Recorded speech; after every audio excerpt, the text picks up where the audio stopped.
camera up.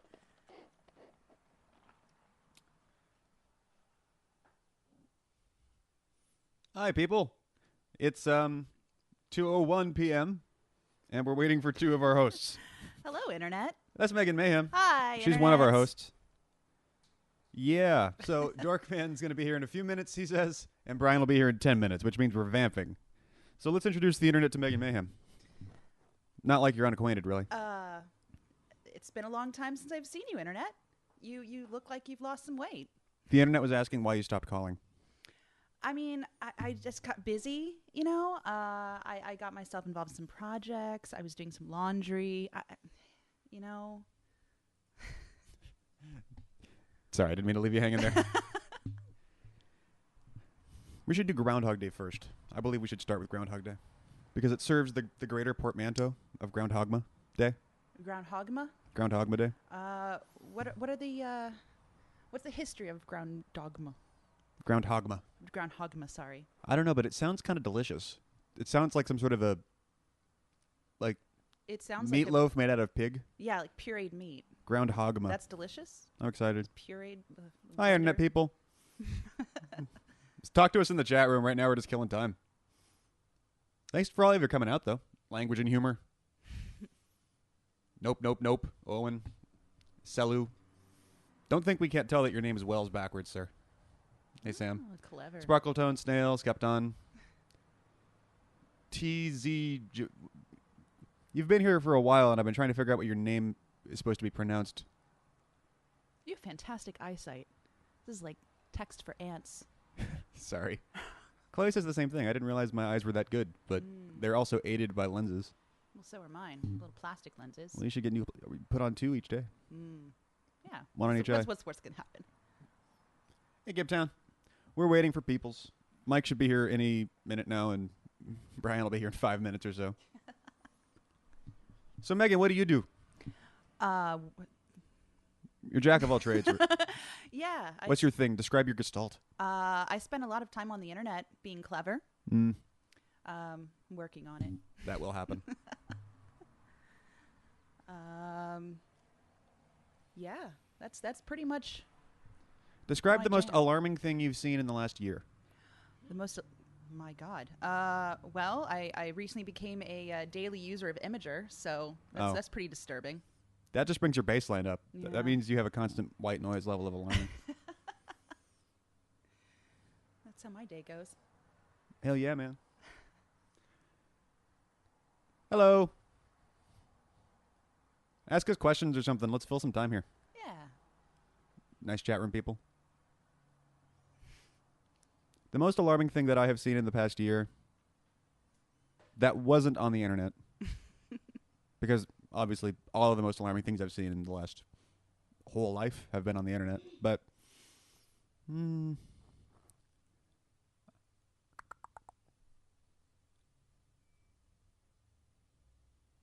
I feel like I saw a fight, but I don't remember when it was.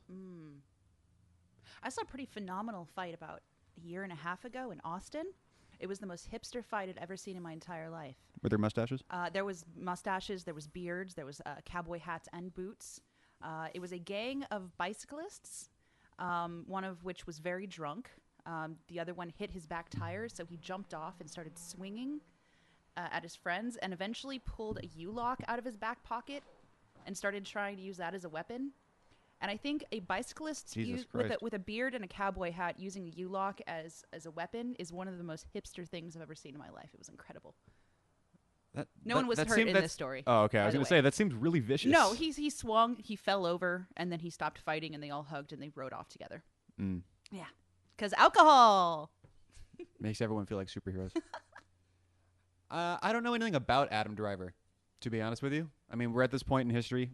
For the rest of my life, after like a year from now, I'll know who Adam Driver is because of Star Wars, but for now, I don't actually know who that person is, so I have no opinion. I know that I'm getting dangerously close to wanting to like just turn off the internet for a year and a half because I'm going to get very sick of all of the different individual pieces of tiny Star Wars news.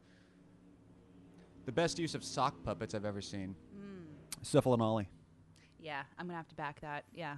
Liam Lynch's show on MTV from back in the day. He tried to bring it back for a second on the internet, but it didn't really take. I think it was on Nerdist. I think the mentality of his viewership has changed. I don't know. Do you mean they've gotten older, or do you mean they've all Yeah. gotten high? Well, the people that used to love it got a little bit older, and the people that it would normally appeal to have a different sense of humor nowadays. Yeah. But That happened to me with Beavis and Butthead. yeah, I just missed the boat on Beavis and Butthead. Yeah. But yeah, the fake Dracula bit from Sifl and Ollie is still one of my favorites. It's a good show. The Axel and Rose ripoff. Yeah. Axel and Rose, good. Axel Rose ripoff. What was the yellow one that was there sometimes? Oh, that was Chloe, do you remember? You know who I'm talking about? yeah, he was like the punching bag, the one they always made fun of. Yeah, he's got like big fat yellow yarn hair. Oh. I know, but I do remember Daisy the prostitute. Yeah. Sorry, I broke your window. I could pay for it somehow. I had United States of Whatever stuck in my head recently, which was a Leon Lynch song that he made. Whatever. I was down, went down to the beach. I saw Kiki. Was wearing my leather. You know, that's cool. He made like an album called Fake Songs, where he just did fake genre songs, kind of like what I'm doing. And one of them was just this generic punk song that he just threw down real fast in his garage, or like his garage studio. And it ended up getting like airplay on MTV and shit because it was such a cool little riff. Because this is my United States of whatever. That was very good. Yeah. And then people were like, your fake song is good. High five. Like, there's a story about that from UHF that I forget who it was. It was some major blues guy, like B.B. King or something, but one of those sort of old school blues jazz dudes heard a song that Al wrote called The Generic Blues, which was literally just a blues riff that he soloed over and whined into the mic just to fill time because he needed a track that sounded like the blues for UHF. Mm-hmm. And that blues guy said it was the best blues song he'd ever heard. I have to go get people at the door. Megan, talk to the internet. Don't panic. Oh God. It's strange meat like this. So internet. I seen any good shows lately? Who's excited for True Detective? Who's excited for True Detective? I'm excited for True Detective. Though I'm still an episode behind. Hello. And we have a third. Well, technically fourth. United States of whatever. Whatever. Groundhog Day. Is that officially what we're going with? I like the portmanteau. It's not like gonna get added to a calendar or anything. We made a log of meat. It was fine. I just have it queued up already.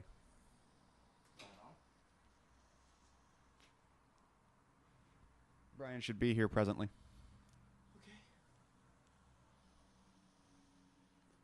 Yes.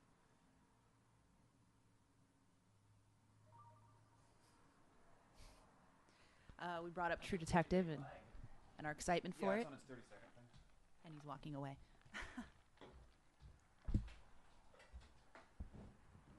How are you? Thanks for joining us. Thank you.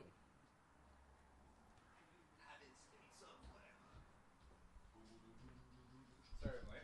Hello. Hello, Megan. That's okay. I got here like 10 seconds ago. The internet saw that, didn't they? No. Yep. Hi, internet. Not for the next 30 seconds. Oh, okay.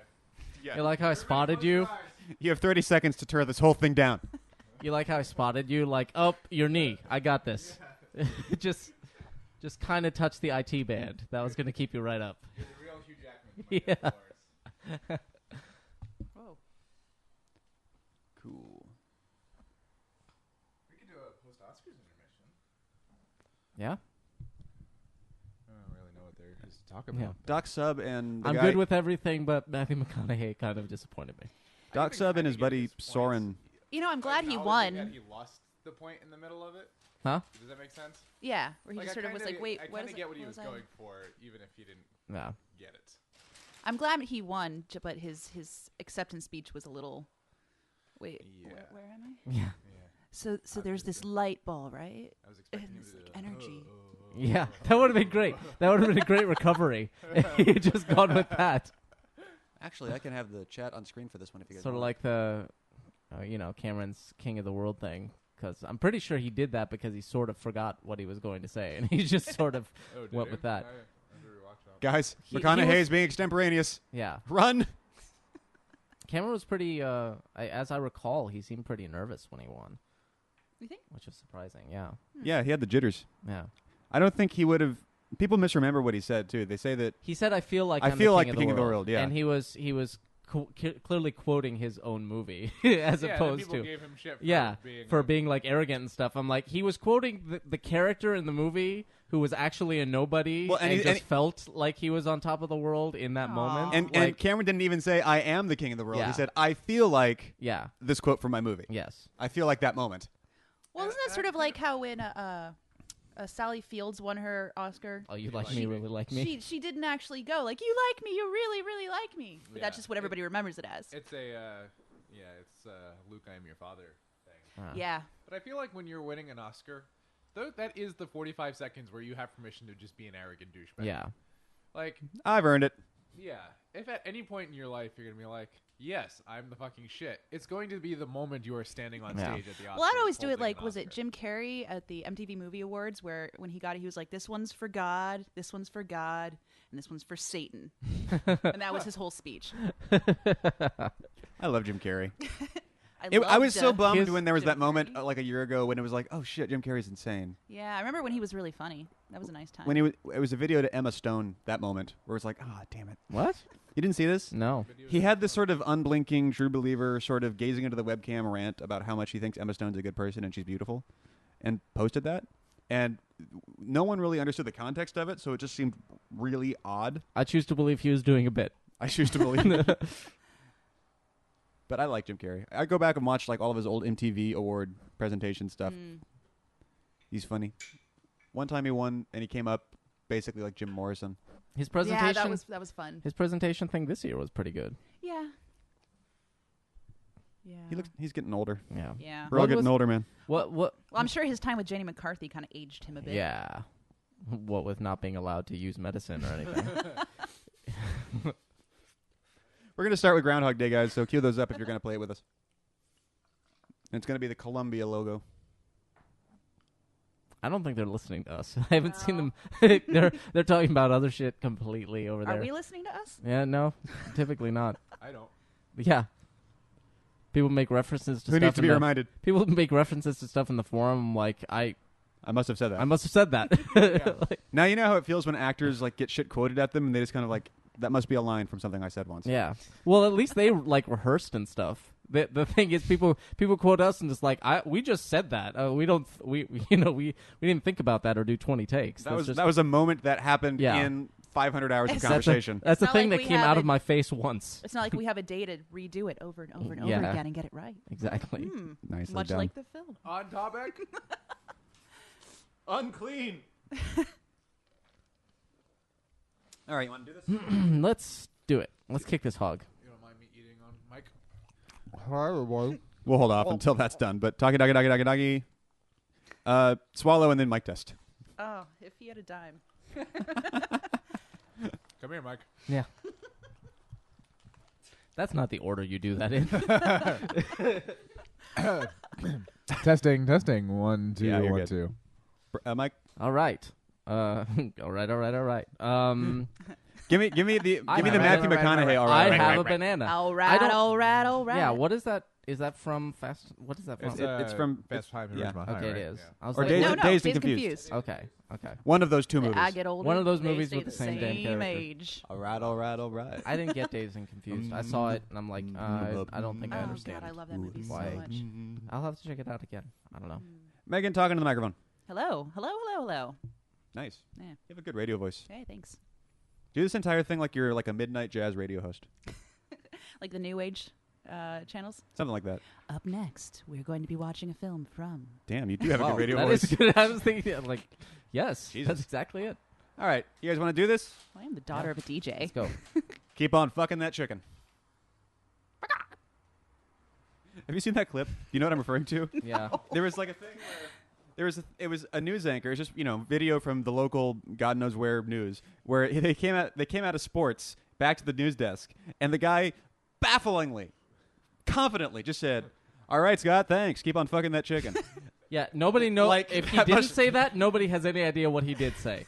It sounds. It sounds It sounds exactly very like much that. like he said. Thank you. Just keep on fucking that chicken. We'll be right back with the weather. Like, it almost seems like that's some sort of a folksy colloquialism that he Yeah. uses, but I don't know why he would. I don't know if And the more whoever- questions you ask, the more questions appear. yeah, Boom goes the dynamite. Exactly. It was like a boom goes the dynamite sort of thing. Like he wants. It's got to be. It had to have been a dare.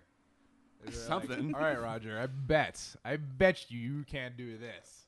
They're like, no, I can pull that off. Keep fucking that cannot- chicken. We'll be never- right back with the weather. yeah. What did you just do? You can't just slip that in. It's like, oh, watch me.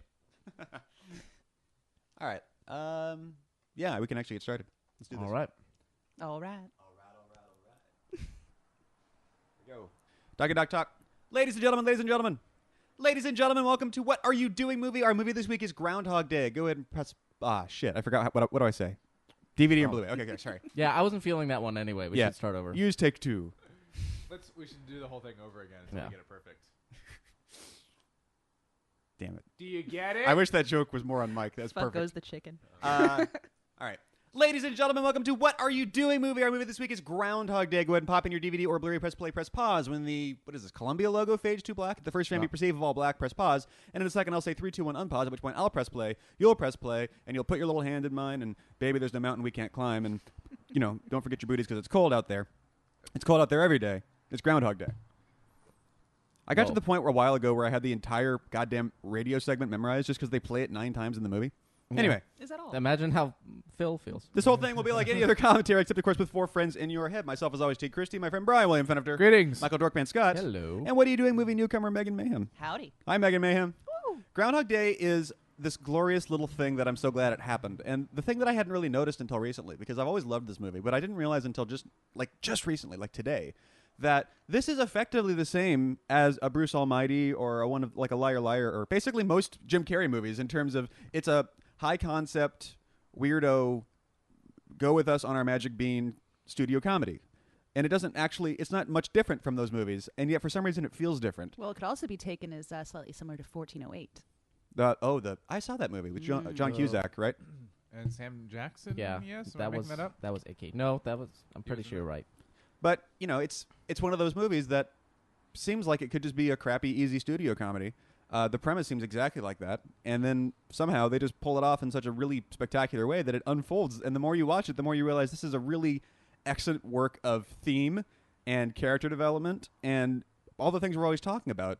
And holy shit, Groundhog Day! Thank you for coming out of nowhere and just being another perfect Bill Murray comedy. I'll take as many of those as we can get, and props to Harold Ramis and pour one out. But I love Groundhog Day. It's one of my favorite movies. It's eminently quotable. Usually the quotes I use from this are like the obscure ones, though. Like I've said, yeah, they're Hicks, Rita. Yeah. They're Hicks, Rita. Or morons, your bus is leaving. So fucking often. But yeah, man, this is a classic. I've always loved this movie. I can't remember a time when I haven't, and I'm psyched that we're doing it. We recorded a commentary for it, or we're going to, or there was a failure or something like 4 years ago. No, we did, and it's one of the lost ones. Oh, yeah. A long time ago. And something happened. So we're just going to keep doing it over and over again until we get it right. Yeah. There we go. Ah. Brian William Fenifter. We're gonna keep telling that joke over and Yeah, over we again are. until somebody laughs. Yeah, we are. Yes, I love this movie. I feel like this will probably be a love fest. This is it's perfect. It's a great idea, and it's worked at to the point where it's like it's fully developed. It's not like it's not like it's one of those movies where it's a great concept and you go, oh man, as we so often do, go, oh, but if they had done this or they had done that or they had tweaked this, that would have been, that would have mined every nugget of gold out of this idea. Maybe we'll come up with those, but certainly rewatching it last night and this morning and all the times I've ever watched it, over the years. It's a perfect comfort movie. I wouldn't even call it I wouldn't even call it a comfort movie necessarily. But Well, it is kind of horrifying.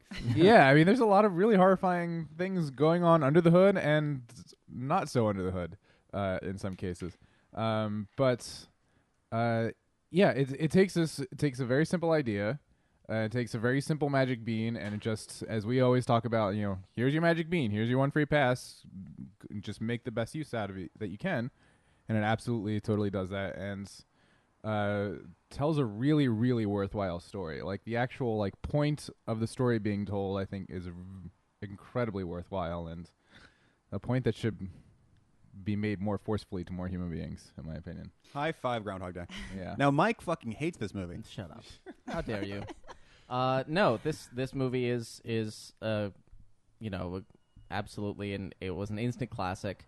I think as soon as it came out, it's one of those movies that immediately enters the lexicon. People refer to Groundhog Day as just the same way we do with like Inception now. It's like it instantly It's a premise. becomes a term Yeah. that you can use to refer to. They even use it in the military sometimes. Oh yeah, Groundhog Day scenarios. yeah, Yeah. exactly. And so it's. I'll be interested in exploring it because you were saying it has tells a great story and has a great message. The thing about it is, it's got so many. There are so many things you can take out of it. That I think one of the reasons that everybody loves it is like you can come at it from any number of different angles, and it's applicable and it fully explores all of those different angles somehow. It's like a full curriculum of human behavior. Yeah, and there's I'll mention now because I'll probably refer back to it occasionally. The screenwriter, the original screenwriter, Rubin? Danny Rubin. He wrote a book called How to Write Groundhog Day. No way. Where he basically he put in essentially the spec draft of the script, the one that got the movie greenlit and down the path of development. And you can read it and there'll be footnotes and at each point, and he'll go, here's why I did this, here's why I made this choice in the script. And it made its way through, or here's why I made this choice, and here's why it changed before it got to the movie, et cetera, et cetera. So it's a really fascinating book. Like I said, I bring it up now because I'm sure I'll be referring to it throughout the commentary. It's just from the very first draft, and it is very different. Or there are a number of noticeable differences, but even there you can see this was like you said, this is just kind of a lightning strike of a great premise that you can just explore and really discover any number of things with it. And it's like we talk about with any number of stories. It is, in an interesting way, like nobody has ever experienced this, and yet we've all feel like this is a common experience that we're all, responding to. Sort of like the Truman Show. Nobody's actually feeling that, but we've all had that feeling. So when the Truman Show came out, we were like, "Oh my God, I've felt like that." It just codified. It just codified a thing. Yeah, and so every day is exactly the same scenario. Yeah. Even if it's not literally exactly the same, it feels like that in life. Yeah. That's why it's so lovable. Yeah. So anyway, that's me. I told you, it fucking hates it. No. Megan, Well, ma'am, Yes. Groundhog Day. Well, I mean, everything everybody else has said, but also I could not imagine anybody other than Bill Murray playing this character, even though there were suggestions of other choices, because his entire character as an actor is sort of the insufferable jackass that you can't help but fall in love with. Yeah.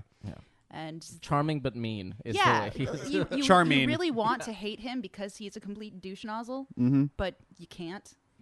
Because Yeah. you wish you could have the balls just to say that and not Yeah. care. Yeah, I mean, just like his character in Ghostbusters. I'm sorry, I've seen him eat. Yeah, his character in Ghostbusters. You're like, God, you are such a jackass. But you he's love still him. one of the favorite characters. Yeah. Yeah. And that's the whole premise behind this is, he has to learn how to not be a douche nozzle. Yeah, I think you're exactly right. I think it works particularly well because I think the charm of Bill Murray is the fact that somehow he gets away with the type of behavior that we all wish we could get away with. You're like, God, I wish I could just like tell that person that they're an idiot to their face and get away with it somehow. But in a way that Bill Murray does, especially in this movie. I can't wait to watch this. All right, you're at the point where the Columbia logo has faded to black, like we are here. Put your finger on the button. 3, 2, 1, unpause. Yeah, I didn't revisit this, by the way, but I have every confidence that I remember it completely. There's something I was picking up on today that I hadn't noticed prior to this is you associate Ramis with a lot of really great movies that he directed or wrote or starred in or all three of those things. But he's an oddly, I had never noticed how well directed this movie is. Yeah. Well, he's a good director. I mean, you yeah. gotta. He is primarily a director. I mean, a lot of people know him because he was Egon in Ghostbusters. But it's like Egon. he's a director first and foremost, and also a writer. and they just asked him to do Egon because, like, fuck it, it'll save us time in casting. Like, that's why, basically, why he played Egon. He wasn't primarily an actor who became a director. He was primarily a director who happened to act occasionally. Well, also, Well, he had in preparation Stripes, for the role too. anyway because he really does collect spores, molds, and he was in fungus. Stripes, too. So But- is it the same situation? Because I- I haven't I'm- actually seen Stripes. I'm Oh, not sure. Stripes, Stripes is you're really going to good. enjoy Stripes. Yeah, Stripes Stripes as a is whole. great. But the Get away from that blue screen. Put some Yeah. distance between you, man. the clouds are actually a subtle reference to one thing that sets this movie, I think, apart from something like Liar Liar or Bruce Almighty Or Yes and- Man or and- whatever. and that makes it so unique and interesting. And it's the obvious thing up front is that it is never explained why this happened. Yeah. There is no explanation to The little kid blowing up the what candles causes or whatever. this. And It's just it's just this universe fucking with him. Yeah. Cause which is 'Cause fuck you. like the magic bean at its most core thing. It's like, okay, I'm going to accept this without explanation, but you better tell me a good story. And this movie does, and so nobody questions Nobody it. cares. we should actually mention Groundhog Day more in conversations about magic beans because that's a selling point of this movie. This is a crazy high concept thing that would never ever happen, and the movie doesn't ever explain it, Right. and nobody cares. Yeah, And it's perfectly exactly. That's how strong a magic Now, bean can work in a story. The studio, of course, was afraid that people would care and asked them to write scenes like explaining it. There was a gypsy curse, there was a jilted girlfriend, blah blah blah blah blah. Well done, I guys, for don't avoiding think- those notes. I believe. Well, they wrote the scenes. I don't believe they ever There actually is- shot them. Isn't there at least in one draft the magical black bartender is It the might reason be. why? The It- one well, that constantly goes, ugh. Yeah, Yeah, and- because they cut to you can still kind of see a trace of that where they cut to him and he's got this knowing smile. Yeah, every in the now and in then.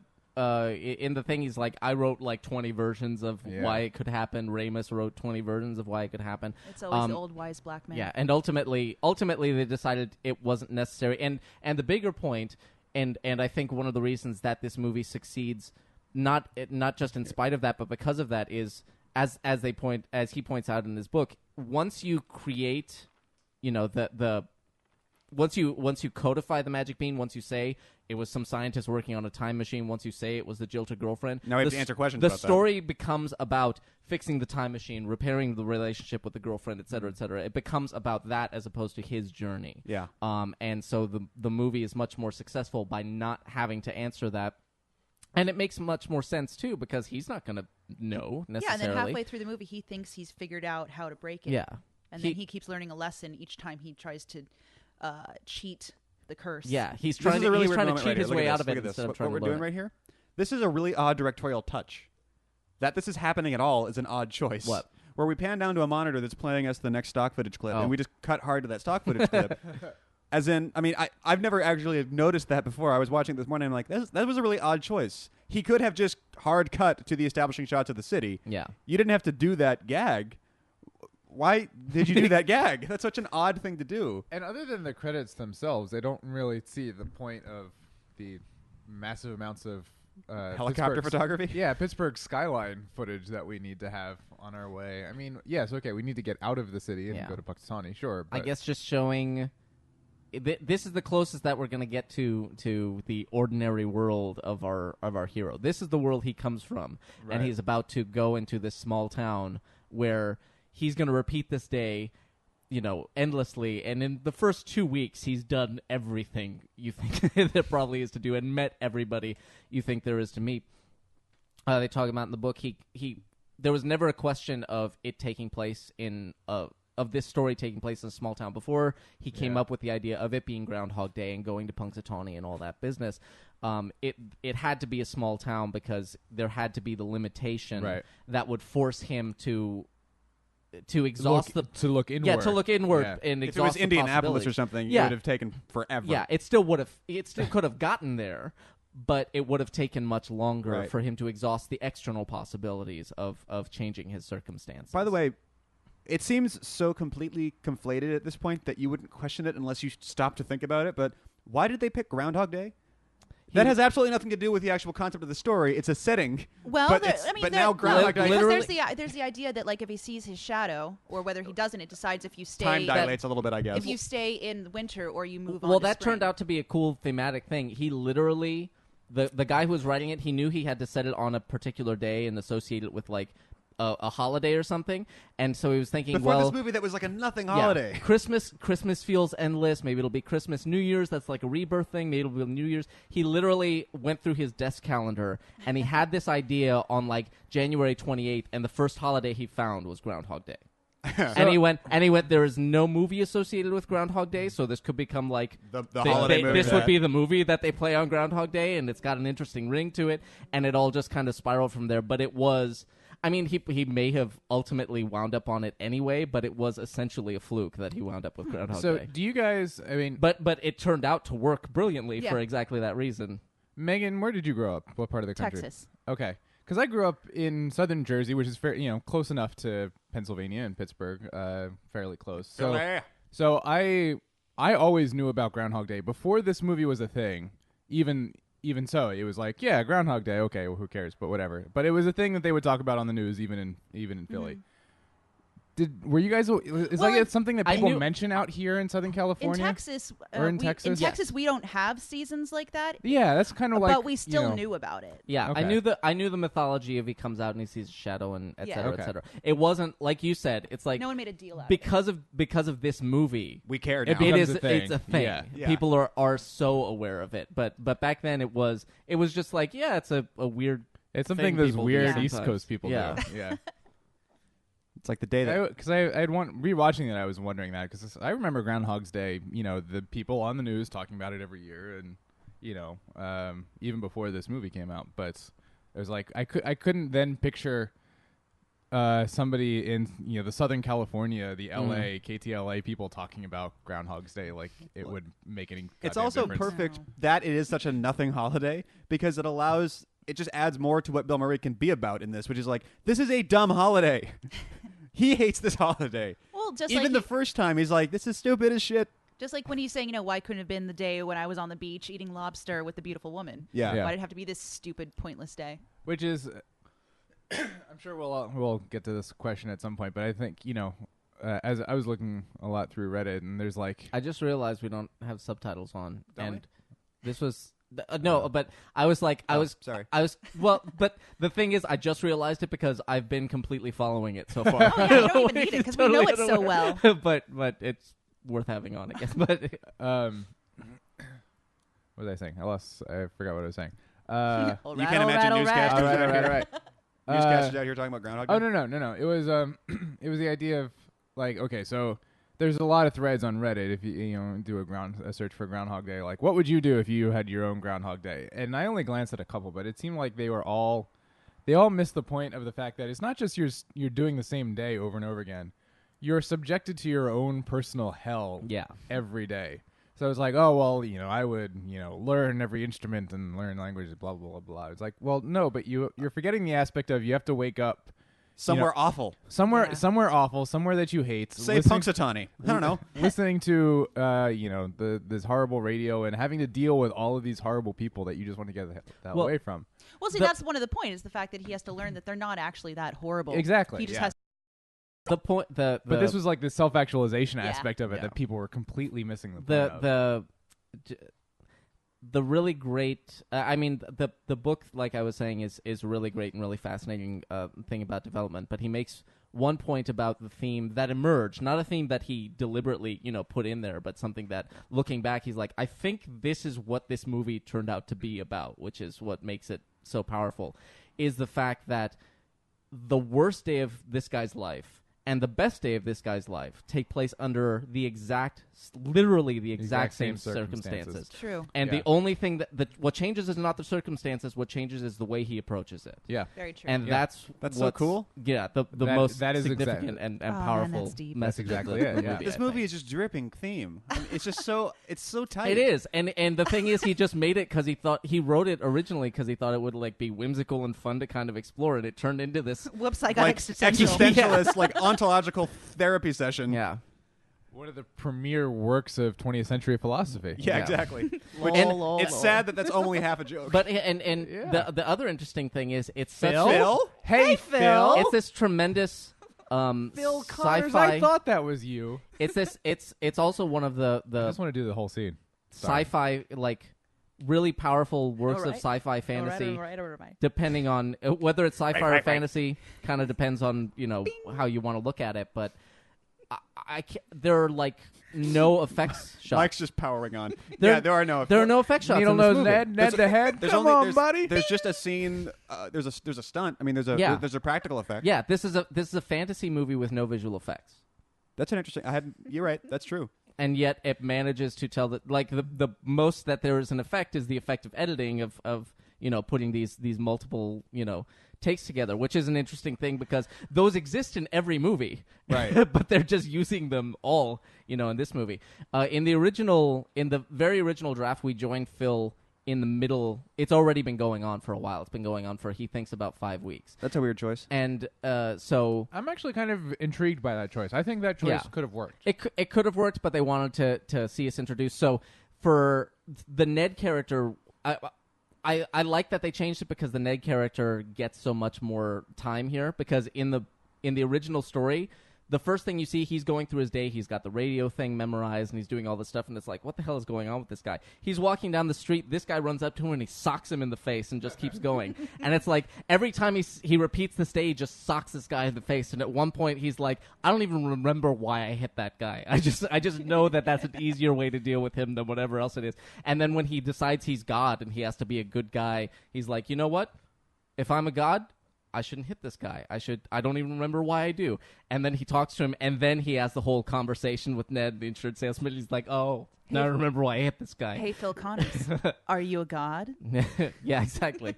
But because they shifted it, now when he punches the guy, it's like we understand why, and we enjoy it because we've been wanting to punch that guy this whole movie. There's a whole bunch of articles. This movie has inspired a whole bunch of articles and essays from different people. Like one guy went out and tried to figure out exactly how long he was in this. Oh, and yeah. estimated it was 34.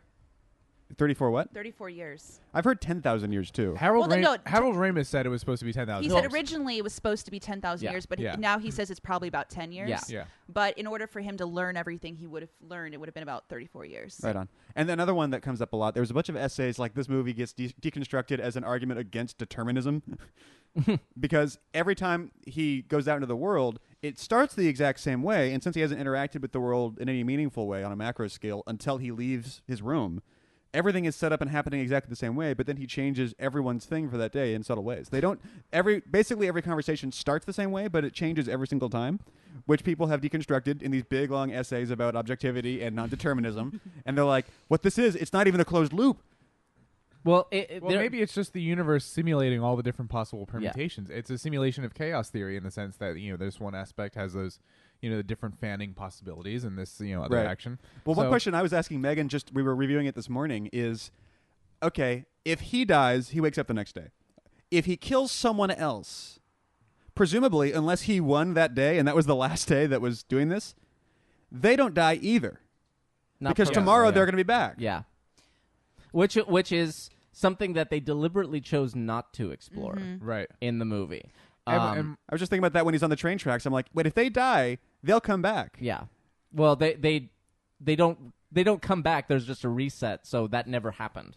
They're going back to the beginning where none of that counted. But one of presumably, if he causes other people to die, that's one of the ways he fails the day. Yeah, and presumably the Magic Queen is going, well, we're not gonna. So basically, this is just. I mean, I had never actually put it in these terms before because I know what Groundhog Day is, and I just think of it in those terms. But what it actually is it's a time travel movie. He's just resetting. He's going back to the beginning of yesterday.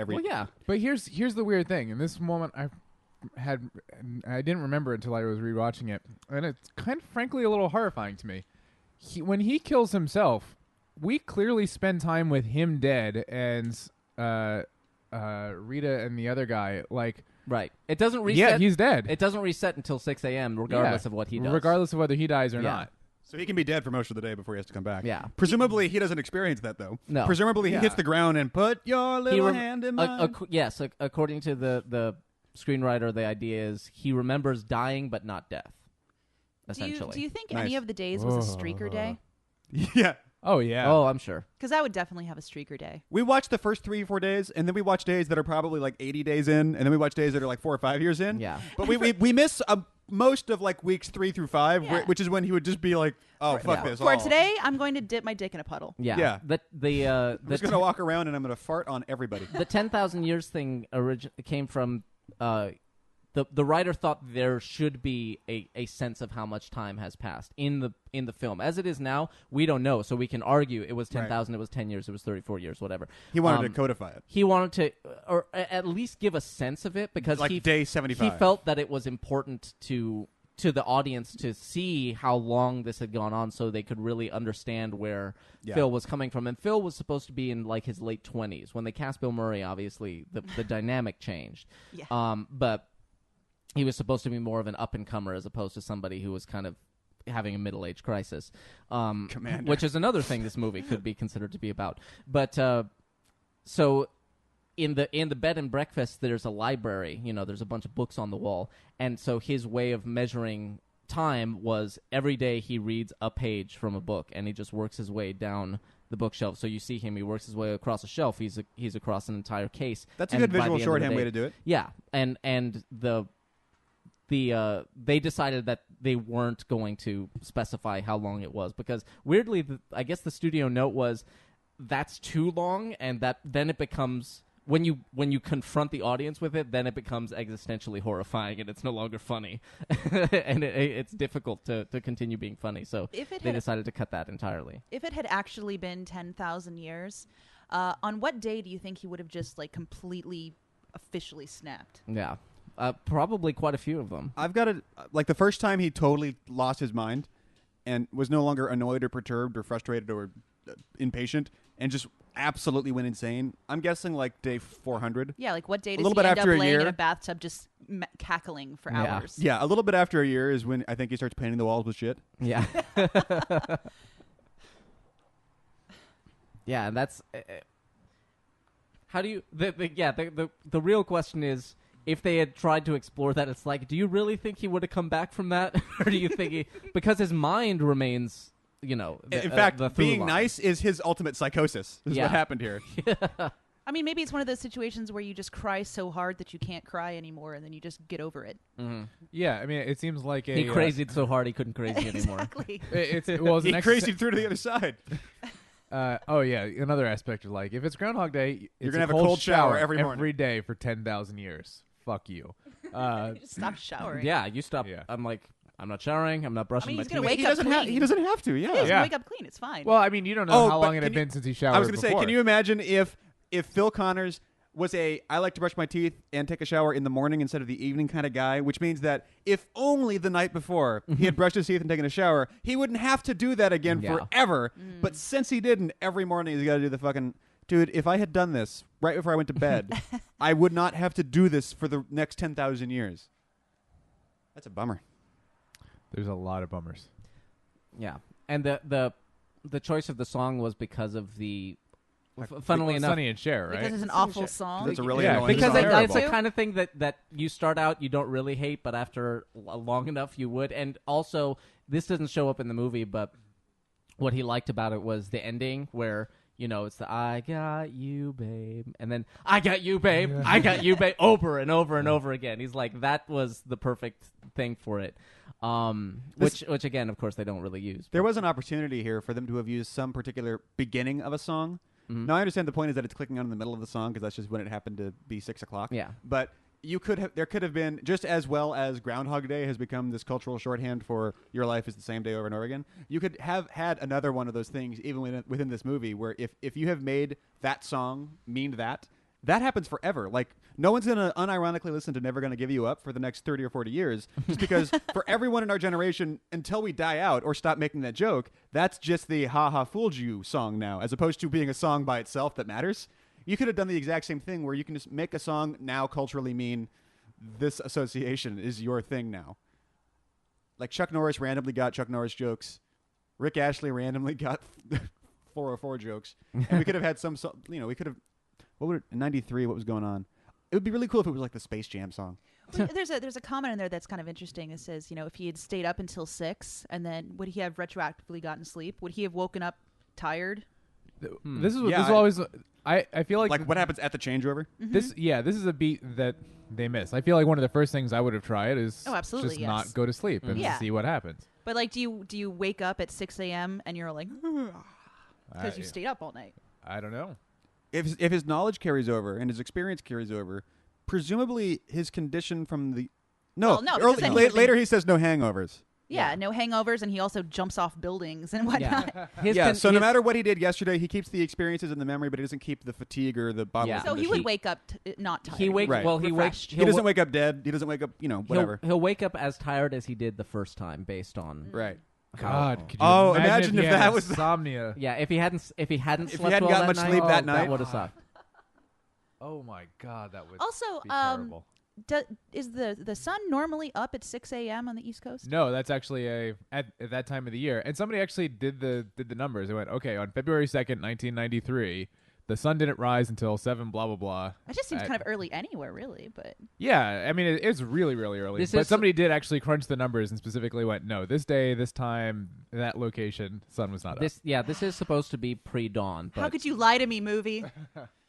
they didn't. I guess this is, sort of day for night, but they didn't want to make it all blue and gross, so they're and confused. Probably confusing because it's like, wait, he woke up, but it's nighttime. It's like, okay, it's just early.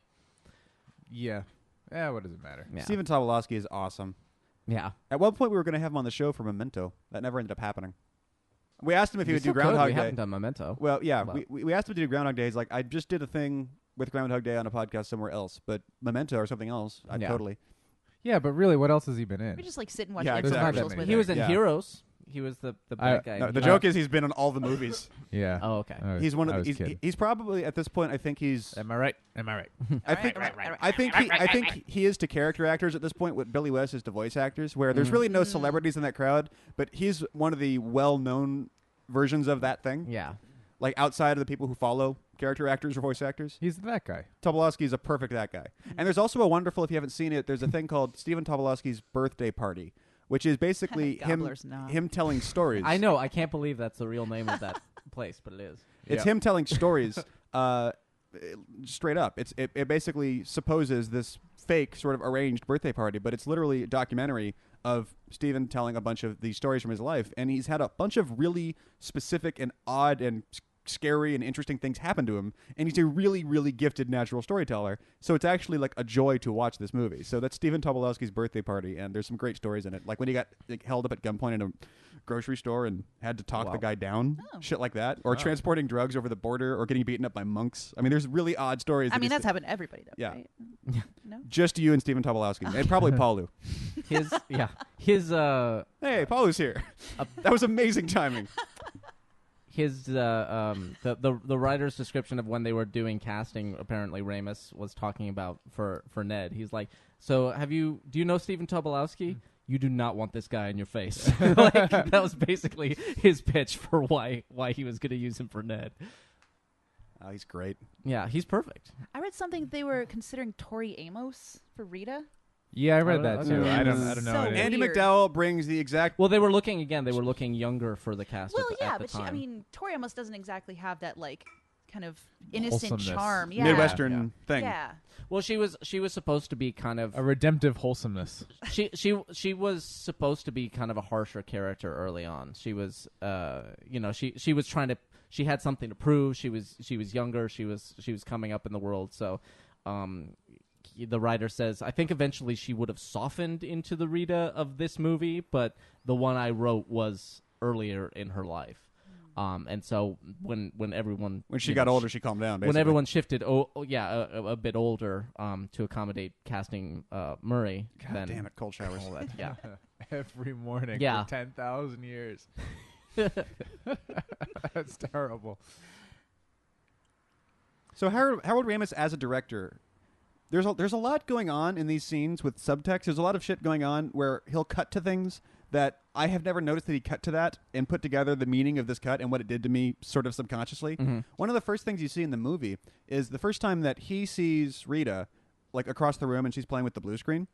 It's silent. Someone else is talking on the shot of Bill Murray looking at her, and there's this really kind smile before he goes back into dick mode. And things like this where I think there are little subtle offsets that you genuinely like Phil, even though you know he's a douche. Like Well, you would he- invite he's him to most parties. Is this supposed to be 4 a.m. or 4 p.m.? AM. He's wait now. Okay. He's staying awake to see what would happen and reset. Yeah. Okay. So he did stay awake. Oh, Or he tried okay. to anyway. Okay. Yeah. Sorry. Yeah, fair enough. Okay. Yeah. Well, even though he's a jerk and he's Bill Murray, they still wisely give him little save the cat moments early on, like in Flickers of humanity. in the very first iteration, he gives money to the homeless guy on the corner. He doesn't stop it. It's more of an automatic thing, but he still actually does it. So. Yeah, even early on, there are these moments that are just kind of peeking through. In the chat, Praxis asks, "I wonder if he could somehow get out of this town and break the spell that way." Of course, the movie. Well, that's what he's trying to do. Yeah, but he the can't. movie sets up basically a no exit condition with the blizzard. I'll get you tomorrow. Wisely, I think. Yeah, he's got to be trapped in the town. But If he can also, leave- he probably could leave if he had to. He could buy a bunch of parkas and walk out of town no, he and talks. freeze to death. Yeah, or exactly. buy like a 4-wheeler and go over the. End he- up like Jack in the Shining. He's tried that. Yeah, I think basically, he could Shining Jack his way out of town a little bit. I think he even says that he's tried it. He just hits the blizzard in every direction, and how much time? It can't realistically be done. Yeah, if you've got one day, how much of that day do you want to spend just, Trying new ways of trying getting new out. ways? Yeah, Especially because you would get so beaten down by every attempt because every single one of those days would be a Herculean effort for you. Like your whole hope and your faith in this working and all the work you're putting into it and how much of a fucking slog it is Making to get your out. sucky day suckier. And then every single time, nope. Yeah. Yeah, but what else are you gonna do? Hey, look, all clocks with no time on it. Like they're not moving. Oh my God, a theme. That's actually a motif. Damn it. there is a version. There's a scene in the in that first draft where he actually does. He steals someone's plane and he goes and visits his mom in Cleveland or something. He manages to get there, but it doesn't work. It doesn't. It breaks the theme of the movie. Like he cannot leave the town. That's so fundamental to what's going on in the story. Yeah, because it is very much a no exits, your own personal hell aspect. At least there's a bar. Yeah, it's like you have to figure out. Imagine You have to figure out how to do this right before you can move on. You know. Yeah. That's- Imagine getting stuck for 10 years every day in a town that was dry. Really, honestly, maybe other than the cold shower, probably the worst aspect of this town and the repeatedness is one movie theater and it's playing Heidi 2. Yeah. And that's it. That's the only movie you get to watch Oh, it's ever a favorite again. movie I've seen 100 times. Yeah. I've seen it hundreds of times. Chris Elliott. It's right along the surface in the 90s there for a second, and you didn't know if it was going to become a thing where he's going to stick around or if he's just going to go away now. And he was Bye-bye. in SNL. He was on SNL forever. He was in a bunch of comedies. He had a TV show, and then just haven't kind of seen him since. He's on Does How I Met- anybody How I Met realize He's Your on that? How I Met Your Mother now. What? Well, yeah, he's the father. He's but yeah. yeah, does anybody realize that all that happened to him? Yeah, well, No. Hey, I think a Raymond. lot of people probably confuse him with Daniel Stern. Yes. Yeah, Moment actually, of- that happened to Chloe us literally earlier. confused him. Yeah. Those two guys today. A moment of silence, please, Yeah. for our departed director. So yeah, there he Cheers, is. man. with his Cheers. Do you cameo. guys know? I was honestly, I mean, I love Harold Ramis and everything I've seen. He's always come across as an incredibly sweet and genial guy. He's obviously very talented, and I've loved most of the things I've been associated with. So I was really sad when he passed away. I was surprised how sad the whole world was. I didn't think that he had that much cred with the entire world, but it seemed like, at least maybe it's just because of, I guess, our circles. But Yeah. everyone was really bummed when he died. Yeah. I personally, I feel like it was probably more one of those things of, Bandwagons. the guy who made Ghostbusters died. Oh, I love Ghostbusters. Yeah. It's- And then it's- also, he as didn't make it came Ghostbusters. out, He wrote it, but he didn't direct it. as Right, everybody right, started right, doing their but yeah. homages to him, people started realizing all the things that he had a hand in. Yeah, and then yeah. going, oh crap, I love Yeah. that and that and that. You know I the didn't guy know. from Ghostbusters and Stripes and Groundhog Day And Meatballs and Caddyshack Mhm. You're like, oh. Yeah, Oh. Caddyshack. God. Oh shit. Yeah, exactly. You're Yeah. just and Animal House. the number of things that to have any one of those things. You be don't know what something you got could be till it's gone, man. Yeah, be something that you could be remembered for would be amazing. But for one person to have all of those things, like that was a very special And man. seemed like a really nice guy. Yeah. Yeah. Although apparently there was some feud between Bill Murray and Ramis after this. Yeah, for years. That It later they stayed got for over. years. Yeah. Do you guys remember what the thing was? Well, I know what it was for this when they stopped talking after this. It was Yeah. because he was going through a divorce. Murray? And, and he was being all whiny about it, and he kept calling up Ramis like every night, all day. Just would not leave him alone. So eventually, Ramis sent, I think it was like one of the producers or something, over to kind of counsel him and be like, "Stop calling Ramis. We'll talk it out." And he took it as kind of a brush off Yeah. and got really offended. And I stopped see, talking but to I him for understand both years. sides of that. Yeah. Well, Fair enough. He's yeah. got it. Bill was in a weird spot, and Ramis had a job to be doing. Yeah, Ramis Yeah. was trying to direct a fucking movie. I've also read that it was an aspect of Murray wanted Groundhog Day to be more philosophical, and Ramis was more worried about it being a comedy. Well, it turned out being more philosophical than any of them yeah, anticipated. I mean, I think it's a perfect balance between Yeah, the two. the but, compromise worked out pretty well there. but that there were apparently, that was a source of tension during the making of the movie. Mm. Well, Which is Murray was interesting. just in a bad place generally. Yeah. Probably, yeah. Yeah, it's interesting because Murray is clearly, you hear about him on. I mean, at this time now, he makes all the weird, offbeat philosophical movies. But at this time, it was like you hire Bill Murray because no matter how funny your script is, he's going to make it way funnier by just exactly. being in it. So, He's like Simon Pegg. well, Is this really? I mean, is this kind of mark the same kind of transition that? At least the beginning of it, that Jim Carrey kind of had, the funny guy, but now he's doing something that makes me think a little bit. That's weird. not as much because Truman Show was. Eternal Sunshine too. Yeah. Well, but Truman Show was first, and Truman Show yeah. was like an outright drama that had Yeah. some humor to it, and it was a quirky idea, but it was an outright drama, and it was weird to see him in that. And I can't remember. It was probably one of the Jarmusch films or something that Bill Murray first did. Oh, Coffee and Cigarettes? Probably. Well, that what was one. Buffalo's The Rome? Flowers one? There was Oh, Buffalo's yeah. Rome when he Oh, played yeah, Hunter Broken S. Flowers. Thompson. Yeah.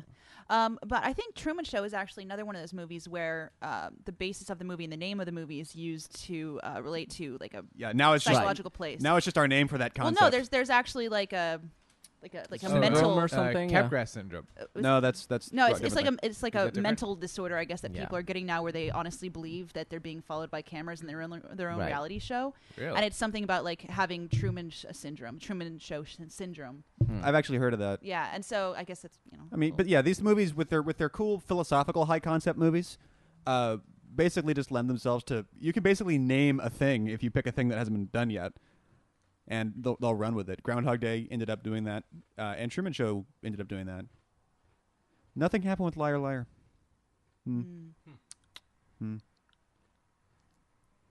So if they hit the train, they're all three of them going to survive. No, Hey, they're all it's- going to die. Well, they're all but going to start die, over. but they're not going to die permanently. This is like a math problem happening right in front of our eyes. right. So think if this it's a- car is going at 35 miles per hour straight towards the Yeah. I feel like it's a little weird of a choice that the first time he does something suicidal, he's bringing a couple of guys along with him. yeah. Well, he gets out of this. I mean, That's he- true. he- I mean, they don't actually. he doesn't die intend here, to hit the but train right now. Well, I think the train's gonna swerve. Yeah, I love that line. I bet I he's bet he first. swerves first. But still, the idea that he goes to this place with other people Mm-hmm. the first time. Now this is him losing his mind. Yeah. Yeah. This is a day or two before painting on the walls with shit. This is the first time he realized he doesn't give a fuck, and they're realizing because they've had that conversation about fuck rules and blah blah blah. But Yeah, you make He's- choices and you live by them. Yeah. I'm not doing that anymore. That's But dark. on the subject of how he comes across to other humans, another thing that occurred to me this morning is after that's one of the things, of course, that makes the movie funny is we know where he's coming from, and and why everyone he else goes is just like the the fuck. Yeah. But you know at the end, he's gone through the day with Rita. He's gotten to the point. He's worked it all the way up to the snowball fight. He's gotten past the snowball fight into the hotel now. And every day after that, he's just going through the motions of things that have worked previously. And there's that one particular day where he's just sort of manically doing the snowball fight. I want kids. That day, Rita doesn't know this 10,000 year thing is happening. And the sort of manic it's an unspoken awareness of everything that's happening. So you already have the level of he knows a lot about the situation because he's reacting to it instantly with these sort of things. And that manic thingy. For someone who had no idea what was going on, I think that might be the most upsetting type of charisma you could encounter in the world. Yep. Someone who is running from beat to beat on like this weird cocaine moment where they have what's like Anakin level reflexes about everything that's happening. Yeah, that's the point where Yeah. you just sort of slowly back away. Right, and where it's try like, to- I don't know what your deal is, but I know you're a sorcerer. and you, It's like you this. feel like he might be a little bit dangerous. Yes, exactly. Yeah, yeah. It's that much knowledge, plus he's clearly just trying to impress you, but he's like, I would And be like, really do you love me? terrified. Do you of that. love me? Do you love me? That's why that day scares her off. Yeah. It's like a uncanny valley of behavior sort of situation. Like, well, you're I know doing your whole life. you're kind of like going through the motions properly, but there's something off Yeah. about it Yeah. that is Yeah. like triggers a lot of alarm bells. And I think that's part of why that's another aspect of this movie that works so wonderfully is as we're watching there we go. There it is. Yeah, this is his day where he was Ed? like, I don't have to accept anyone's shit. Nobody's at all. There are no consequences. And punching Ned is the sign that he's like, nope, I am over caring. I think just seeing this scene kind of makes Yeah. my stomach upset. But the fact that we understand every step that he's going through, you know, We're sympathetic to his plight. If here. I were in that situation, these are probably the stages that I would go through. And we can look at all of the other characters and go, I understand exactly why they're reacting the way that they are. Right. You know, and that's what makes this so strong is even the minor characters and the side characters and of course the supporting ones like her Keeps are it funny instead of horrifying. yeah, it remains funny because all of them are going, what's going on here? Wouldn't it suck? And I'm sure this is actually what happened in their lives. If after Groundhog Day, on February 3rd, when they're driving back to Philadelphia for him finally, they're probably dating now, or at least gonna go out on dates with each other, and they're almost certainly gonna break up.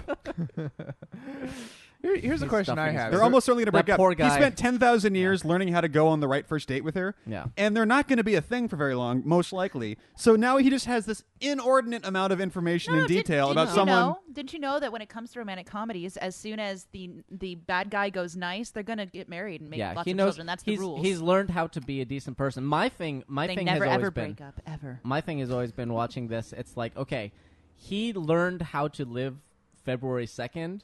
He has, but I've always thought, I'm like, by this He's time, going to be hit on February 3rd with this massive sense of terror yeah, about not knowing by what to do this with time it. he has Yeah. surely forgotten how to live a normal day for the first time. Yeah. like, and that's a little disturbing to me. But Yeah, at this you're not point, really supposed to think about. I mean, that. it's like temporal affluenza, where at this point he has gotten used to a certain level of knowing everything. yeah. The next day, when there's new information that he has to contend with, he might just have a panic attack and die. Yeah. Yeah, I mean, if you spend all this time and then you wake up February 3rd and then you wake up again and it's February 4th, Yeah. and that just keeps happening. He's acclimated to a certain amount of being God. Yeah, and I think we're supposed to assume that he's learned enough about how to live a good life that he can take that with him into living a regular life. But yeah, that has always struck me as like, that's. I feel a little anxious when he goes off to live a Yeah. normal time again. This is a kind of interesting little plot right here to go because it kind of insinuates that if you can just figure out how to Yeah, this is trick he's being a pickup artist yeah, right now. how to trick a woman into thinking that she knows you, she'll probably sleep with you in one day. Uh-huh. Well, Yeah, that's coercion. yes. Well, it's That's textbook coercion. I think it's in It's a like, more look, you general can feel safe with me because we have a history you don't Yeah. remember. So, I know French poems. In a- Blow me. in a more general sense, it's like everybody has their buttons, and as long as you know what those buttons you know the are, sequence. if you know the sequence, yeah. It still It- seems a it's- little bit rapey. Oh, it's I absolutely agree. rapey, yeah. But it's the 90s, so it's okay. Well, and she's clearly dumb because she wears pink and giggles. So she deserves it. Yeah, absolutely. Yeah. Look at how tight those pants are. Come on. Oh, I was looking. Here's a question for you. So he started smoking. Say he had never smoked before and wasn't addicted, but he's like, "Fuck it, I'll start smoking." Yeah. Mm-hmm. Will he The- acclimate like? Will he get addicted? So will he wake up in the next loop? Oh. Because it's a neurochemical change in your brain that makes you addicted to something. So does that addiction carry over? That's what I've thought too, because it's like the learning. Probably not. His body resets. Yeah. His mind doesn't, but his body does. Well, your mind is inside you. Well, this is where the magic. This is where it breaks exactly. down. But Learning- chemically you reset. Yeah. Yeah, I guess think if- so. Yeah. I guess I mean, he has to learn to play the piano and stuff like that, so his brain is changing. Yeah. Right. That's he's a good making new point. connections. So. Yeah. So, well, yeah. I mean, where this breaks down is that whole like. Oh God! I just realized we're a podcast. We are a podcast. It's the Descartes.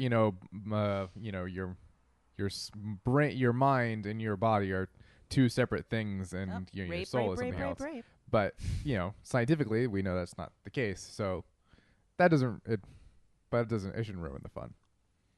Shut up! Stop being. Shut up! Stop being a nerd, Brian. Oh, Rita. Oh, Rita. Yeah. Oops. Well, I'll try again tomorrow. Like the weird thing. The thing that is off-putting to this is like the. I like how there's what is this, some kind of one night stand? No, we totally just met today and we were going to be together exactly. forever. Like it wouldn't be Absolutely. rapey if she was like, "This is a one night stand, right?" Yeah, okay, done. Well, I was it's like, the fact that he's like, "No, I want to marry you." Yeah, and she's like, okay. Okay, Yeah. in my pants. No, that's not okay. Mm. I wonder if there were to be. I wonder if. I don't want to change anything about this movie, and I'm glad we have it as is. But as a thought exercise, it's easy to imagine a variation of this exact same movie where he's like head over heels in love with someone at the beginning of the movie, and he learns that they're just a person, and like gets Yeah. over it. And like it's ultimately would you- he doesn't have to win her over. He has to get over that shit. Would you say that he's actually head over heels in love with her, or is he just sort of like, conquest? No, I mean I'm imagining an alternate one where it starts where he's like maybe just gotten dumped by someone or something like that, but like yeah. he's really into someone, and the movie is about him getting over them as opposed to getting them. It'd be darker. That would be interesting if he had to deal with, or if this whole movie were about him dealing with a breakup. Like he just broke up with her and he's got to just deal with it. And he's trapped in the small Yeah. town with her. Yeah, and he's got to get okay with it. Oh man, that's a whole right? another level of dark. Right? Yeah. That's a really dark movie. I don't like that movie. I don't want to think about that Well, movie again, that's anymore. like 1408, where they keep reliving his worst possible memories. Yeah. Where he has to keep reliving his daughter's death. See, Spoilers. that's shitty. Let's go dark Let's as see hell that. with Groundhog Day. Let's make this the most uncomfortable thing of all It is time. an existential movie. What do you want? There's a movie that I Me too. this is reminding me of right around the same time a TV movie, which I think was a remake of another movie that came out called 1201, that had a similar idea to this, where this guy had his day was just repeating and he couldn't figure out why, and it was because there was some particle accelerator or something that was being activated and was causing this loop, and for some reason he was the only one who could remember it. And you just reminded me of it when you said 1408 because of numbers. But that's a perfect example of what this movie would have wound up being had they had a kind of MacGuffin like that, because When you start to explain it, that sounds like bullshit. Quick question. But the other thing is, Where- because 1201 became about him trying to stop the machine from going online. The whole movie became about that. I'm just wondering, where did this chick come from? Who cares? Wherever. Like, you don't see somewhere her at any other point in the movie. He has. That's just a way of saying time is passing. Yeah, time It's is like, he time is did, passing. He What's did the one girl's name? The first Nancy. one? Nancy. He Yeah. did Nancy, so now he's moved on. yeah to the he next did one. Nancy for a few weeks. Yeah. Because you keep seeing and then- Nancy here Somewhere and there throughout between the movie. years You 8 never see her before or Yeah. again. But I think Yeah, but that- we're I on think year that- like 25 right now. I think that works. I think that works in the context of the movie, because it's just like, who's she? Who cares? It's it's he just doesn't care. conservation of that's fair. detail, That's really. fair. It's just, yeah. And somewhere around like year 851, 852, after he'd gotten through all the girls one or two times, like he goes all the way to the end of the city, and it's like, well, I haven't been with her in like 30 years. I'm going to go back to that. He's done that a few times over. He just starts sleeping with the old ladies in the car. No, he's already done that too. I think around 852, 853, he just goes gay and starts the process anew on all the guys. Well, except for Ned. He Then That's just has clearly a- not down. Then he does just know falls that- That might deeply be in a love with that could be some Punxsutawney fun Phil. hate sex. Though. I always found that Bing, I always assumed fucking and punching. because later on he knows that one of the waiters is gay, so I always assumed probably somewhere in there he figured that out firsthand because he just got bored. Honestly, like year 950. I mean, I might like just start hitting on guys, just Yeah. like on straight guys, just to see like, okay, if everybody really is just a sequence of buttons, Yeah. what are your buttons? So now we know what Brian is. We just have to negotiate a time Now we frame. just want to negotiate the time. Yeah. In the Phil chat, becomes a cannibal serial In killer. the chat room, Sparkletone's like, not shown. The years Phil spent being a cannibal serial killer. before getting bored with it. Yeah. Well, that's I would probably get there at like year 5. yeah. They specifically Cannibalism in year 5? Okay. Well, I'm being honest. I was just talking about. I just read that book Lucifer's Hammer. It took them like 72 hours before people started turning cannibal in that book. So It was the 70s. yeah, that's true. But they very specifically have talked about in the behind the scenes stuff, choosing not to explore The darker side of him. There's a suicide montage. Him becoming a serial Oh, killer right. and him doing all this stuff because he could. He could play this like a game of Doom and just go he around could- killing everyone all day long. See how many people he could kill before he resets, and then try to beat that record. Well, yeah, you know, but I it's like think the suicidal thing is more of like showing his desperation as opposed to showing him turning into an even worse Yeah. human being. Right. he's got to Yeah. try that. Yeah. There's essentially he's got to try, and he's got to try it more. You than know once. he must have killed someone once. Yeah. Yeah. There's Beca- no be- way. The movie never shows it. You know he did that Yes. once. At be- least. because it totally dips into, he dips into a nihilist period because nothing matters, and from his point of view, that's completely justified. That's the And Groundhog then he Drive. starts saving everybody's life too. Yeah. Where he tries to save the homeless guy, and then he like stops. He saves the kid and, And he's, the guy the that's mayor choking, and yeah. yeah. And helps the newlyweds. Who Yes. yeah. Yeah. It's Michael Actually, Shannon, right? It was his Michael Shannon's very first role in a movie. He was 19. He Wow. was 19. Mm-hmm. Yeah. The only thing he had done before, I looked it up this TV morning. movies. Yeah. The only thing he had done were 2 TV movies. Yeah. WrestleMania. WrestleMania. Once again, I have to tell you, if you haven't seen it, Google Michael Shannon sorority. Sorority letter, yeah. Watch that video. Yeah. I'm honestly convinced that's how he got Zod. I think they saw that video and like, oh my god, he's really scary. Has anybody actually had sweet vermouth as just a drink? I'm terrified No. of that. I wouldn't want to taste it. I don't think it would be good. I've I mean, had- I've sipped it like a little, like before. Her favorite putting it drink in is but sweet vermouth with a twist on the rocks. rocks, yeah. Yeah. I've had Southern Comfort, which is way too sweet for me. Yeah. Well, Soco's kind of gross. Apparently, it was Harold Ramis' wife's favorite drink. Ah. Oh. Well, it sounds like a great drink. It- Yeah. In Flash from the Past, there's a joke like that where he's like, here's a wine spritzer or something, and she's like, I thought only hookers drank those, and Brendan Fraser's like, well, I know Mom sure likes them. Yeah, Darth Praxis points out he definitely murdered Ned a bunch of times. yeah. There was a bunch of like Shoved him into traffic. like gimpy torture Ned Yeah, days, yeah. where he's like There were tying days, him up. yeah, there were days where he did nothing but murder Ned all day. Oh, Slowly. like Yeah. Looper style, where he just starts like slowly Like, chopping off yeah, body yeah. parts. He slices off his toes, then his foot, then his ankle, then his. Jesus Christ. I mean, Fuck you, Ned. Well, turns him into a snowman. the real joke that Oh God. Just his head and the snowman body. the joke that Darth Praxis is making See, here this is is like if this you, is why they didn't do The, that. the weird days are the ones where he's mixing. The weird days are the ones where he's mixing the trying to get with Rita and the killing Ned days. Yeah. Where he brings the head thing to the snowman after the date and just puts his head on there. I killed this man. Yeah. He has life insurance. It's okay. he has the dismemberment plan. The joke that Darth Praxis made originally was the fact that he yes, okay, so we had one Knowing of those old wise black man. wise old black man magic bartender shots. Joke Come on, Darth good Praxis jazz. made is the American Psycho. That he goes American Psycho on Ned and does a. Do you like Sonny and Cher?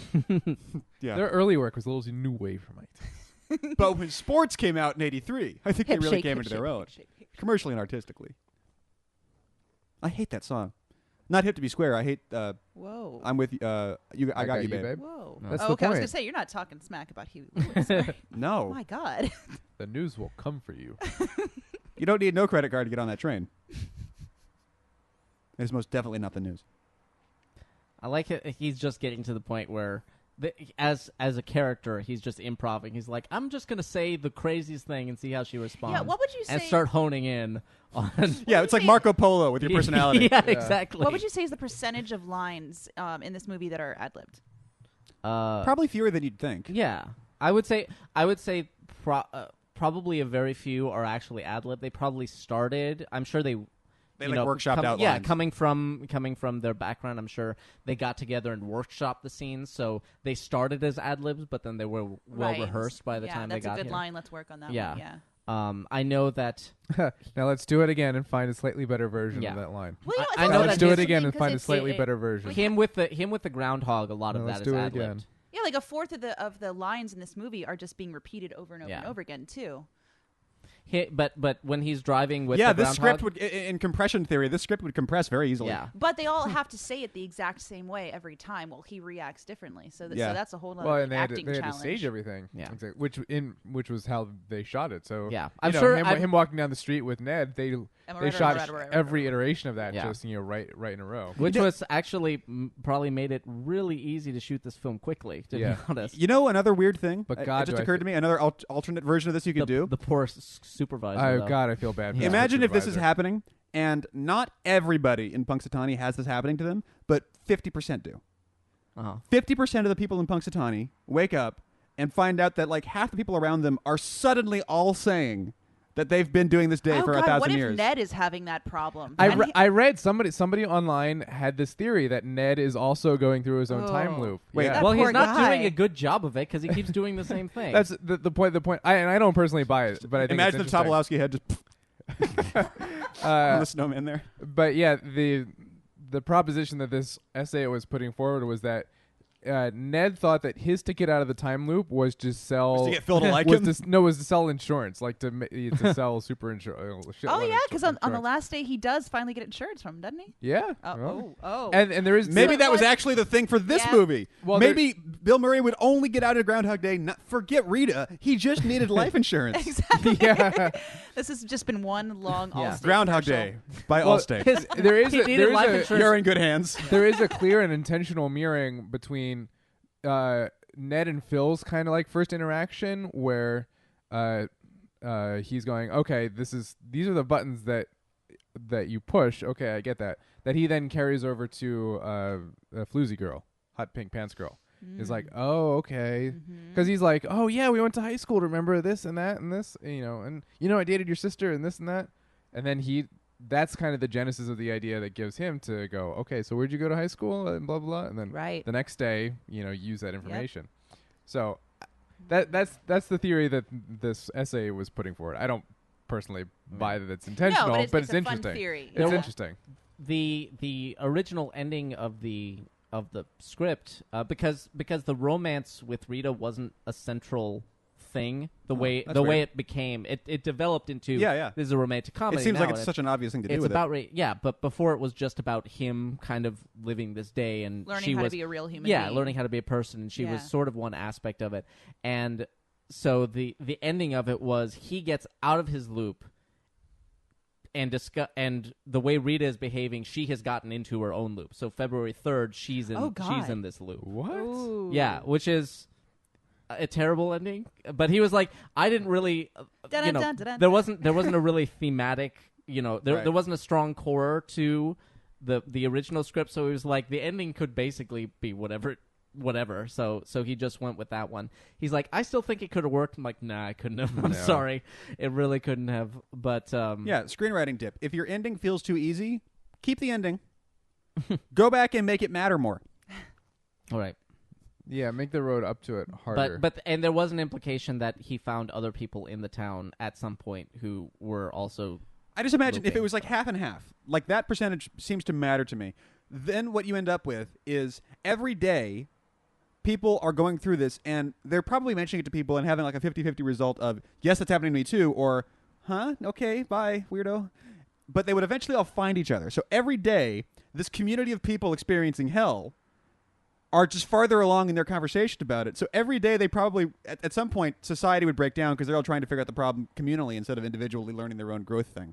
Now they're trying to figure out as a community, factions would arise, and there'd be like this daily apocalypse where there's already the warring factions of these people that are experiencing this hellish day. And and every day the people who live in the city that don't have that going on just wake up and half the town Has is on lost their fire minds. and they're like shooting at each other and Half shit. the town has completely lost their mind out of Well, yeah, then nowhere. it becomes like a Twilight Zone episode where, Yeah. like, at the very end of the 10,000 days, he walks in the city and there's another guy who goes, "I saw everything." yeah. I saw all the people you ate. Ceiling cat. Well, there's so Ceiling there's- cat is watching you masticate. All right, I'll give it to you. That was a good pun. Yeah. That my brain was like, no, don't do it, Brian. Don't find that funny. There was that episode of I'll I get think you it was eventually. Twilight Zone where she could just yell "shut up" and the whole town froze until she said "okay." Oh, I don't remember that Yeah, one. that was a really dark one. And at the very was it that or was it Outer Limits? No, But it was Twilight Zone. There was certainly at least the 80s version. Yeah, and then she'd say shut up and it would actually freeze time. everybody freezes and she can just Yeah. because she gets all crazed because she's got like yelling children. That Stuff happened like on. that. And then at the very end, she realizes that there's a meteor coming to crash into Earth, and she says "shut up," and she realizes if she unfreezes time, it's going to blow up the world. So she has to be stuck in freeze time alone with no one else for the rest of her life. That's dark. Super dark. It comes to the same thing though, Yeah. doesn't yes. it? Yeah. It's the end of everybody else, one way or the other. But does she? I mean, well, that's the question: is does she age with time frozen? So will she eventually die in frozen time, Probably. or would she just live forever? Well, at least with this, he doesn't have to moisturize. No. Yeah, but he probably has chapped lips like all the time. That's 'cause true. It's really cold. Yeah, so I think this is his manic phase, this one. because he knows the snowballs are coming. Right. Mhm. And I he's can't wait like, to do this with okay. my own children. I want lots of kids. I want to adopt them with my own kids. I want to have foster kids. I want to. Ready to go for adoption. He's like, I'm going to make this one work. Oh yeah, and he says, Today's I gonna got work. this at Snowman City. Like he's offering the punchline of a joke he didn't even really tell this Yeah. time. Yeah, Yeah, he's going through the phase where he's forgetting how to be a human being for a little Yeah. while. Yeah. that's the real. He setback. really like he's just remembering the motions now. and This not is the remembering- day that I would be terrified. Yes. Yeah. Which she is. Yeah. Clearly. And so she's like, Yeah. I can't react too Yeesh. loudly or I might set him off. Yeah. Yeah. Right, exactly. And then we go into And the it's snap. also- There was a few days him in, trying in his to- personal timeline where she ran away screaming, Yeah. like sprinted away. There's him trying to recreate these I- moments that I love just that happened. moment. She slaps him and he's like, okay, and opens the door. Like he's still like just that little bit of chivalry. Yeah. Madam. Well, or he's Uh. again going through the motions. He's like, all right, well, this is the part where she walks inside. So Yeah. See, this is a great illustration of the hell that this town Yeah. is. It's like all these, beautiful ice sculptures that, took a lot of skill and artistry to create, and they're all just groundhog. awful looking groundhogs. which is apparently a real thing. They really do the ice sculpture thing in Punxsutawney. I worked on a TV show for a season that was called what was it called? I forget what it's called. I worked on a show. I did the title Oh, sequence yeah. I for a saw show that I forgot Yeah, the we're name just of. people that make big Good- ice sculptures. Yeah, and good sell job. them. Thank you. Yeah. It was an ice Ice fucking- sculpture truckers. I forget what it was called. No, but I literally goddamn did the title sequence. I forget the name No, it of was the show. like Ice But it- Masters or Ice Wizards something or like something that. Yeah. And it was like TLC or one of those shows. And it's interesting. I love this shot. Yeah. Obviously, just a big prop. but Yeah, the I'm shot sure in that's slow-mo. like 10 feet tall. But Yeah, it's a that's great awesome. shot. Practical effect. Anyway, and it was just interesting because over the course of being around a show like that, when it's a here's how we do our job sort of show, you end up accidentally learning a lot about it, even more than you get from watching the show, because you're hearing all the takes. Like you're hearing the entirety of that reality show being edited behind you, and someone's logging over there and someone's editing over here. And it was just cool, and I ended up spending time around after, like, at the premiere party or something like that. They had done a few sculptures for that party, and at that point, I actually knew enough about like ice sculpture theory to talk to them about it on a level where I think they thought I knew more about ice sculpture than I did, just because I had the advantage of having seen the entire show already before it aired. So I walked up to them with all this knowledge about ice sculpture, like, "Oh, this is really cool. I see what you did here. You did this with a chainsaw, right? And then this right here used a hot wire." And they're like, "Yeah, do you do ice sculpture?" It's like, "No, I've just been hearing you talk about it for like 7 weeks." Yeah. So I actually had my own Groundhog Day experience. I just walked into the party for the premiere party for the ice sculpture show, already knowing a lot about ice sculpture Nice. because I've been living that party every day for 7 weeks Over before and that. over. Groundhog Day. Roadhouse. They used to pull the hog out, and they used to eat it. You're hypocrites, all of you. I wonder what it would taste like. Meh. Meat. Probably pretty gamey. Yeah. It's a rodent. I like the camera guy though. His reactions are always like, "This is amazing." I don't no matter what's going on, he's Never like, "I'm just stop gonna keep rolling. shooting." Say what you will about Chris Elliott, but he is a cameraman in this. Like he's doing a cameraman right. He is, in fact, a That's true. cameraman. It's true. He's doing a cameraman right. you Cameraman recognize will that guy. always roll. Always have the camera rolling. if there's something to capture. Yeah, and put your little hand in mine. Oh. I would have that reaction even if I weren't reliving the day. Yeah. How many days in a row, when he finally got to fuck it stage, when he was at his most depressed, do you think he every day he would just ritualistically wake up, kill himself, wake up, kill himself? Like, how many like cosmic snooze buttons do you think he hit? The issue is that it still would hurt. Yeah, Yeah. well, the other issue is there's no. If only he had gone to bed that night with a gun under his pillow, he could at least do that faster. He still Yeah. has to wake up and go kill himself. He has to go get the tools to do it. Yeah. He can't just roll over Yeah. and kill himself. At He the has to- very least, he has to go down down and get the toaster or exactly, something. Exactly. He can't just like, oh, I want to die right now, but I have to get up to do it. Go back to Yeah, sleep. it's that exact thing. It's like, oh man, it's really cold outside, and this bed is so warm and comfy. I just don't want to get out of bed and kill myself. Right. It's like I'm so it's like comfortable. I really have to pee, but I'm so comfy right now. Yeah. God, I want to kill myself, but I have to get up to do it. Yeah. Yeah. That My right life there, is the worst. That is the one moment where even the camera guy was like, he has to be stopped, and I have to stop him. And before he's even done shooting, he's like, nope, we're not going to use this. I'm just going to... We're just gonna put this away. That's the cameraman effectively Homer Simpsoning back into the bushes. Yeah, like, exactly. oh, no. I've come to the end of me. What a great line. But also is that what very he said? Is that I never noticed that line. That's that's great. his I've come line. to the end of me. Yeah. But that's also, very philosophically, pertinent in the sense that you have to kind of hit rock bottom before you can start to put yourself back Yeah. together. God, I absolutely love the scene when Punxsutawney Phil is driving. Yeah. Well, Yeah. Oh my God. that's the Don't thing. drive angry.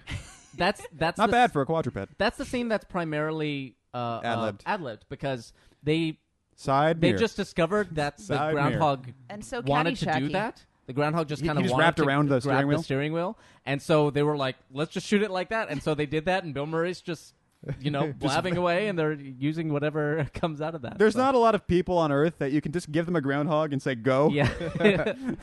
All right, Bill, we're just going to roll. We got 10 minutes in this mag. I want you to just be funny. There was actually a sequence. Take this groundhog and make it sound funny. There was a whole sequence where he was gonna try to stalk the groundhog and was like a sniper Like rifle. and stuff. Caddyshack? Well, that's exactly it. When they cast Bill Murray, we're like, nope, that's Caddyshack. Now we can't do it. Right. We have to cut that sequence. But there would probably be a period where you think that your fortunes are entwined with the groundhog. Like, if I Yeah. can just kill the groundhog, There then must I'll be some. break Yeah, this your loop. brain would start going into there is significance mode every day Yeah. for everything. Yeah. Start having to figure stuff out. Well, the original there was a whole sequence where he broke the clock. Yes. The original idea was as soon as when he breaks the clock, that's what breaks the cycle. When he finally figures out to do that, but then That didn't give him anywhere near enough yeah, time. that He'd break the didn't- clock on the 5th day. Yeah, exactly. So, and there was no thematic, significance to it or anything. So, come on, make it fun. And the groundhog bit him a couple times. Supposedly, yeah. Didn't it? Yeah. Groundhog don't care. Groundhog's a badass. Don't drive, Don't drive angry. So there's some. I'm sure that's a rear projection that they're using for the close-ups. They just put them on a rear projection screen and would go Eventually, this wouldn't even be scary anymore. for him. Yeah, because everyone's afraid of dying because that happens once, and there you go. That's how you died. It's over now. But if you ultimately would eventually break that instinct, where it's like the act of dying is absolutely meaningless. Yeah. It might hurt if you don't die immediately, but he at this point might He's not pretty even, good at killing like when he himself, ramps probably. off into the quarry. At this point, he might not even be scared at all, Yeah. Well, what about the concept of depending on how far into his process being he is. scared of the idea that maybe today was going to be the last one? I think at this point he would welcome it. Yeah. Yeah, I think well, that's what he he's wants. doing. Yeah, he's saying, "I've come to the end of me. He's when he's That's his- talking to Rita, he's saying he's basically leaving a suicide note. Yeah. Yeah. He's saying, I'm pretty sure if I kill the groundhog, it's going to stop this. Is this the but first that's time he going killed to kill himself? me too. This is the first time he's killed Yeah. himself in the movie, right? Is it? Yeah, I don't Yes. remember seeing the suicide sequence Because they're so the far. so. sort of film grammar. They're playing this out like this is a serious moment for him. Yeah. We're about to get the suicide montage. Okay. Yes. Okay. So yeah, this is so no, he hasn't gotten over his fear of death. This is This is him actually afraid. Yeah. He's killing himself right now. Yeah, This he is thinks him that this making is that going to be decision. for real. Yeah. How is this movie a comedy? This is the darkest shit that's ever happened. How is Well, it possible that this is a this is- warm-hearted comedy? This scene, like what happens right here. Is he going to his be line, okay? He might be no, okay. probably not Be now. okay. And then probably not Probably now. not now. That's a great. how is that a laugh line right now? But it's because you know why? Did It's he make because it? we know he's going to be okay. Well, Right. yeah, but that's the thing. It's really dark because at this point he And doesn't know slow that he's going to fade. be Right. okay. 60 frame fade through. Like for him, that's the darkest, lowest moment. Yes, it absolutely is. Probably like the worst of the whole movie.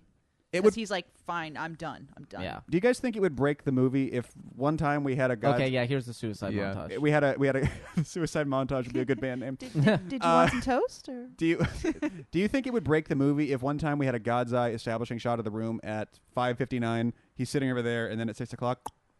Yes. I don't think we need that. Yeah. Yeah, That's, I don't that think you need that it. almost makes it too specific what happens. Yeah. Like, Yeah. I like the idea that it's more mysterious and more baffling. Yeah, I like the fact that you never see any actual magic whatsoever. Yeah.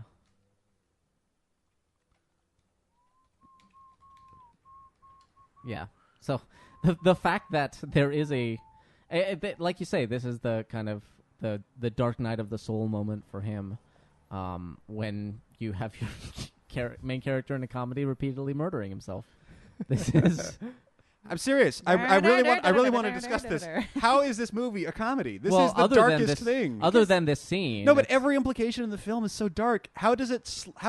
Yeah, see, I think this scene, this little moment here, is the darkest of the whole thing. yeah, It's not even just him, being depressed or being suicidal. it's it's seeing him how he being affects dead. other people. Yeah, Yeah.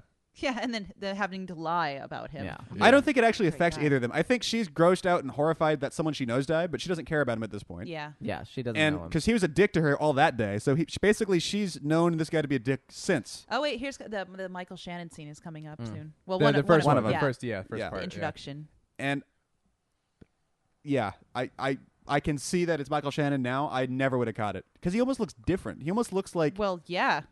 something. He looks like he's 19 years old. Yeah, but now the he has years kind of have like been rough to him. yeah. Well, it's sort of like this is kind of rude, but it's almost like a Mark Hamill thing where it looks like he had like an accident and they patched up his face, and it's just a little bit different now, sort of different face. I can see that it's Michael Shannon. It's just he looks different in some meaningful, non-aging way now. How, I how old think is he it- now? He's I don't know. 40s. Well, this is 93. He was 19, Yeah. so that's 21 years later. Mm. So 40. Yeah. I think honestly what it is he's a happy person in this role. Mm. And Yeah. I don't think he's ever played a happy person in any roles we've ever seen him in. Wait, who? Michael Shannon. Oh, yeah. That might be it. Well, that's because shortly into his career, he kind of fell into his character. Yeah. Of scary guy from Boston. Scary yeah, tower kind of guy. a creep, kind of like the quiet. There he is, lurching one. bottom right Look. corner. Oh, Yeah. That's General Zod right there. Yeah, we'll see him clearer later. But yeah. Happy. there we go. Yeah, Hey Here's guys. the- yeah. I saw on Reddit somebody posted that they were watching this movie on like the country music channel or something, Mhm. and they bleeped the word gay. Oh god. Huh. Don't know if it's true or not. It's what I read on the internet. They just meant he was in a good mood, man. This scene is also speaking of which, when people ask me as an atheist, they're like, what would it take for you to believe in a god? I'm like, I'm This not sure. or more. Well, no, but my thing is like, I'm not sure I ever could, because for all I know, whoever's making the claim is having one of these days. Like, Yeah. that's as plausible as him actually being a deity. So there's it It would have to be something with convince me. physics. It would have to be like an act of physics changing, Maybe, as opposed to but- like knowledge. But even it If you can make the piano go up and float away right now, yeah, but then maybe it's a balloon piano. Yeah, or maybe he's an alien. It's like, well, there's a certain point I think that's acceptable where it's acceptable to say, okay, that's where faith comes in. You know what? I see that you can do things more powerful than me. I'm going to accept your explanation for it. I'm going to take that on faith. I'm not just going to randomly be like, Well- yeah, I believe you for no reason. Well, here's a but- question, because even if I were to read in this situation and he just went, I know who this one is, I know who that, blah blah blah, I'd be like, okay, that's definitely weird, but I'm not going to go supernatural yet. If, however, in the subsequent conversation he starts pulling things out that the other person has no right to know, Uh-huh. I'm not sure how I would react. Right. How would you react if all of a sudden somebody who you didn't really know that well knew every intimate detail about you? I would not be flattered. Yeah, I'd be right? I'd be horrified. Right. Also, you Well, have to nowadays it's the thing is, Internet stalking. Yeah, exactly. Yeah. Now yeah, they that's could a be good an point. internet stalker. Back then, it True. was much more difficult to get that kind of information. Yeah. Also, I mean, you have to understand the fact that she shared all of that information on day one. Right. Right. So, I mean, it can't be that, personal, private. Mm-hmm. Well, somehow he's found his way past the. I do like that though. How could where she it's even like- read that handwriting? Yeah. Yeah. I can't read that handwriting, and I know what it says.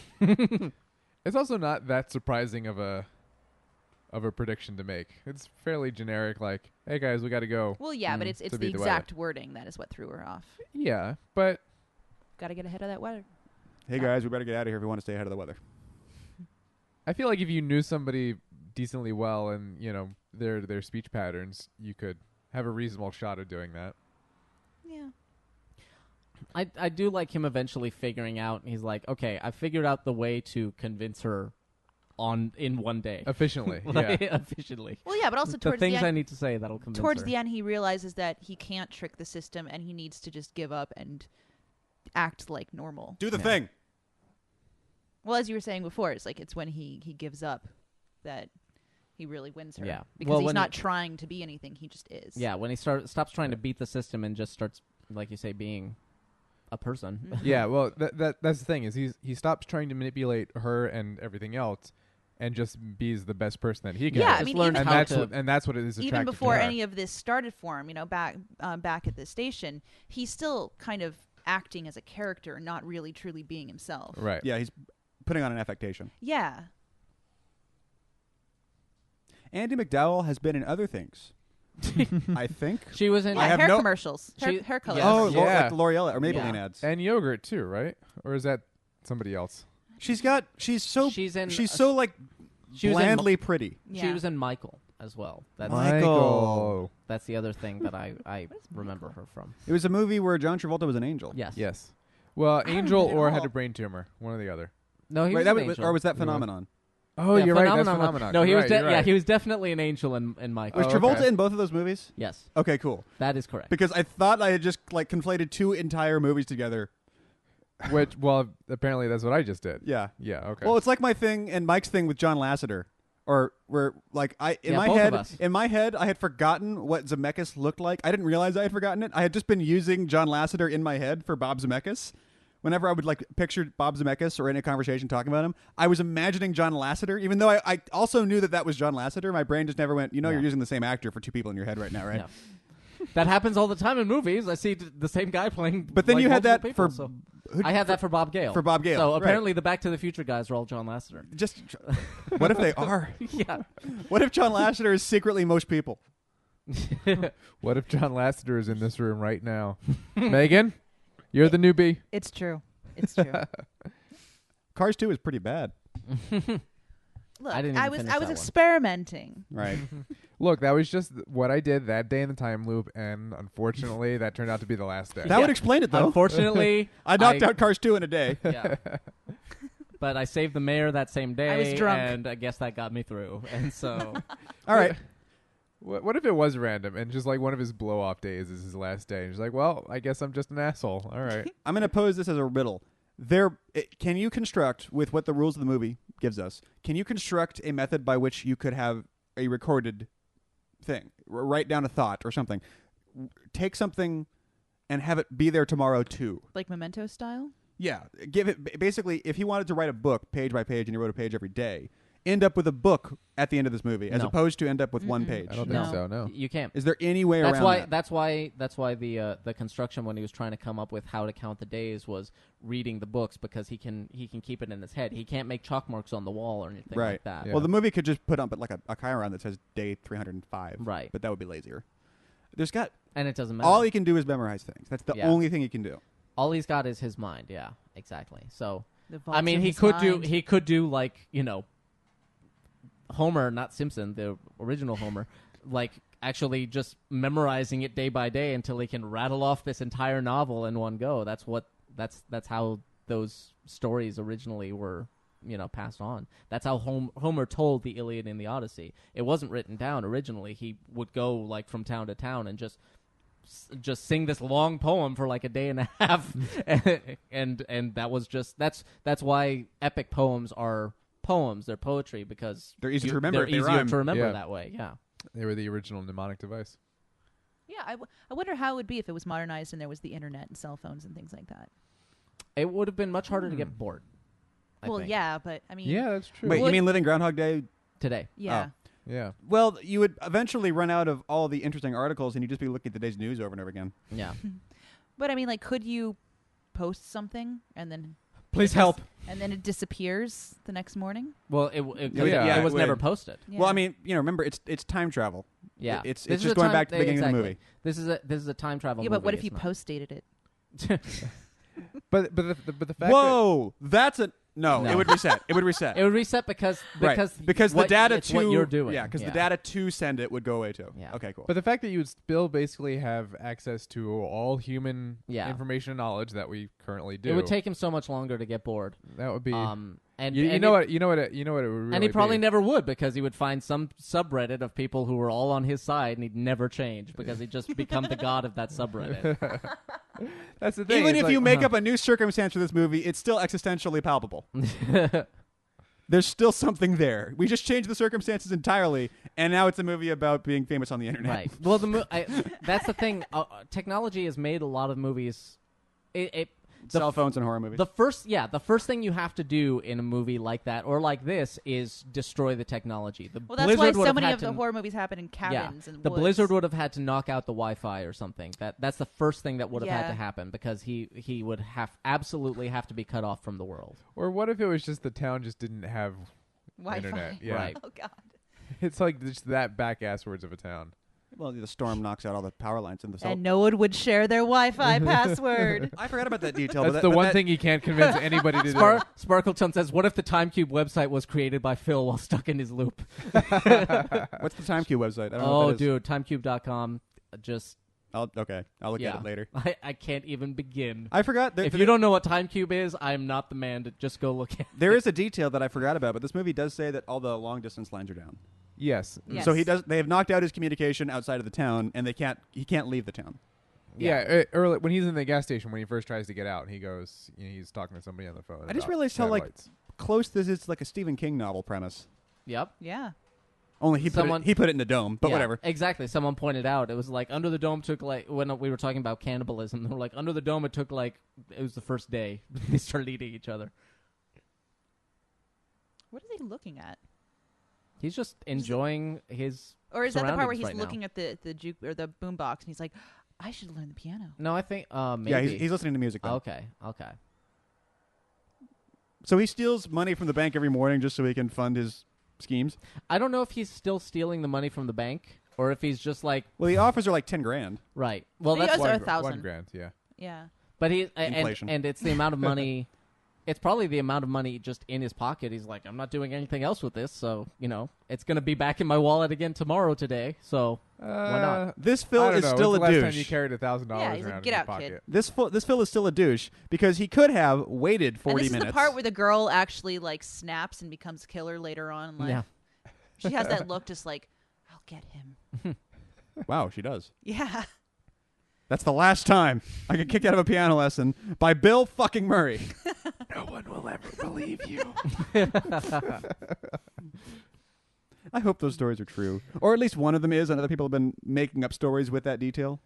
Where Bill Murray will just come and tap you on the shoulder and say, no one will ever believe you, and walk So away. actually, someone asked him. Someone those asked things him true? in the Reddit AMA if those things were true. He's like, I don't remember doing that, but it sounds like something I do. Well, didn't they were saying, wasn't there something saying that all of those reports of him going around like crashing college frat parties were all false?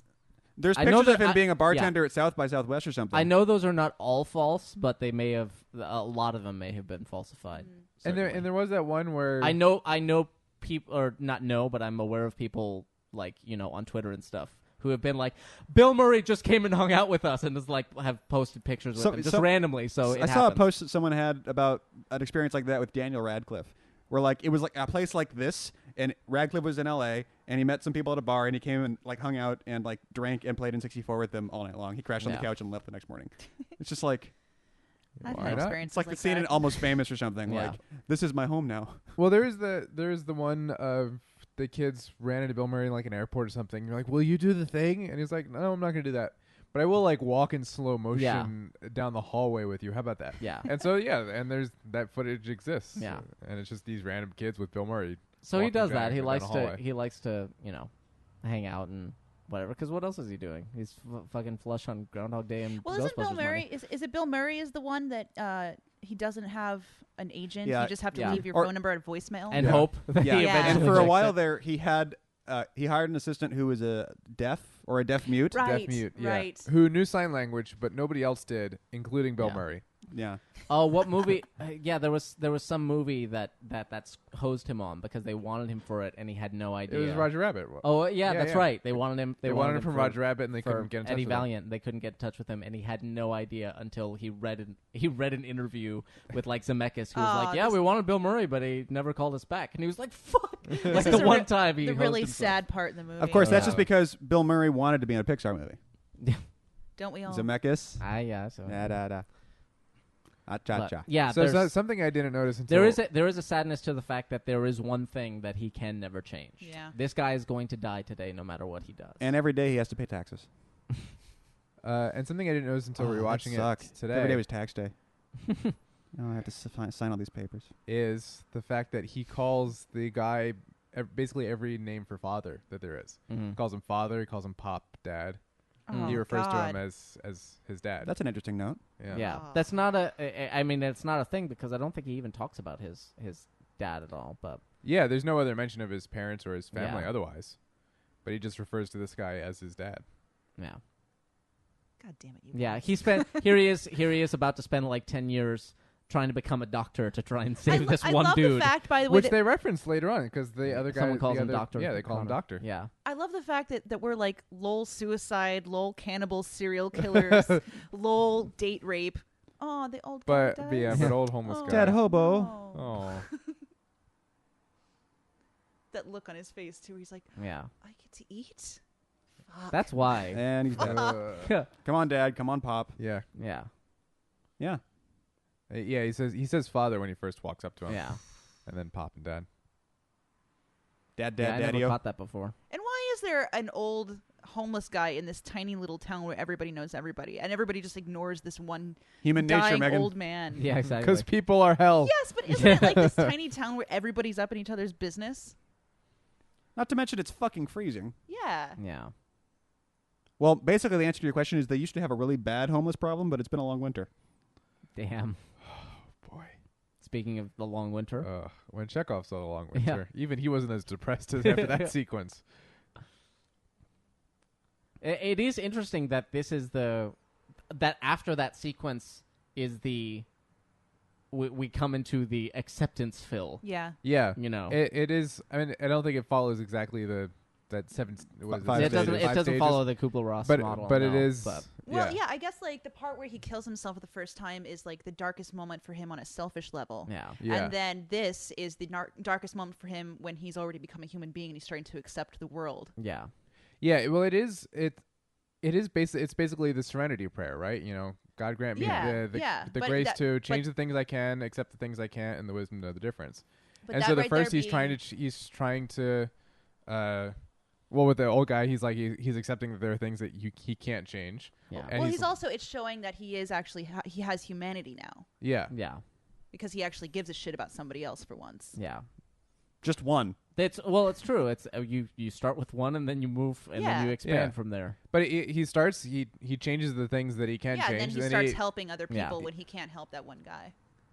Yeah, well, he starts changing the things he can. Then he confronts the fact that there's at least one thing that he can't change. But then he starts to develop the wisdom of knowing the difference. That and little shit. you have never thanked me. I'll see you tomorrow. Maybe. That's funny. This is a solid ass movie, man. Now the credits do the and instead of the ampersand for Ruben and Ramis. Yeah, So and it's Ruben it's Ruben for Ruben gets a story by himself, Right. And then the script gets Ruben and Ramis. Ramis. Yeah, So he was probably that means that Ramis probably took the last Ruben draft and did some tweaks to it. they basically went back and forth, but they never sat together and wrote a draft. It was always Ruben writes a revision. Ramis does some revisions. We need something else. Ruben, go write that while I'm actually working on the movie. The other stuff, that's okay, and then he comes back and Ramis touches it up. So it was a collaboration, but it was never a co-writing thing. It was like, Right. you write it, and then I'll write another version, and back and forth like that. The mayor is Brian Doyle Murray, his brother, I should point out. So That guy right there? Yeah. Yes, his younger brother, by the way. Really? Nuh-uh. Despite what you might think. 'Cause he's And his been in other a ton brother of is things too, one of the right? voices on the radio, right? Maybe, yeah, probably. There's like, how many Murray brothers are there? Like 5? I And actually like don't know. 4 of them have careers. I just know Brian Doyle Murray because he so often appears next to. Have they Yeah. ever Bill Murray. had a band, a family band? The The 5 Murrays. Yeah. Well, did you guys know the that Murray 5. Tom Hanks doesn't do the voice of Woody for games or for ads? His brother Jim Hanks. Yeah. And he does a really great. Jim Hanks is also like a voice actor in general, but he can do a dead-on Tom Hanks impression. And I was really amused because at one point I was watching Scrubs. I was just binging on Scrubs on Netflix, and there's a joke they set up where there's a doctor named Hooch. Hooch is crazy, and they set him up with a guy named Turner, a Dr. Turner, and it's a sight gag. It only happens once. Like they show the names on the chart, and then Hooch and this white guy walk by, and it's Jim Hanks. Uh-huh. So there's like this passing thing where you're like, that looks like Tom Hanks. That's not Tom Hanks. That really looks like Tom Hanks, and he's gone. But it was Jim Hanks. At which point I was like, I must see him in everything ever. And the only other time I've ever seen him like moving and talking on camera is in the documentary that John DiMaggio just put out. I Know That Voice, about voice actors. Oh. Yeah, the Jim Hanks. the trivia on this movie said that Tom Hanks was Considered for the role, but Harold Ramis decided that he was too nice to play the part. Maybe. I believe that. I think he could have pulled it off. I can think- imagine Ramis making that decision, but I think Tom Hanks could have pulled it off. I agree. I think Bill Murray's still a better. I think Bill choice. Murray's the better choice. Yeah. I can't imagine Tom Hanks pulling off the mean Phil as well. I as can't- Bill Murray Yeah. does. No, because he He has can. been mean, especially in the early days. He could be mean. He was kind of What- rapey in the red shoe. What I can't imagine actually is Tom Hanks being a nihilist. Like I can't imagine Tom Hanks ever mean- going, you know what, fuck everything. I mean, there Tom is Hanks with a there is 1,000-yard stare. Castaway where he kind of snaps. That's true. yeah, that's true. But that's different. That's psychosis. That's not like Okay, so let's envision this as Tom Hanks and Tori Amos. Tori Amos, I'm gonna just pass. Just on because it's just right like away. such a bizarro, even idea. They probably wouldn't have both got cast in the same. No, because no. that's also an. I don't think she would ever actually have been cast to begin Well, with. if it were Tom Hanks, then it would have been Meg Ryan, obviously. if this Yeah, you're probably right. Yeah. yeah. it wouldn't have happened then just because of what was going on then. But if this movie was made now, Robert Downey could pull this off. Oh yeah, yeah. He I could see start it. being a really likable absolute dick Yeah, and becomes a nice guy at the end. Yeah, I agree. He could pull that he'd off. be. You he'd be mean this Iron guy. Man? Yeah. Yeah, Iron Man, basically. Well, exactly. He would play this. All it took was the love He of a he good plays woman. this. He plays this role all the time. and a flying suit of armor. And lots and lots and lots of money. So this also. At which point does this piano teacher lady not take the credit for the fact that he walked in today saying he needed piano lessons, but Yeah. he was already Art Tatum? Well, that's the joke. Oh, also coming up is the extended Michael Shannon scene. Yes. Where you're just sitting there Smiling looking all- at him and going, I know that's Michael Shannon, and yet that's so weird. Yeah. That's Michael Shannon right there on the left, the old lady. the shorter one of the two. Yeah, what's so great about the implication here is the idea that he has this reputation that feels like it needs to have been built up over years. Yeah. Absolutely, Which from yeah. his perspective, it has been. But But for him, he He's just had a very long he day. But he for just everybody spent else, 10 like- hours rampaging around town. yeah, he's like just building this amazing reputation in 8 hours time. Yeah. Which I mean, in a small town, you can do if you've spent the whole day like maximizing your efficiency, going, okay, I got to save the kid in the tree, and then I've got to save the mayor. I have just enough time to make an arc so I can stop that car accident, and like so. Oh, wait, if here that's we the go. way you're doing Here we it, go. Michael There it Shannon. is, yeah. There's Zod. Smiles and all. See what I'm saying? Like, he doesn't... I can tell that it's Michael Shannon, but there's also something different going on with his face. I really think it's because he's happy. no. Yeah, and he doesn't have like a cigarette shoved between his teeth and a scowl. What? Yeah, I mean, tell me right now, what other role have you seen Michael Shannon in where he smiled or laughed? Patch Adams. Oh, that was Robin Williams. Didn't he smile a little bit in Cecil B. Demented? I forgot he was in Cecil B. Demented. I think I forgot I watched Cecil B. Demented. It's John Waters, right? Yes. But didn't it only really take about one day for in Tu Wong Fu for them to kind of like change the whole? They were there for like a week. I don't know what you're talking about. Tu Wong Yeah. Fu, thanks for everything, Julie You're Newmar. into weird things. I've seen. I don't remember the movie that well, but there's a lot of movies. where Megan, it's feel like a bad about your one-day- opinions and preferences. Oh, psh. No, Tu Wong Fu's a. You must be part of That's that fine. fringe culture. This is an us problem, not a her problem. No, it's a her Thank problem. you. Get out of here. Of course, the two deviants over there, the two preverts. Proverts, sir. Thank you. That's a sweater. Jesus. Now, late. Yeah, I think that's. I don't know how I feel about man man auctions. To be, It's we're objectification. We're talking about the one day thing. This is but misandry. this is Down with the matriarchy. It's okay to objectify. what him as a happened. man. What happened with Phil is Double standards. what happened with Phil is very similar to Scrooge. It was like he was one person and he woke up the next day and it's like now he's buying everyone turkeys and Yeah. running around and everyone in Christmas Carol just went with it. That's what they should So- do. They should do a modern version of A Christmas Carol with Bill Murray. Ah, Why did they yes. ever do that? I've still never seen that movie. It's good. Yeah? I like Scrooge. Honestly, Is it better than Muppet Christmas Carol? Because They're Muppet Christmas, two- I think Muppet Christmas Carol is actually the best Muppet movie. no, False. yeah, they're False. two. They're All two in as a different script. things. I think it's the best of the They're- Muppet movies. False. I think they're two separate things that both. I knew you weren't suited for should watch literature. both of them. Yeah. I don't think it should- Which Muppet movie are you? Great promoting? Muppet Caper. Okay, yeah, that's Muppets good, Take Manhattan. Hello. Oh, that also one's good. good too. But the problem is that everybody loves the Muppet Carol. Because it's perfect. Except it's already based off a different story. That's so you true, it's can't not really its own call it thing. like a full-on Muppets movie because it's That's true. just an adaptation. It's a very good adaptation. It is. It's a Well, great yeah. adaptation. And it's got Gonzo in it. It's probably one of the best Christmas carols. Boom. True. That's certainly true. No, the Jim Carrey one. How dare you?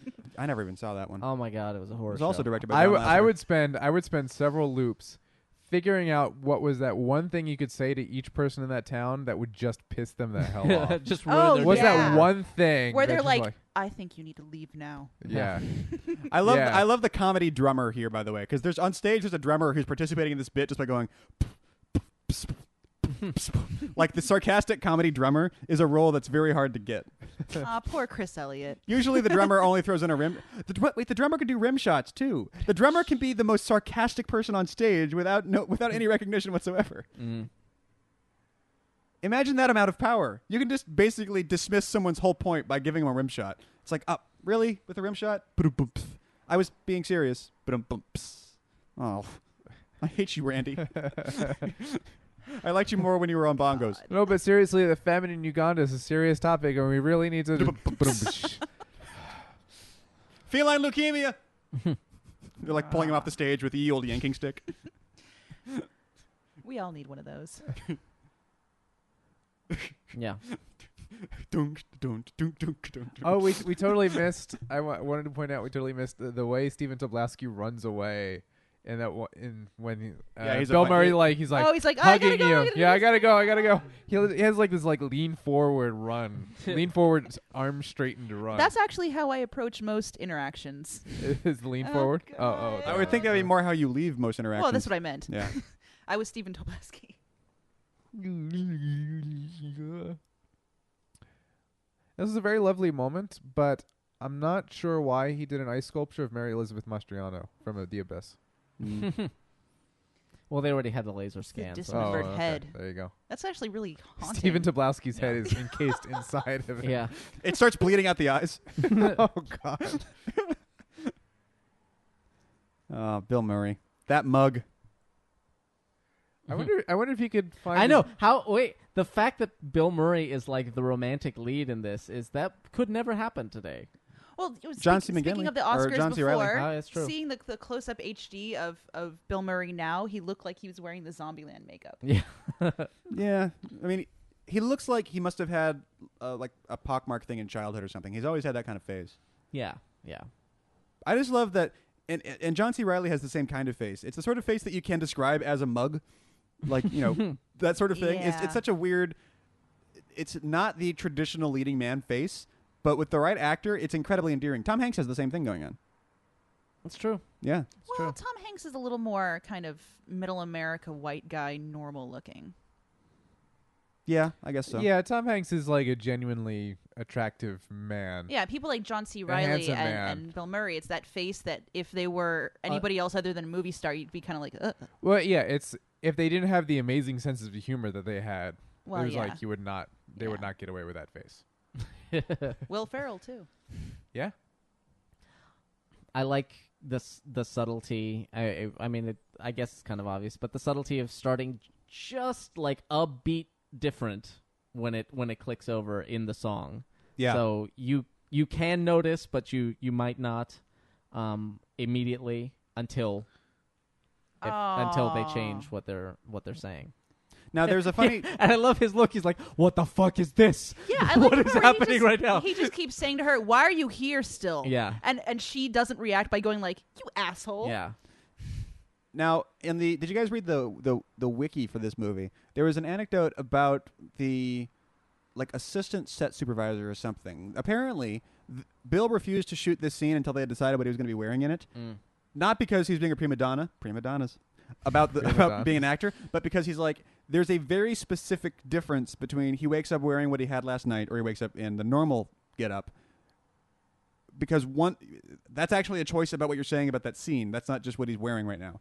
And everyone couldn't decide, should he be wearing the exact same thing, but then things are different, or should it be that he still has last night's clothes on or whatever, and they were split down the middle.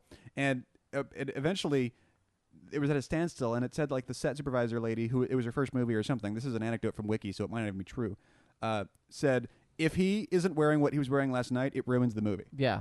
And then Ramos was like, all right, that decides that we're doing this. Well, what do you mean if he isn't wearing what he's wearing last night? You mean if he isn't wearing what he's normally wearing? If you're not seeing the results of last night in his clothes, then you're ruining the movie. You need to see the difference of today too. But doesn't that look like his PJs? I think it's like a differently buttoned scenario or something like that. I don't remember. I don't know what the difference is that they're talking about. I just know that was an anecdote. Well, the PJs he had were dark solid, blue, right? solid dark yeah. blue. You're Yeah. right. No, so it is. Yeah, that's not his definitely. pajamas. That's a shirt. Yeah. Okay, never It's a mind. shirt That's for what it last is. night. Yeah. He just has very pajama-looking shirts. That's all. Is there anything I can do for Well, you he today? did turn into an artist at the end.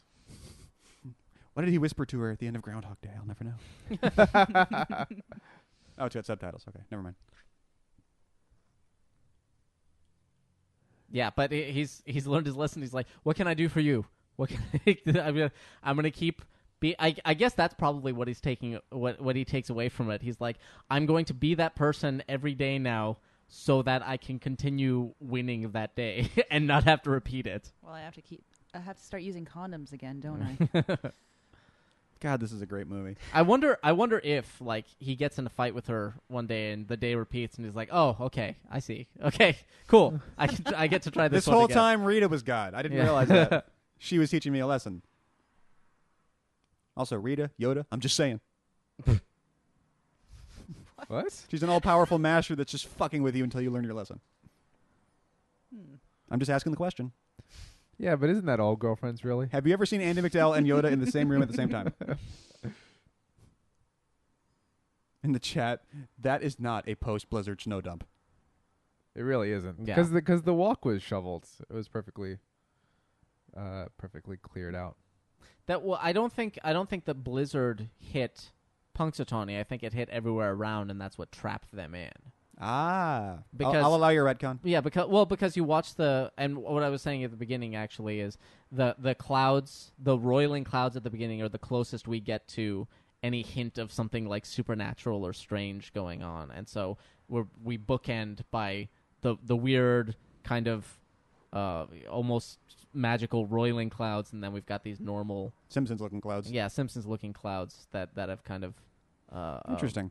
I never leveled made that themselves out. observation before, but sure. Bass But player, it's a banana very fish. subtle thing, and I wouldn't have The groundhog's name is Scooter. Yeah, that would have been something that you would dismiss Also as Muppets character. an internet theory, except that the screenwriter himself specifically said, "I lobbied to get weird clouds in the opening just so there was like some hint that something weird was going on." Lots of movies open on Groundhog's clouds. I guess it's just fun. So you stock don't think footage. about it, yeah. Yeah. You don't.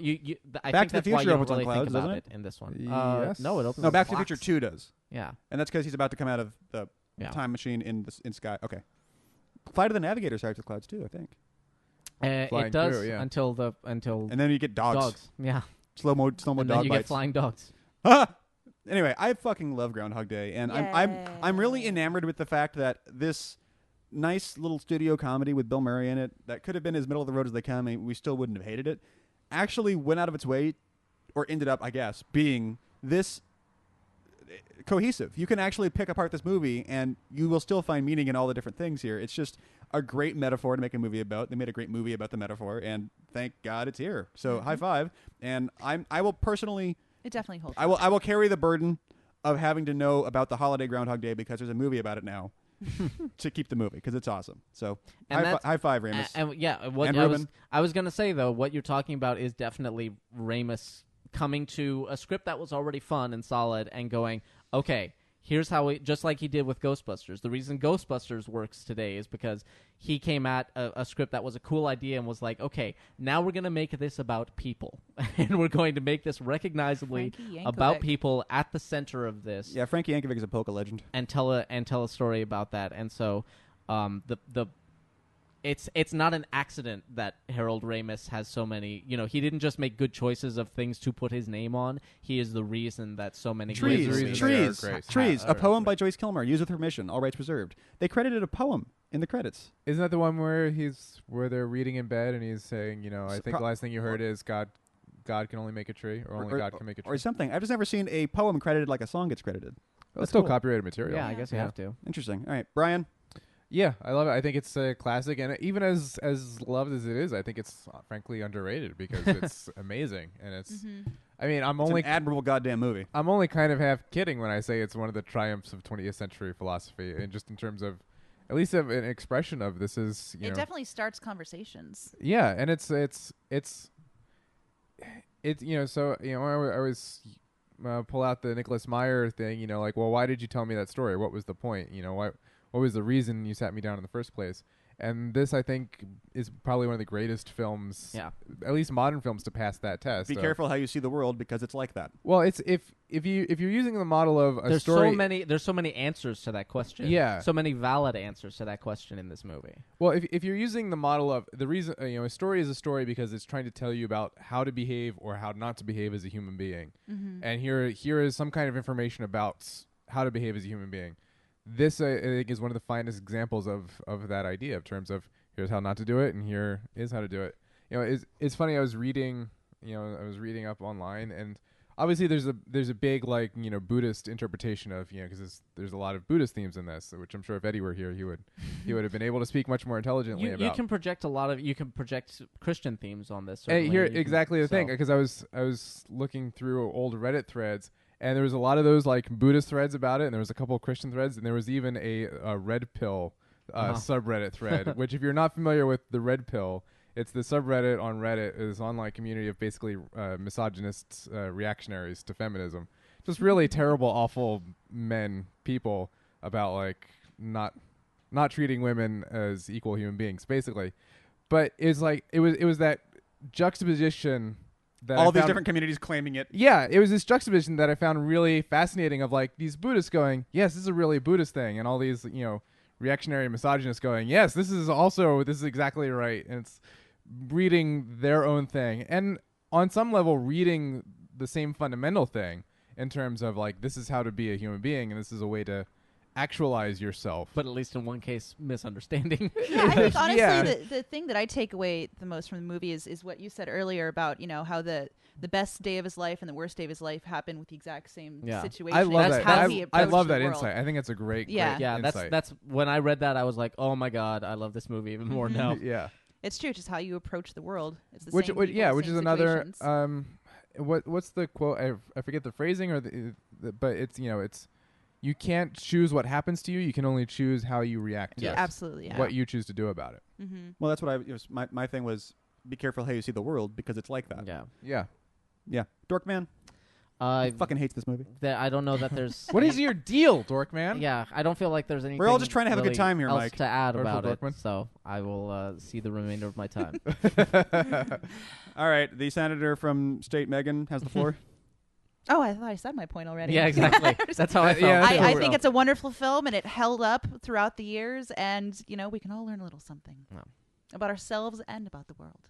Put your booties on because it's cold out there today. It's cold out there I every got day. you, babe. This has been What Are You Doing Movie. You can always find episodes at friendsinyourhead.com. For this and other wonderful podcasts, go to the forum, involve yourself in the conversation. It's really great and outstanding, and we're not arguing about True Detective. Buy our Oh, shirts. I caught up last night, so I can finally read that thread. Give us money. Yay. Well, yeah, for the next couple hours until the next episode. Twitter.com/friendsinyourhead, Facebook friendsinyourhead, friendsinyourhead@gmail.com. Holden Hill, design and maintain the website. Until next time, my name is Teague Christie. Brian Finifter. Hi, Scott. Megan Mayhem. And this has been What Are You Doing Movie. Thank you much for listening. Good night. Good night. Good night. Bing. Too early for flapjacks? Bing again. Bing. Phil. Google. Am I right or am I right? Am I Am right? I right? Helping. Right. Oh, Saying what I'm doing. oh, damn it. And Trey's joke in the Cloudy with Chance of Meatballs thing about that's what Sarah Palin is doing all the time. Just thinking her name. Sarah Palin. Oh. We have fun. Okay. Yeah. Cool. He's, well, yeah. Paul's saying Ramus had an interview and having clergy from every religion. Like, yep, that's us. And I'm thinking about him like, what about Satanism? Yeah, you can make that argument too. It's all about Well, living in the now and Except Satanism is about the. I'm sorry. I love the fact that I just jumped in on this. I'm sorry. that's fine. No, Satanism is basically the religion of worshiping yourself and yourself only. Oh, now that doesn't work at all. You're Yeah, right. because it's the whole idea that look out for number one first, and if it affects other people as well, that's all right. But look out for number one first and only you. And that's why the only holiday that Satanists celebrate is their own birthday. Ah. Oh. Well, I can see an element of that because it is Bill Murray. There is that Bill state. fucking Murray. I guess he There- starts well, there- out as a Satanist, he kind starts of. out Well, that no, way, yeah, there is a stage where he's trying to go through the motions before he really has. It's the phrase. You can't love somebody else until you love yourself. Yeah. And he definitely goes through that stage where it's that manic part where he's like, he's tried to figure out how to love her before he loves himself, and it Yeah. doesn't work. That's very true. And so, in that Well, one specific shit. in that one specific term, he does have to learn to love himself and hold himself first. Yeah. Oh, Teague's breaking things. Yeah, that's all right. If it's Hooray, Satan! if it As spares I said, it was like a little bit suspicious that I jump in when I'm Yeah. like, Satan? oh Satan! No, let me Could it explain. be Satan? Satan? Let me explain Satanism to you. Hold on. Of course, it's the girl in all black. Let's in the not get corner. this. Let's not get this wrong here. Well, what happened to the blue hair, Megan? I needed a change. What's that? I needed a change. You just need a change. You're not like selling out. You just needed a change. I needed a job. Oh, so you are selling out. I thought you were working at the King store. No, not anymore. Oh, all right. That's sad. Can they still hear us? Yeah, sorry about that.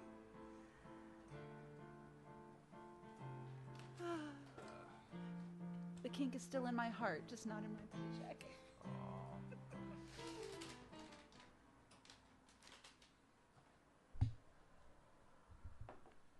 How long is Dogma?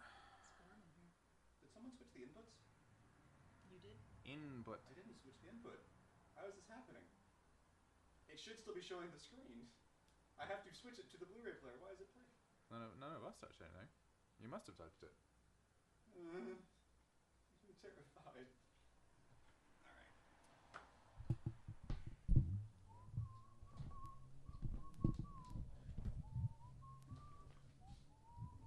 Doon doon doon doon. Yeah. Go for it. All right, guys, we're gonna take a break for a second. We'll be back. Whatever. So we're about to do Dogma, so pop in your Divid or Blura. Do your thing.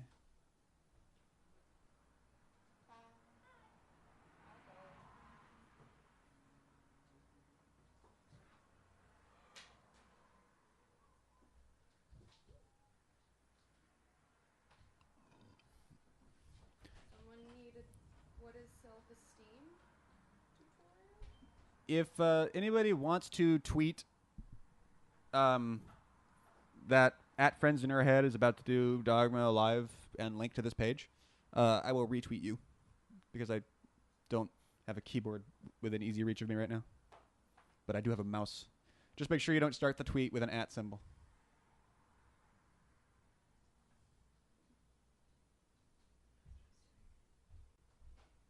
Goondoon, goondoon. What? Whippet, what? I've paid my dues time after time. My sentence committed no crime. Boom, bad mistakes. Made a few. I've had my share sand kicked in my face, and I've come through.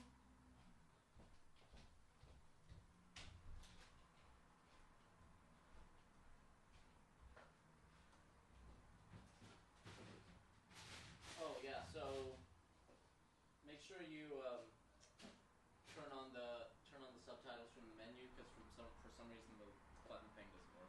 Trying to do it in the movie doesn't work.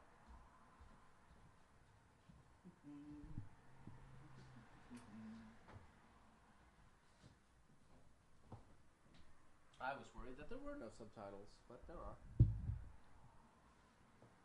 Ah.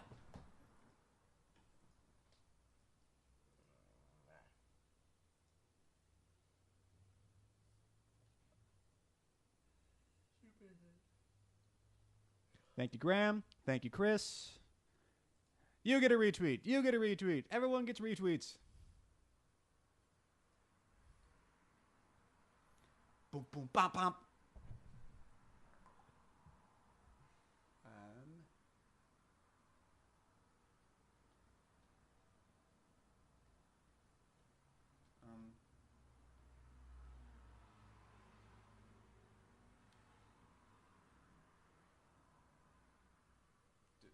Is this where the subtitles are? No, you're looking at sound. You're looking at audio. They're under subtitles. Go down to the monkey. Yeah, there you go.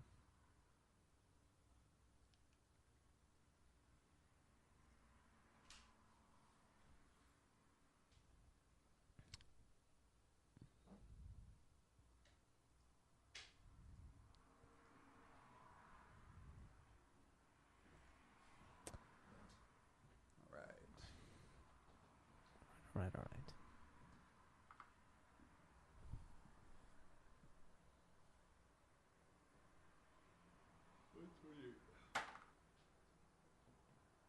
You know, Sandy Calora did the Golgotha. Oh, nice. Yeah. I mean, it's the worst sequence in the movie, but that's cool. I don't think it's that bad. It's just everything else is The operating CG on, is not great, but yeah. Well, I mean, it's just, everything else is operating at this cool, like witty level, and then it just gets shit joke. All right, we're back in, sort of thing. Yeah, but you don't know if that's Sandy's fault or. Oh That's no, that's not. I think the scene should have been excised from the script. I don't blame Sandy. Yeah. Oh damn it! I forgot about this. No, we'll leave it. Well, I mean, where do we do the unpause? Because this comes all before the logos. Does it? I think so.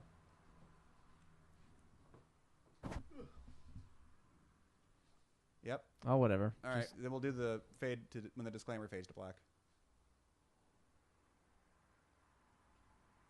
All right. That's cool.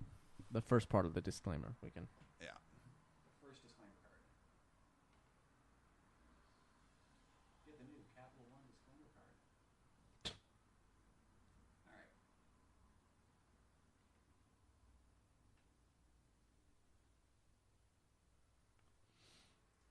Let's do this. All right. Shall we? We shall.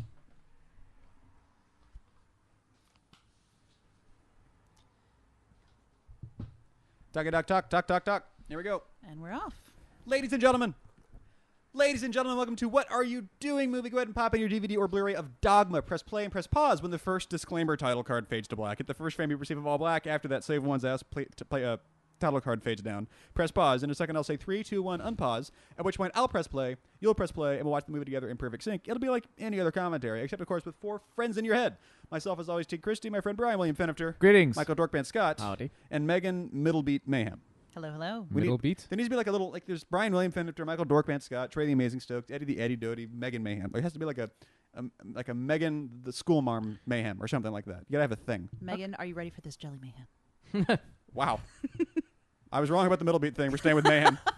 So this is our first ever Kevin Smith movie. We've been doing this show for like 5 goddamn years, over 200 episodes. Never done a Kevin Smith movie before. And this Also is, the best Kevin Smith This is movie. absolutely my favorite Kevin Smith movie. I would say it's probably his best one. It's yeah. mine. Yeah. It's mine as well, and that's an odd opinion. Like I think we've probably all encountered the thing where everyone's favorite Kevin Smith movie seems to be Chasing Amy. Well, I really this is like also- Chasing Amy, but it's been a while since I revisited it, and I think it's probably not going to hold up because I've matured more than the movie has. That is that gonna is be correct. my This Yes, movie is that's how also that movie his goes. most personal too. Yeah. Yeah. I feel the exact same way as you just surmised you will feel about Chasing Amy Yeah. about Chasing Amy. But Dogma, it was interesting because I get kind of bummed out about Smith's career, and you know I enjoyed many of his movies. I think he's a great public speaker, and I've enjoyed a lot of his podcasts. But I get kind of bummed about his career because after Dogma, he kind of went back to the well. And I thought that Dogma was a really interesting sort of stepping stone in this because you go Clerks, then you go Mallrats, then you go Chasing Amy, and then Dogma seems like it could follow in that. Like his movies are getting Better he's and getting, better and better. he's becoming a tighter filmmaker. Right. His scripts are getting smarter and smarter and all those things. Dogma is like, oh wow, this is a big step up. It looks great. You got a whole bunch of real actors in this shit. It's about something. It's about something. There's some. You're playing with some interesting ideas here. And you're doing this weird like Rosencrantz and Guildenstern of Catholicism thing. That's really fun. That I can see. Wow, cool. I hope the next one continues in this trend where he's making these what are basically his movie started out as being immature and crass and smart. And it looked like he was sort of dropping some of the immature stuff and just going into smart comedies. And then back to the Jay and Bob well. And I was a little bit bummed about that because I think Dogma is really great with, You know, with a few exceptions. Not just going back to the Jay and Bob well, but just Jay and Silent Bob Strikes Back is just a giant in-joke of his previous movies. Yeah. Yeah. When it comes to Clerks 2, I think the only thing I actually liked about that film was the fact that when they were getting ready to release it on DVD, they had a campaign on their MySpace where if you were one of the first like 100 people to like the page, they would put your name in the credits. Yeah. And they actually did, so I have my name in the credits. Oh, nice. So And the that- only thing you like about That's Clerks 2 pretty is much your the only name. thing I like about that. Yeah, Yeah, there you go. Anyway, and Dogma, I think it's one of his more well written. He clearly went through a lot of drafts on this one. It's been known that it's a script that he's had lying around for a long time by the time he makes it, and it shows. It's a good idea. It's pretty well executed. I'm not. I would be the person who knows the least about Catholicism in this room, but my understanding is it's largely It's using many words that appear in Catholicism, but it's not actually holding true to most of the Well, basic I tenets. think- Even the word dogma is used essentially incorrectly. It talks about this being central to Catholic dogma, but it's actually Catholic doctrine. And there's also like based on. plenary That's indulgence true. doesn't mean what he thinks it means, Yeah. and all those other things. I But think this movie is important if you do have a Catholicism in your history because it kind of covers the whole idea of like kind of guilt and self-doubt about I was going to beliefs. Catholic high school at the time of this, so As it was rang I. very true Yeah. to a lot Yeah. of that. Yeah. Not like you say, the words he wasn't quite using the right words, but the Gestalt. yeah, the that bureaucracy was all of there. it. Yeah. It's the idea of the bureaucracy of the religion Yeah. and the separation of the bureaucracy from the personal aspect of Yeah. having any kind of That's spirituality. why it bothered me so much, the protesting, because they were protesting because it was like quote unquote making fun of Catholicism, but really it was like a really important statement about Catholicism Yeah. as well. Yeah. Yeah. Or as Stephen Colbert said once on The Daily Show, Catholicism, the Microsoft of Christianity.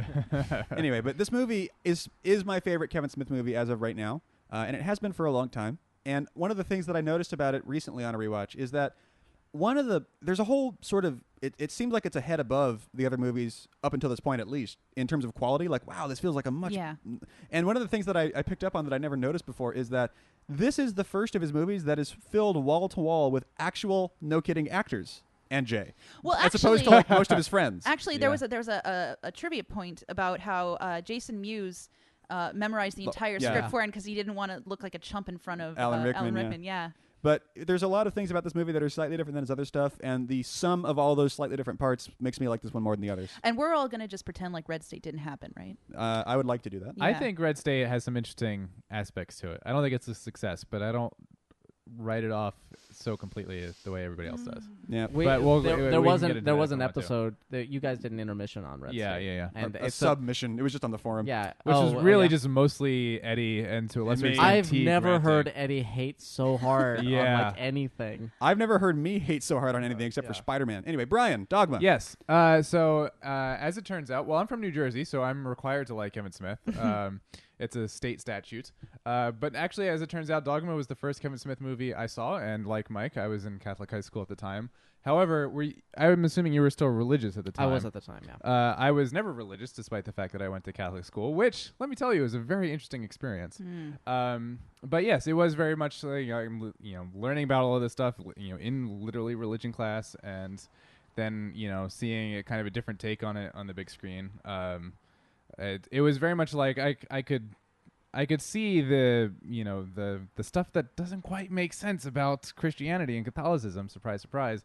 I could see it, in class. But then to see somebody else, on the big screen go, yeah, here it is, and do it in a very funny and honest way too. a very funny, honest way, And and in in a very personal way too. In an affectionate way. An affectionate way. Smith is a Catholic still. Yeah, This isn't like an Yeah. atheist making fun of Catholicism. This is a Catholic dude making jokes about stuff he's had to learn about. yeah. Dogma is the Galaxy Quest of Catholicism.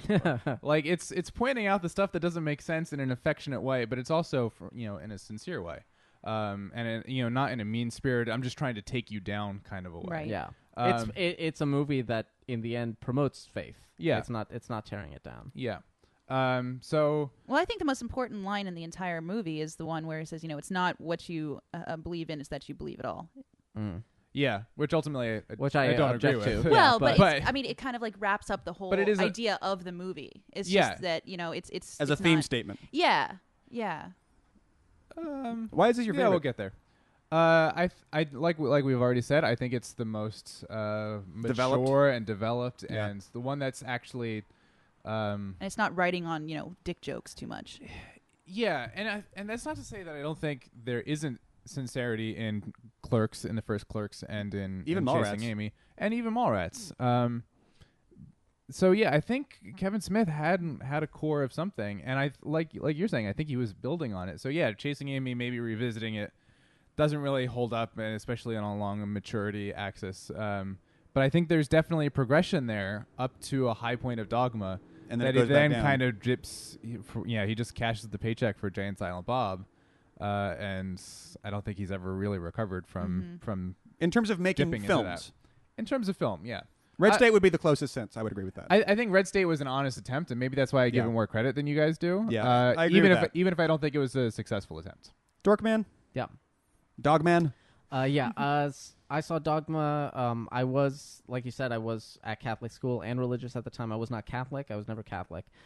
So Wait, I how did was, that work out? How did you go? Why were you at Catholic school if you weren't Catholic? Turns out you can go to Catholic school even if you're not Catholic. Yeah. I didn't realize that was a thing. I thought it was. Because private Catholic schools, sadly, are also often the best schools. Aside from Yeah. that, they set aside an hour of your day to teach you about, their magic boxes and stuff.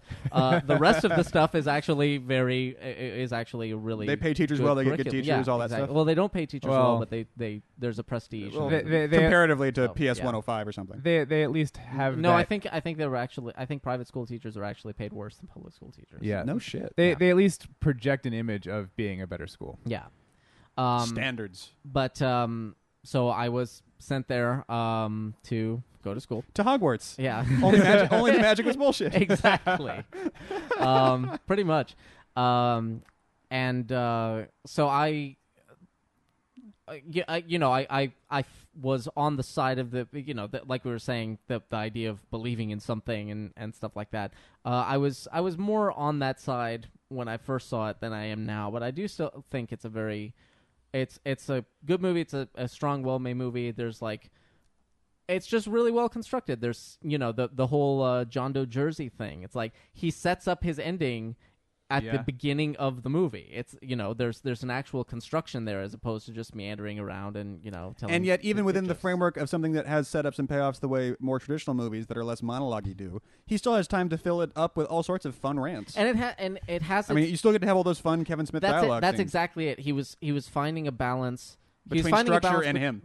but bringing his own personality to a more properly structured movie, and that's what makes this movie unique in general and unique among his projects, because everything else has just been him. It's just been right. His force of personality and wherever he has been at the time. And I feel like it's just in general he started to become kind of unfocused. You see his public speaking and stuff like that, and even those have started to become less and less focused. Yes. Over the years, so I think that's transferred into his filmmaking. So this is probably the most focused his work has been, and like you guys said, it's probably because it was the most personal, the one he'd been working on the longest and stuff like that. But it's a really solid movie, and it is just unfortunate that we didn't get more of this kind of movie from him. Yeah. But I'm looking forward to talking about this one. Megan Mayhem? Yes. Dogma. I've been a lifelong atheist. However, I come from an extremely, extremely religious Catholic family and was forced into going to all the schools and the rituals and everything my whole life. Did you go to Catholic school? It was like a Sunday school that I did 4 days a week, but it wasn't like an official public or like school I had to go Yikes. to every day. Right on. My I was right. I know the least about my Catholic. grandmother's been a Sunday school teacher for the last like 35 years. Right on. And so there's actually something that kind of gets touched on in this movie that I can identify with, and it's the fact that, like, while I never had the belief system, I still find a bit of comfort in the rituals of Catholicism, like just kind of sitting in a mass. Even if I don't believe in what they're saying, just it's kind of like a comfort thing because it's something I've grown up with my whole life. And that's kind of like a point where Bethany's at in this movie, where she still kind of like identifies with the rituals, even though she has doubts in the actual belief of it. So. Yeah, and I think there's absolutely something to be said for the ritualist, the necessity of ritual in our lives as human beings. Yes. Just routine. It's it's routine, and it's a sense of community, and it's a sense of affirmation, and there's all sorts of psychological benefits to participating in communal rituals. It's just a matter of whether those rituals connect to any kind of reality or not. Yeah. Which is the question. Anyway, so you're at the point where that first disclaimer title card has faded to black, as I am here. Put your finger on the button. 3, 2, 1, unpause. And we're in. Also, I'd like to extend an olive branch to all of our more religious listeners than we are. Hi, guys. They friggin' know by now. Sorry. Yeah. You know by now.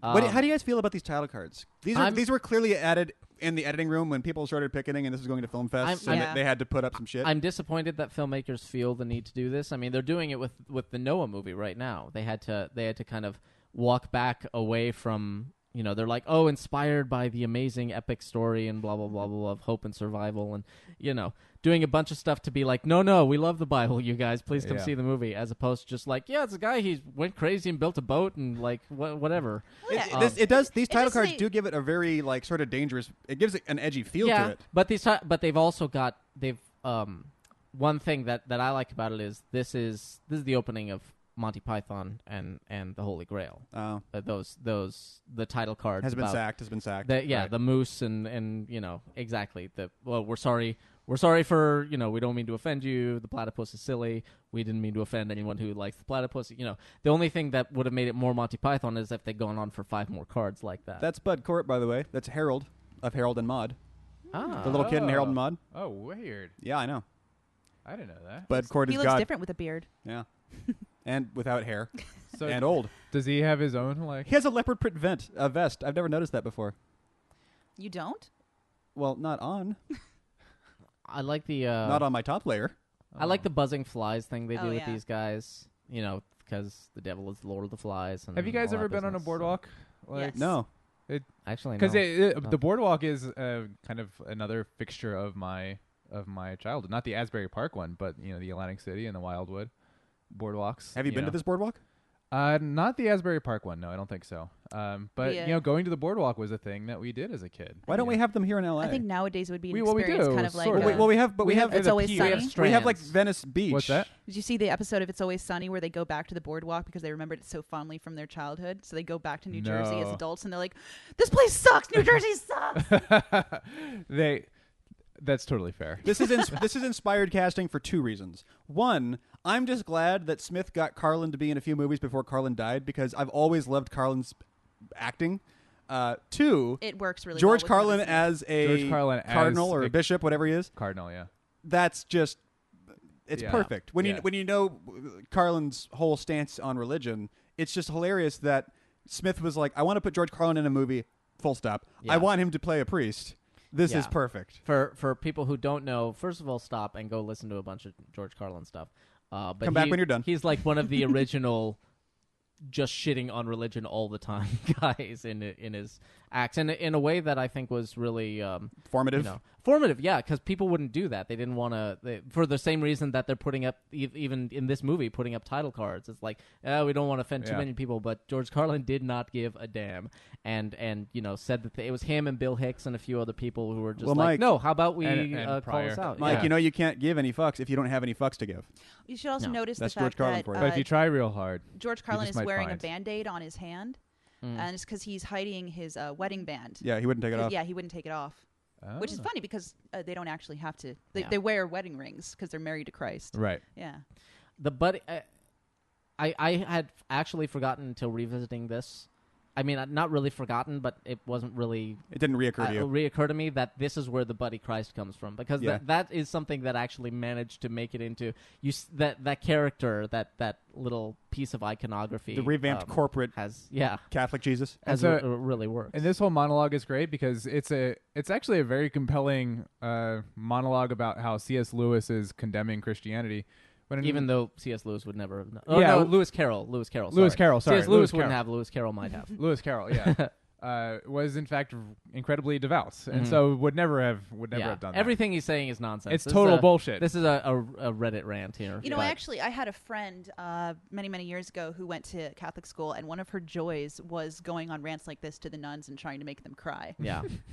I Which will- you can find, that's the thing. Whenever somebody has like a conspiracy theory like this, it's like you can make that up about anything. You can find Oh, sure. these Right. I mean, little ultimately, what's triggers. happening here is he's making a point about the metaphor of the story. He's not actually like proselytizing. Right. And He's this in, is- yeah, but ca- he's inventing a point about the metaphor of the story. He's finding things to support it and just ignoring everything else. Well, it's a larger point about religion. He's saying, look, here's this pattern, and Right. isn't this pattern profound when really there's no pattern whatsoever, Mhm. which But might it- be a it metaphor for religion. Yeah. And it's just as compelling to her as her as the her pattern own she's been religion, living yeah. with. Yeah, that a girl. Yeah, but again, like he says, it's like, yeah, everything you just said was nonsense. It's like, yeah, I know, I just think it's funny. He's a troll. Yeah, he's just trolling. I nuns. absolutely love the two of them in these characters. Yeah, they're great. It's funny because now, so far on, people forget that they used to be a thing. They were Mhm. like, Yeah. the leading man, Laurel and Hardy here. Remember when Were- he was True. Batman and he was Robot Suit Man? I mean, there was what was it? A recent while he was making Argo, while Ben Affleck was making Argo, he made some reference to I think Eddie was the one who talked about this, or he had heard the story, but he made some reference to Matt Damon, like, oh yeah, because they were going around sort of the locations where they'd done Good Will Hunting or something. It's like, oh yeah, that's where we did blah blah blah. Yeah. And someone was like, you know Matt Damon, and he was like, is the whole that's why I'm here. yeah. He was like, it was so weird for him for that not to be the whole thing about him that people think Right. nowadays. You know, that the zeitgeist of him has Yeah. moved on and evolved into this new thing. yeah. He's like my best friend. And we won an our whole Oscar thing. together. What the Yes. fuck is wrong with you? People used to mash our names together like they do with fucking couples and stuff. It's- With me and Jennifer. yeah. And But, then me and the other Jennifer. Yeah. But I'm pretty sure some of those shots were taken from Prince of Darkness. They remind me of The church shots? some of the church shots in Prince of Darkness. But now the whole... So here's the guy from Clerks. yeah. But now plenary indulgences, you said that he's using it wrong? Because that was a thing. Plenary indulgence is a thing. Indulgences were a Indulgences big thing. are a thing. And the funny thing is that it's very similar to what's going on with Catholicism over here. Back in the day, the church was having some trouble with money and stuff like that, basically. and PR, Yeah. and basically said the nun in the background. I'm sorry, Yeah. she's just like. Oh yeah, it's a flipping great out. background gag because she's losing it. She's Yep. gonna Yeah. go on her Rumspringer now. The idea with indulgences was basically the Catholic afterlife is complicated because they've got purgatory and stuff like Yeah. that. And the idea is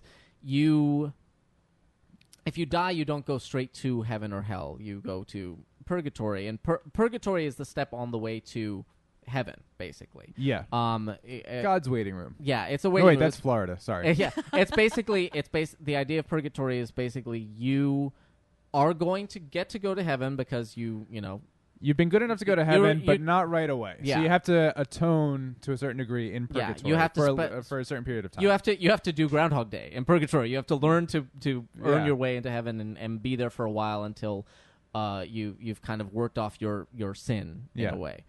You've been forgiven, but you can't come join the party right away. Yeah. And so the idea with indulgences is, well, you can pay for a fast pass though. If you give me $1,000, I can knock 100 years off your time in purgatory. And that was the idea of indulgences. Yeah. God, Catholicism is weird. Wait, wasn't there wasn't there a priest at the Vatican who was like taking bribes so that he was going to save people's souls and get them into heaven? That was That's- the system was Yeah. you pay money to the church and you get an indulgence, Well, which that's is the a thing. get out of hell free card. You basically. can pay, and you could pay it for other people, and that was the thing. You could Oh. pay for your loved ones to spend less time in purgatory and get to heaven quicker. It's a good Um, system if you can make it. Yeah. And so I can't. I read about. I can't quite remember what plenary indulgence was, but it was. I think a plenary indulgence was it just kind of wiped out everything in terms of your the time that you had to pay, right? It wasn't. It's not like it's shown here where your sins are forgiven by the indulgence.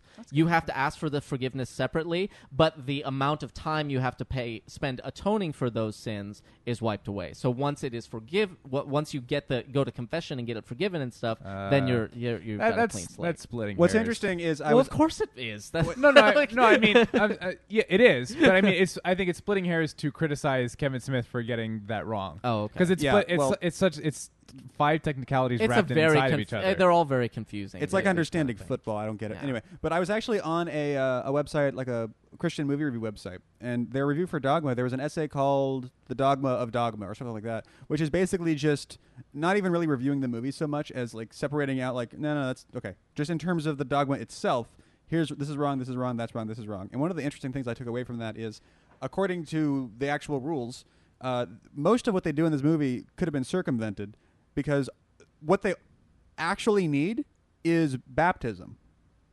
And baptism would be they could do it to each other in a pinch if they had to. But And that would clear they don't have to go all the way to Jersey to pull off what they're trying to pull off, given the otherwise setup. But Yeah. they're not humans. Baptism is for humans, not for angels, I believe. It's been a long time. There is there is an aspect to the angels there wouldn't have been rules for that because angels wouldn't have had to be baptized. This story alone. Because baptism is to get rid of original sin. Right. And Angels don't have that. yeah, original sin is unique to humans. No, they and would have not like to cut. angels. I think it was cut off their wings and then baptized. Oh. But they could have done that in Wisconsin, Right. and achieved basically what the end goal of this movie is. But they would have had to cut off their wings to turn human, then baptize themselves. then but die. then they would And have then- had to commit suicide, which is a sin, and Yeah. they wouldn't have gotten. Well, the way they do it in the movie is they do suicide by cop. Right. Yeah. Right. But it doesn't. I guess it wasn't going to count, or they assumed it wasn't going to count that way if they'd been killed by someone else. So it doesn't count as a suicide if somebody else does it. I don't know. But you're right. It still would have been a suicide based on intention. Which, Yeah. Linda Which Fiorentino you showed think up. God would be able to see through Yeah. Linda Fiorentino showed up for like 2 movies in the 90s, and then she went away again. That's well, apparently because she's incredibly difficult to work with. Yeah, Kevin Smith was saying that he absolutely hated. Well, then working again, with her. he said that about many people. Yeah, I think Kevin Smith is probably the problem in those situations. That's a hard- However, the same thing was said about her on the Men in Black set. So I Yeah. think there is certainly some truth to the fact that they gave her a shot because she is good. She's good in both movies, but I don't think she's but actually that great. Hollywood kind of went, you know what? Not worth it. Not that Yeah, good. yeah. Not good enough for that. She's very pretty. She's pretty, but you can almost tell that she just doesn't care about being there. Yeah, that's just resting bitch face. Could be anything. Right, Megan? I understand her plight. I think I think the casual her casualness in the performances, you could interpret That's the it character, I think, though. Yeah, you could interpret it as her kind of phoning it in, but I think it works in both cases, in this and in I'm so charmed by Jason Lee's existence. ah. Because you guys know his story, right? I just cannot get over the unibrow. Like, it's all I look at. Yeah. Well, he looks better with facial hair of some sort. I think he looks best with a beard. I think he looks best in Almost Famous. But I just love that this guy who's a pro skateboarder, but he was always really smarmy and like class clowny, wanted to get into acting, ended up in acting, and it just fucking worked immediately. And everyone's like, yeah, that guy should be in stuff. I like him. And then there's And- the whole giant Scientologist thing. Well, that too. Yeah. My favorite Jason Lee role is Almost Famous, though. He is so freaking perfect in that movie. Nice. That's good CG effect Yeah, that's there. a good for effect. Not bad there. 97, 98. Yeah. I Now, like, that said, I actually think that Jason Lee isn't a great actor. I just like his charisma. yeah. Yeah. Usually he looks a little line performy.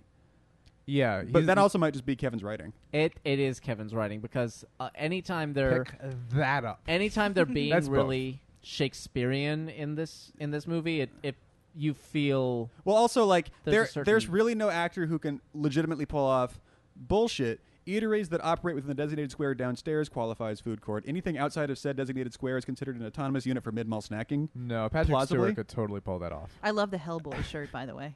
Oh, I hadn't noticed that. Yeah. He's rocking a Hellboy. I get it. Go. Because Clever. he's a fucking demon. He's a Hellboy. I like that where the little note of the central air thing where he's like, I just came from hell. If I'm gonna have a headquarters, it's gonna be nice and comfortable. So I have to find a place with central air. I'm not gonna be standing by the window with that box. I love Alan Rickman. I love that Alan Rickman did this movie. Yeah. This is actually I love him in this movie. Aside from Galaxy Quest, this is my favorite Alan Rickman role. This was I believe this is my introduction to Alan. I Rickman. think it this is might the have been first thing mine I as ever well. saw. I think it might have been This mine is before as well. Galaxy Quest. Yeah, so yeah, it would have been. Unless you had seen Die Hard. I think it was this. 'Cause I don't think I hadn't seen the first Die Hard at this point. So I think I saw this and then Galaxy Quest and then decided Alan Rickman was my favorite person of all time. Yeah. She has no butt. Hey, man. Well, he has no balls, so you know, what are you gonna do? So it works. Wait, how... not Not Alan Rickman, his character, the character. Demetrion. Metatron, yeah. Metatron. No, I was just trying to figure out how that connection was made just now. It's Well, she just, just- things are happening down there as well. Or not happening. Is Or the not. first As thing. the Yeah. case may be. I love his hair in this, too. He looks so cool. I mean, it's no Snape hair, but I Looks do so much better than Snape hair. I do think it's funny. It's like, where does he get off being pissed off? He just burst into her house On fire. on fire, like bossing her around in her bedroom. It's well, like, because he's like the almighty messenger, Right. and if she were a real Catholic, she would have been like, "Holy Yeah. shit!" Oh, another thing from that the essay on the website I read. but she's acting like a person would in Absolutely, this actual yes. situation, which is great. Seraphim is plural. He Yeah. should say, I am a Seraph. seraph. Yeah. Yeah. And then once he leaves, he can say, "Now I'm about to be Sans Seraph." Ugh. Oh no. This has been What Are You Doing movie. You can always find more episodes at friendsofyourhead.com. I hate you all. I enjoy your suffering. He wouldn't have called them. his her groin bottom feeders. patch He looks a wouldn't little have too thought of sweaty. Humans that way, but yeah. I feel like they should have like padded it down. That's an awkward PA job. Can you please de-sweatify Alan Rickman's fupa? Yeah. Mm. But I mean, it does. It's nice and it's appropriate in the sense that, Little mechanical here. Yeah. Clunk. but still really good. When you're Oh, talking you're about not Ringo. The actual design is really pretty. Yeah, I agree with that. He's just as like pissed off at humans as Matt Damon and Ben Affleck. In True. terms of That's like, true. he's just as annoyed. Maybe not just as, but he has that same annoyance and frustration with kind of the inferiority of humans, Yeah. and then like the being not satisfied with that system. He's just not going to the lengths that Yeah. Ben Affleck and Matt Damon He's like, are. but God likes it, so that's Yeah. all that Yeah, matters. Basically, all the pissed off. Metatron becomes a grizzled old cop angel. They're all pissed off about the fact that God loves humans. You're going gonna to give me an ulcer. Yeah. But some of them are like, well, some of them love God more than their anger, True. and some of them don't. That's True. kind of the story of what's become the story of the fallen angels. That doesn't really exist in the Bible, but that's, Paradise Lost and stuff like that really codified that. Did you? I'm assuming at some point that you read the Bible start to finish. Did you ever do that? I don't think I ever No? really bothered to. I read enough of it to be like, no. But not What's the whole Leviticus thing. 2:14? Yeah, I wouldn't be able to do The that. righteous man is beset on all sides. That's not even from the Bible. So there's It this was like guy, 5 right? words And he's of like it. chilling with some sheep, right? I'm trying real No, hard. I tried. Bingo. I tried at one point, and I was like, "This is gibberish. I can't." It's so. I'll let the priest tell me what is useful. That's how it happens, because you read it, and it's so mind numbing. I've never noticed when you hear him talking, it's a little bit more chummy. But when you're not hearing his voice and just watching his face, he looks really pissed in that whole scene. Like Yeah. he looks actively angry and malicious. Yeah. Dos tequilas, por favor. This definitely makes me want to do shots. Yeah. And then spit them back out again. Well, I just want Mexican food, Who doesn't? right? Are there other movies that are like this? Are there other like high? I would say highbrow, but Golgothan. But like highbrow, articulate, witty religious comedies. I guess Bruce Almighty. Don't say Legion. It wasn't meant to be funny. I was saying Bruce Almighty. Bruce Almighty's up there, I That's guess. kind of the same Yeah. thing. Sort of the same zone. Evan Almighty. I never saw that one. I heard bad things. It was Nobody very saw that one. expensive. Yeah, I actually did see that one. It was very expensive and forgettable. Mm. that's rough. Just like Linda Fiorentino. Aw. Not really. It was just a joke that was there. It wasn't about you, Linda. Sorry. Was this one shot by Dave Klein? No, Because this is a good-looking movie. I know Or you at least watch this. it's- You're like, this one looks like a real DP shot it actually, but Dave Klein got better.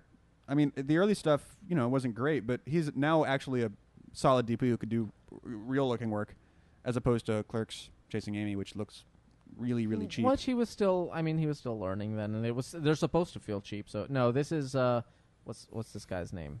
Hold on, damn it, Do you Robert Yemen, who also did. He's done most of Wes Anderson's stuff since. Oh, Cool. cool. He also did Bridesmaids, Yes Man. Right But on. yeah, he's Wes Anderson's go-to guy now. The thing I was saying earlier is there's a lot of subtle differences about this that makes it feel different than most Kevin Smith movies. One of them that I picked up on recently is this is cast wall to wall with actors. Like most Kevin Smith movies, at least most of the formative, like the first 5 of them, the Jersey trilogy, Right. aren't. There are people They're that Well, he didn't that exactly have the budget to get those kind of actors. Well, I know. I'm not. I'm just saying prescriptively they have a different vibe because they're mostly friends of his that could act, as opposed to people who are already famous because they act so well. Right. And this is cast largely with people who have an established acting career. You put that together with a more developed script, with a better DP, or at least a DP who was farther along in his career at the time of the movie, and you end up with a movie that it sits on top of the other ones. It's just better in all the little different ways that matter. What's the main guy from Mallrats? The actual like romantic lead. I remember his name. Shit. Because I mean, Mallrats was the one like, oh, let's give this Clerks guy a real movie. Yeah. And it's Shannon Doherty, Jason London. Yeah. Jeremy London. Jeremy London. That's right. Yeah. So it's at least those two are the real He played actors, and then TS. everybody else is Mhm. Kevin Smith's friend. And Claire Forlani. Claire Filani, yeah, who I She's another one of those really, Hot. really pretty praying mantis types that Trey Mhm. doesn't get into, and I really think are cute. Yep. Anyway, I've always been. It's always kind of bothered me that they made Matt Damon's character Loki. I'm like, Why? that's not because that's Norse mythology. That's not Catholic mythology at all. doesn't it show up in Greek mythology too, though? Because Loki? No. they lift a few things from Greek mythology in this movie, or at least that's what that article was saying. What? No. What? What? I don't know. That's something I read by someone who was talking about whether or not Dogma was right about Catholicism. Maybe so maybe structurally they lift some stuff from Greek mythology, but Loki is the trickster god. I mean, as we should know from Avengers now, I guess. He's the trickster god of Norse mythology. Azrael is an actual angel. He's the angel of death, if I'm not mistaken. Yes. But so yeah, it's all mess, and it always kind of bothered me. But I was like, whatever, it's a comedy, and they're just making shit up anyway, so it's fine. Yeah. I mean, it's weird. They talk about, God has to be infallible or else everything gets destroyed, Nothingness, right. which is fine, because those are stakes, cool.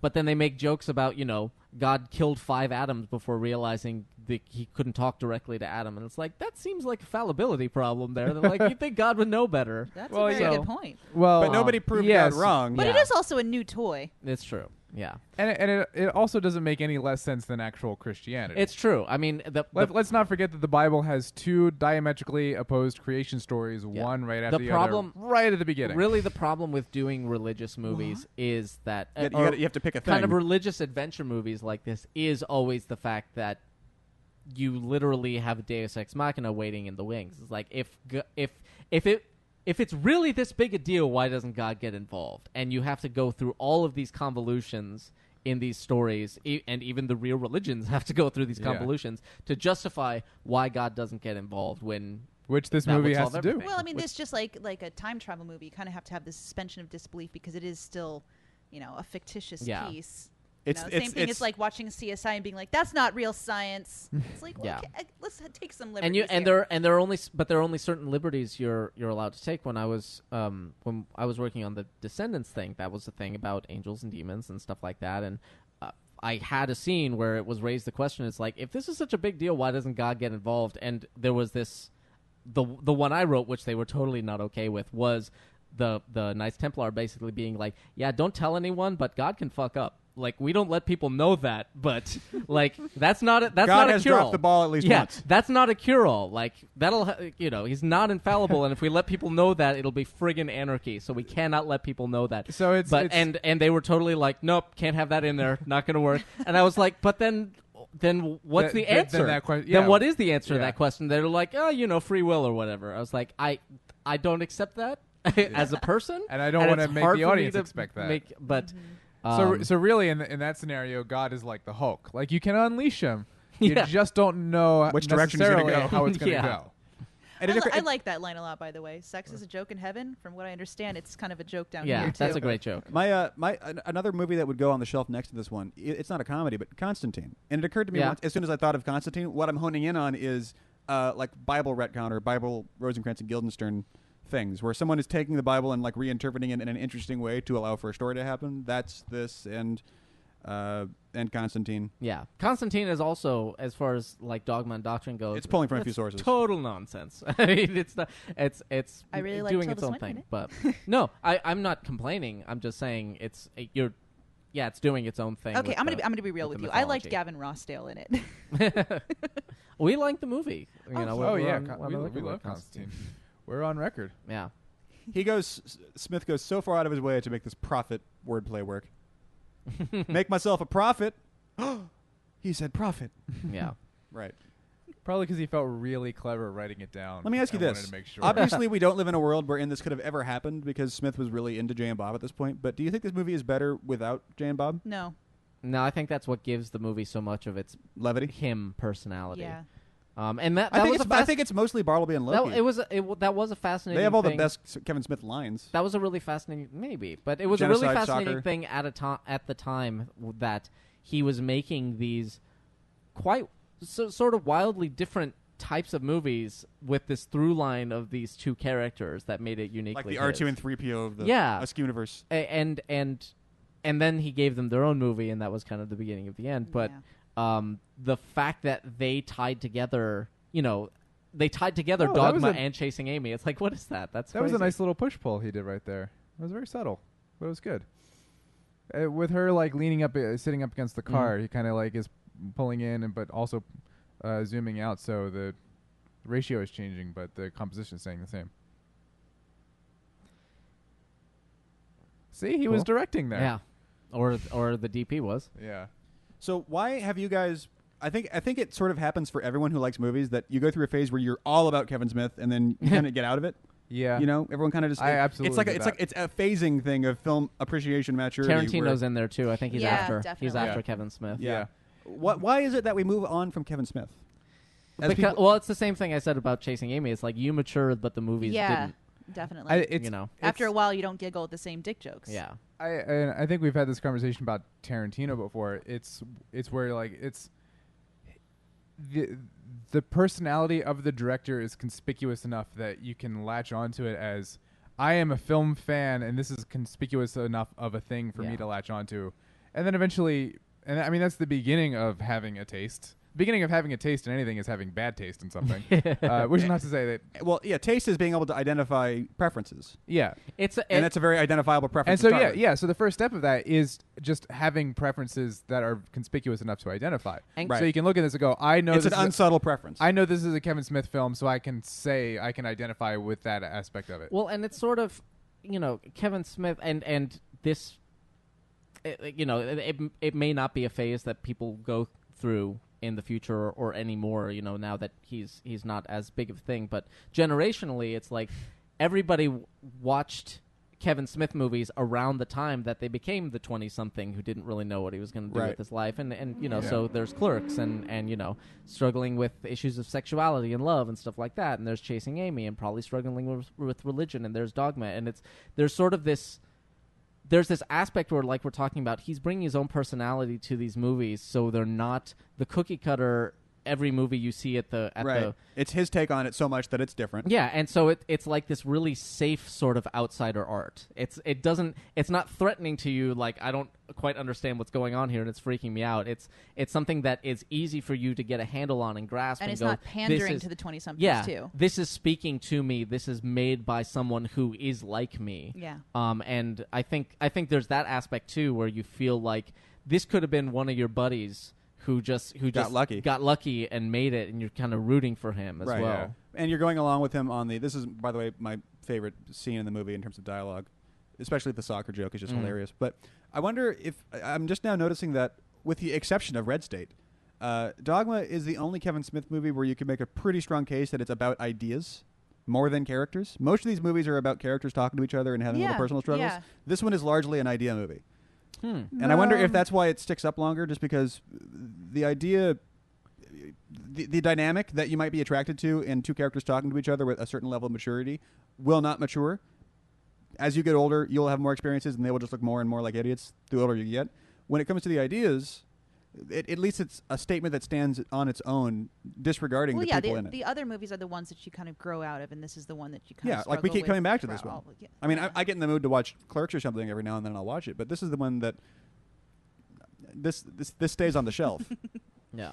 God, look how skinny Kevin Smith is in this. Yeah. Yeah.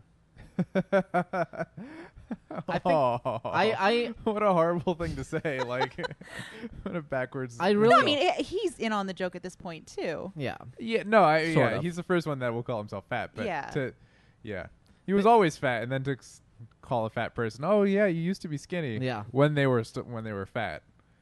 Although there's a number of different. It's like.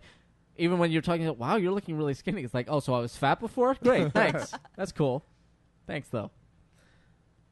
I'm sure at this point, Kevin Smith would be like, oh, man, if only I could look like that again. Yeah.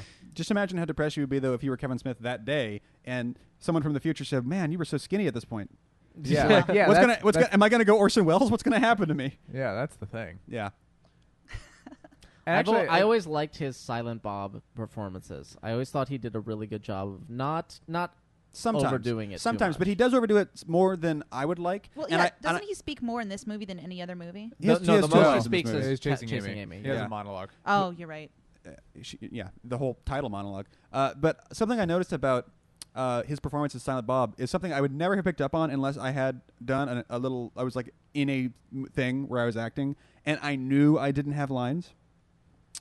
As opposed to not having anything to say right now, when you know you don't have lines, your face moves differently because in your head you're being all Buster Keaton about it, and you have to mime and be as expressive as possible because you know you're not going to open your mouth and talk. And as opposed to just sort of reacting but not saying anything, you end up performing your face more than I think you really should. Well, and that happens with him sometimes. Sure Silent Bob. He gets really like Acme hold up a sign Wile E. Coyote about it. But sometimes. Silent Bob's thing definitely is that he is speaking with his facial expressions. It's not that he's just reacting. It's that is the way he he's talking. There's also a big difference as being an actor that knows the lines that are coming up versus being the director that wrote the lines that are coming up. So that's a different kind of reaction you're going to have as well.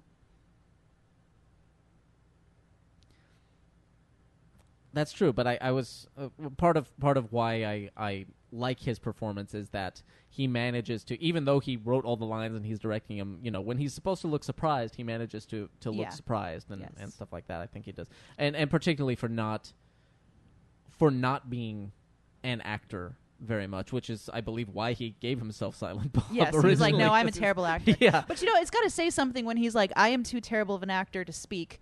And he gives Jason, Jay, you can have some lines. Gives Jay the I was role. like, man, how bad are you?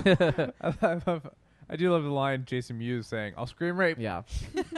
I love the. What I love about that line is the edit of it because it's so instant. Like Yeah. the second she touches him, I'll scream rape. yeah.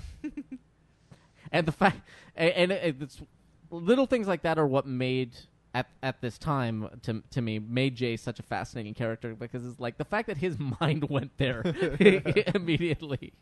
He's got this whole like prepared other world that he's experiencing right now. Yeah, exactly. What I need to go back and revisit Jersey Girl. I only saw it once, but I remembered liking it a lot. Oh, God, I forgot about that one. I remember thinking. I remember my reaction being, I went into it knowing that it's a joke among Kevin Smith and his fans that Jersey Girl is the bad one, and I remember going into it knowing that and walking out of it going, I think I really liked that movie more than I like most of his movies. But I haven't seen it since then, so I don't know if that was just my expectations were set low sort of deal.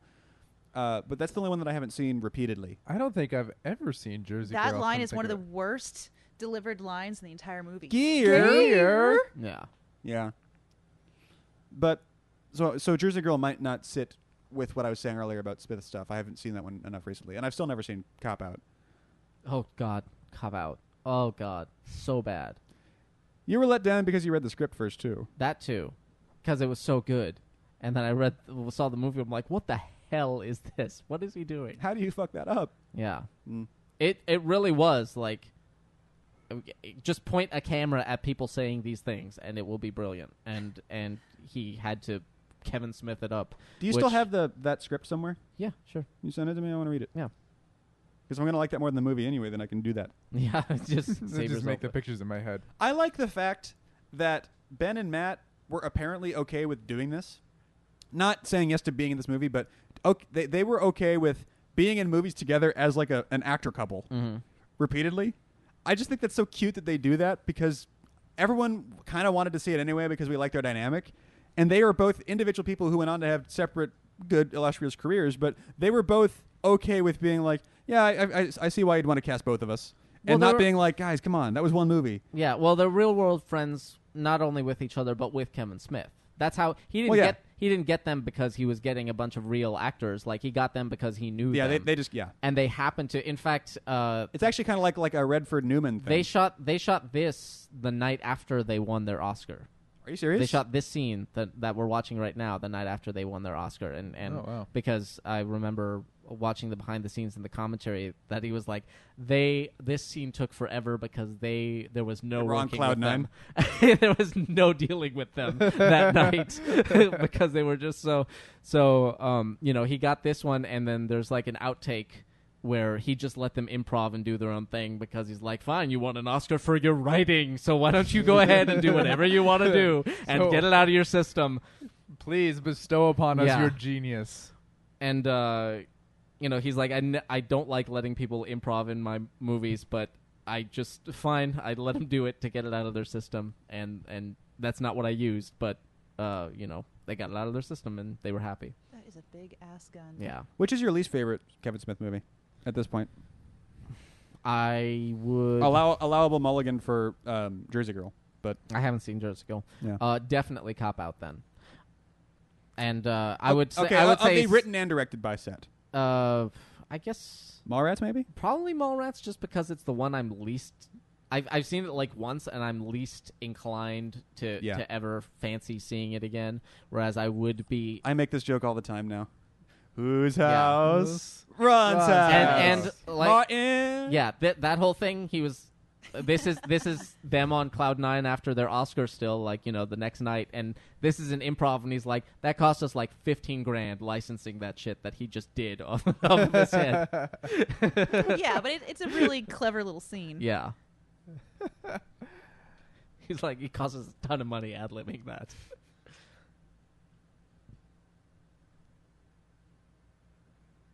Oh, this is such a great introduction. Chris Black Rock also Mine literally falls out of the sky. I think Chris Rock does an okay job here. I don't think he ever really drops the ball, but He dropped 2 of them. but I also get a little bit of not an actor hit off of him at this point. I've seen him do better performances since here, but I get a very line-ready take off of him a lot. Yeah, Yeah, well, I think it's just Kevin Smith is not a great director. Character director. Well, Kevin's and what he's writing, he doesn't. Okay, in your defense, Mike, that was a perfect Smith face when like he's in the middle of a thing and then he's just like, "What the fuck just happened?" Like he looked surprised as hell. He doesn't write naturalistic dialogue. That's the interesting. I Like think stylized dialogue. Yeah, he writes super stylized dialogue, and there's a certain, I think, Who pulls it off the best? Rickman. certainly pulls it off really well. I think That's in because you his can kind of assume that he just speaks like that on a daily basis. in his earlier films, I think one of the things about it is a lot of the people around him pulled it off because they probably all really speak that way, or Yeah. that's a heightened version of the their way actual of the conversations. way they speak. Yeah. But then when you give it to other actors outside of that circle, it becomes kind of a mouthful, and it's difficult to get into that if that's not your kind of vernacular. Yeah, I just think it's exactly that. It's stylized dialogue, and you either have to have a really incredible actor that can pull off dialogue that does not sound like human speech. Yeah. And a Shakespearean trained actor is great for that. It sounds natural coming out of his mouth. If you learn how to speak Shakespeare as if it were a real human being speaking, Yeah. you can pretty much say anything. Yeah. Well, yeah, Which- but isn't the to be trick? Isn't fair- isn't the trick with Shakespeare that basically forget the words, make those sounds, and just imagine that you're just trying to do the entire scene by making random noises, but do it with compassion and like enthusiasm, and really try to sell those sounds. Then those sounds happen to actually be words too. You have to Basically, more or less. You understand the underlying meaning of the words, right. And you Yeah, just sort of that's what get it through them as Yeah. if what you're saying actually makes sense to say in a conversation. Yeah, there was actually one of the in high school. One of the we took a trip to New York, and one of the things we did was this acting class in New York. Actually, one of the exercises the guy had us do, I still remember, and it's still like a really interesting, I think, very helpful one, is he had this guy and this girl improv a scene, and he said, "Okay, the circumstances around the scene are you guys are getting in a fight, and she wants to break up with you, and you're asking why, and you play out that scenario, but." You can't use actual words. All you can do is say 1, 2, 3, 4 over and over again. And so they just went Right through the thing, 1, 2, 3, 4, 1, 2, 3, 4. And it sounds kind of weird, but it's separating that idea of the text and the subtext of Right. what the words are versus what the emotional intention behind what you're saying is.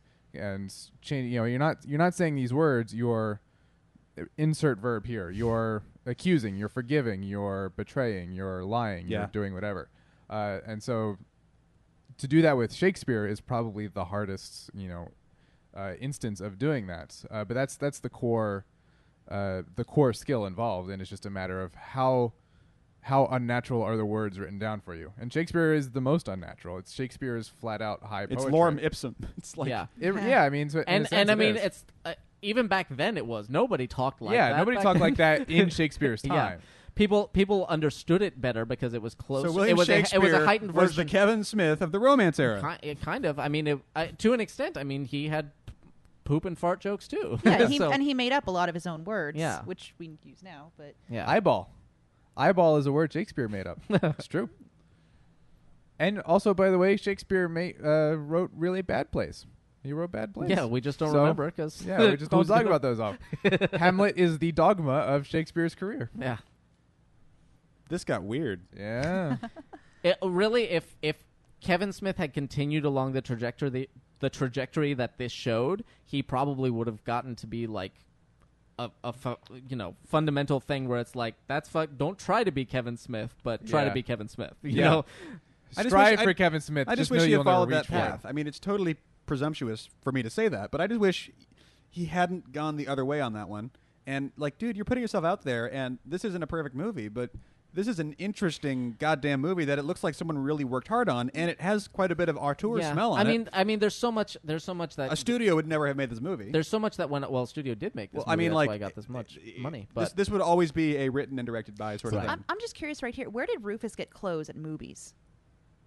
He's wearing a movie's uniform. yeah. Okay. Yeah. So they 'Cause probably it's like a paid completely somebody. different jacket and clothes and everything. It's like Raiders of the Lost Ark. Rufus just punched a guy and took his clothes. yeah.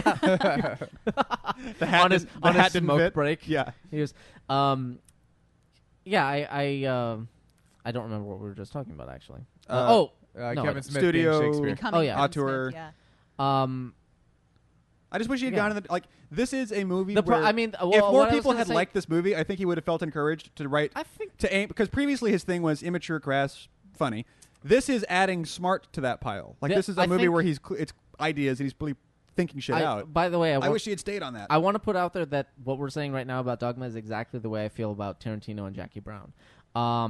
But Interesting. he had there was a lot of personal stuff going on in Kevin Smith's life that he talks about, openly. It's not like I know him personally and he put it Betraying out. trust. Yeah, he put it out on the internet.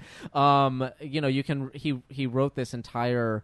When he was keeping a blog, he wrote this whole story about his relationship with Jason Mewes and Yeah. Mewes going in and out of addiction and rehab and stuff like that. And so there was this underlying thing with their relationship going on. That's where where at least one of the The local Alan Rickman places, the anecdote, Alan Rickman thing comes Where it's from. like, Jay, you have to be on top of this shit. Don't slip. Yeah, We're, because we're we dealing, got Rickman in this because movie. exactly like you were saying, it's Right. like we are dealing with real actors wall to wall. Do you know who Alan Rickman is? If you flub a line in front of Alan Rickman, you are going to we're all you become a fish. yeah, all of our we all look like assholes if you do that. Well, it's not so much if you So- flub a line. If you show up stoned in front Right. of Alan Rickman, that's a problem. Yeah, it's then you make me look like an asshole as well as you, and it's like Yeah. it's Yeah. this whole thing. And But that's the why message was take this seriously. yeah, and he did. For that at least. Yeah, But then and that's the anecdote is that Jay Yeah. proceeded to learn literally every entire line in the script. But then he dipped back under again, and so Kevin Smith was gonna kind of stop making movies because he's like, okay, I'm only dealing with feeding your Jay. addiction at this point. Yeah. And then Jay got clean, so he's like, okay, we'll do Jay and Silent Bob Strikes Back. Didn't he and get then clean and specifically so he could do the movie? I think so. But 'Cause then this Kevin one- Smith wasn't Jay and Silent Bob, Yeah. because Kevin Smith was like, I'm not going to work with you anymore Yeah. unless you're clean, and he was like, okay, so that's what finally was yeah, like, well then he got clean, and then they did the movie, but being on a set and being flush with cash again, it like drove him Ah. under again, and so there was this there is this whole thing going on in his personal life, and that may have contributed to him not really being able to pursue this avenue of things and Yeah. preferring to do simpler stuff, just making Clerks, just making these other Yeah. going Right. back to those smaller movies as opposed to expanding. He was offered to do Green Hornet at one point, if I'm not, I believe it was Green Hornet, and he decided not to do that because It would have was been just great too- if that Superman thing had gone through without John Peters or Green Hornet or something. But I can imagine Kevin Smith ending up in a slightly different James Gunn Joss role, where he's the guy who, Yeah. oh my god, this nerd filmmaker who is a better writer than he is a director is suddenly like writing these franchise shit, and we're getting good franchise shit out of this guy. Yeah. Superman, Man of Steel, directed by Kevin Smith, written and directed by Kevin Smith. That could be really interesting because if you take that focus and that energy I and think- that voice, and then actually kind of have to streamline it a little bit, Yeah. you end up with movies like Iron Man. I and think shit. ultimately- you get the really fun blockbuster movies. I mean, you want to be careful trying to psychoanalyze people you don't know, but he puts himself out, on the couch He for puts himself everybody way to out see. there. Yeah. So it's not as difficult with Kevin Smith. I think he's even practically said as much. It's like he got to a point where it got scary to try and keep learning, and it got scary to try and keep advancing and improving, and he just kind of settled into where he is, and he's cool with that, which is unfortunate because I think like we've If he said had embraced the several abyss, times, if he embraced it, he really could have been something Honestly, really, really special. It seems like the movie he needed to make after this one. was Red State. No, the movie he needed to make after this one is the movie about him and Jay, like his relationship yeah. with Jay. oh yeah, definitely. You're right. If that's On our previous conversation about he's addressing this issue in his life, Yeah. this issue in his life. yeah. I mean, if that's the major emotional struggle in your life, and that's the relationship in the in the behavior that you're struggling to get a handle on and you can't, that's what you should be Right. putting on screen. Right. On the plus side, Jason Mewes seems to be doing quite well. Oh Is- no, is he doing better now? Totally, Yeah, he's totally. clean, he's at this point, married. he's been cleaned up for Yeah. a long Oh, time, good, and he's good. totally he's doing. Panel fine. has a really funny story about Jay, where at the time he was on the View Askew forums, and Jay would post sometimes, and at one point it was Dinobot. It was some dinosaur computer game in like 1999 or something like that, and he's like, Jay had posted, "Hey, does anyone have this game? Do you know how to get past this level?" And Chris was like, "Yeah." And Jay PM'd him and said, "Can I call you?" And Chris is like, "Yeah." And he gave him he PM'd his phone number, and like nothing happened. And then like several days later, Chris got home, and on the voicemail was a message from Jay saying, "Hey man, this is Jay. We were talking about Dinobots or whatever that game was. Sorry, I guess you're not home. I'll try you back later." And Chris is like, "Holy shit, Jay called my house. That's so cool." And he ran to Radio Shack to get like a little recorder so he could record that message. And when he got home, his mom had cleared up. Oh. He ended up talking to him later, but I always thought that was So funny. wait, he didn't give him his cell phone number? It was yeah, exactly. 99. I always liked this scene a lot. Yeah. It's Don't run. This is Don't this is run. the corporate yeah. voodoo doll scene. It's melodramatic, but it's of course supposed to be. Who is this even- guy? That guy looks familiar. Yeah, he does. The amazing thing is this the golden calf thing. It's like so obviously like, no, that's not what you do. In a Christian culture, you don't allow that to become your symbol and stuff. But it seems like a lot of real corporations end up falling into stuff like that, where it's like, why would you why would you let yourself put yourself in the crosshairs, the cultural crosshairs of having that, of doing something so exactly what people are going to respond negatively to because of the mythology. There was the when the financial crisis hit. There is that Right, the literally golden- the golden statue of the bull on Wall Street, exactly. and it was Wall Street bankers and people like literally trying to pray to not pray, but offer Praying up some to sort money. of spiritual penance for because the they want financial the crisis. they want the bull market to come back. Exactly. Yeah, so yeah, it's the It's totally- like, what do you not understand? I don't even believe that stuff, and I'm like, are you kidding Are me you right kidding? now? Which is like, I mean, not to get too trashy, not to trash religion too hard, but really that was for me at least, that was a fairly significant component of my high school education was like, not because I really wasn't a militant atheist, at least in my opinion, I wasn't. No, but especially going But, to like- Catholic school, it's like the hypocrisy is But outrageous. going to Catholic school and not as Catholic and being kind of having this information presented to you in a straight face, there's just so much of it that I was just like, are you serious? Like, you're really Even if but you- what about this other thing that you said that just is not the same thing at No. all? It's a mystery. Yeah, Goalposts on wheels. yeah. Some of it was very frustrating.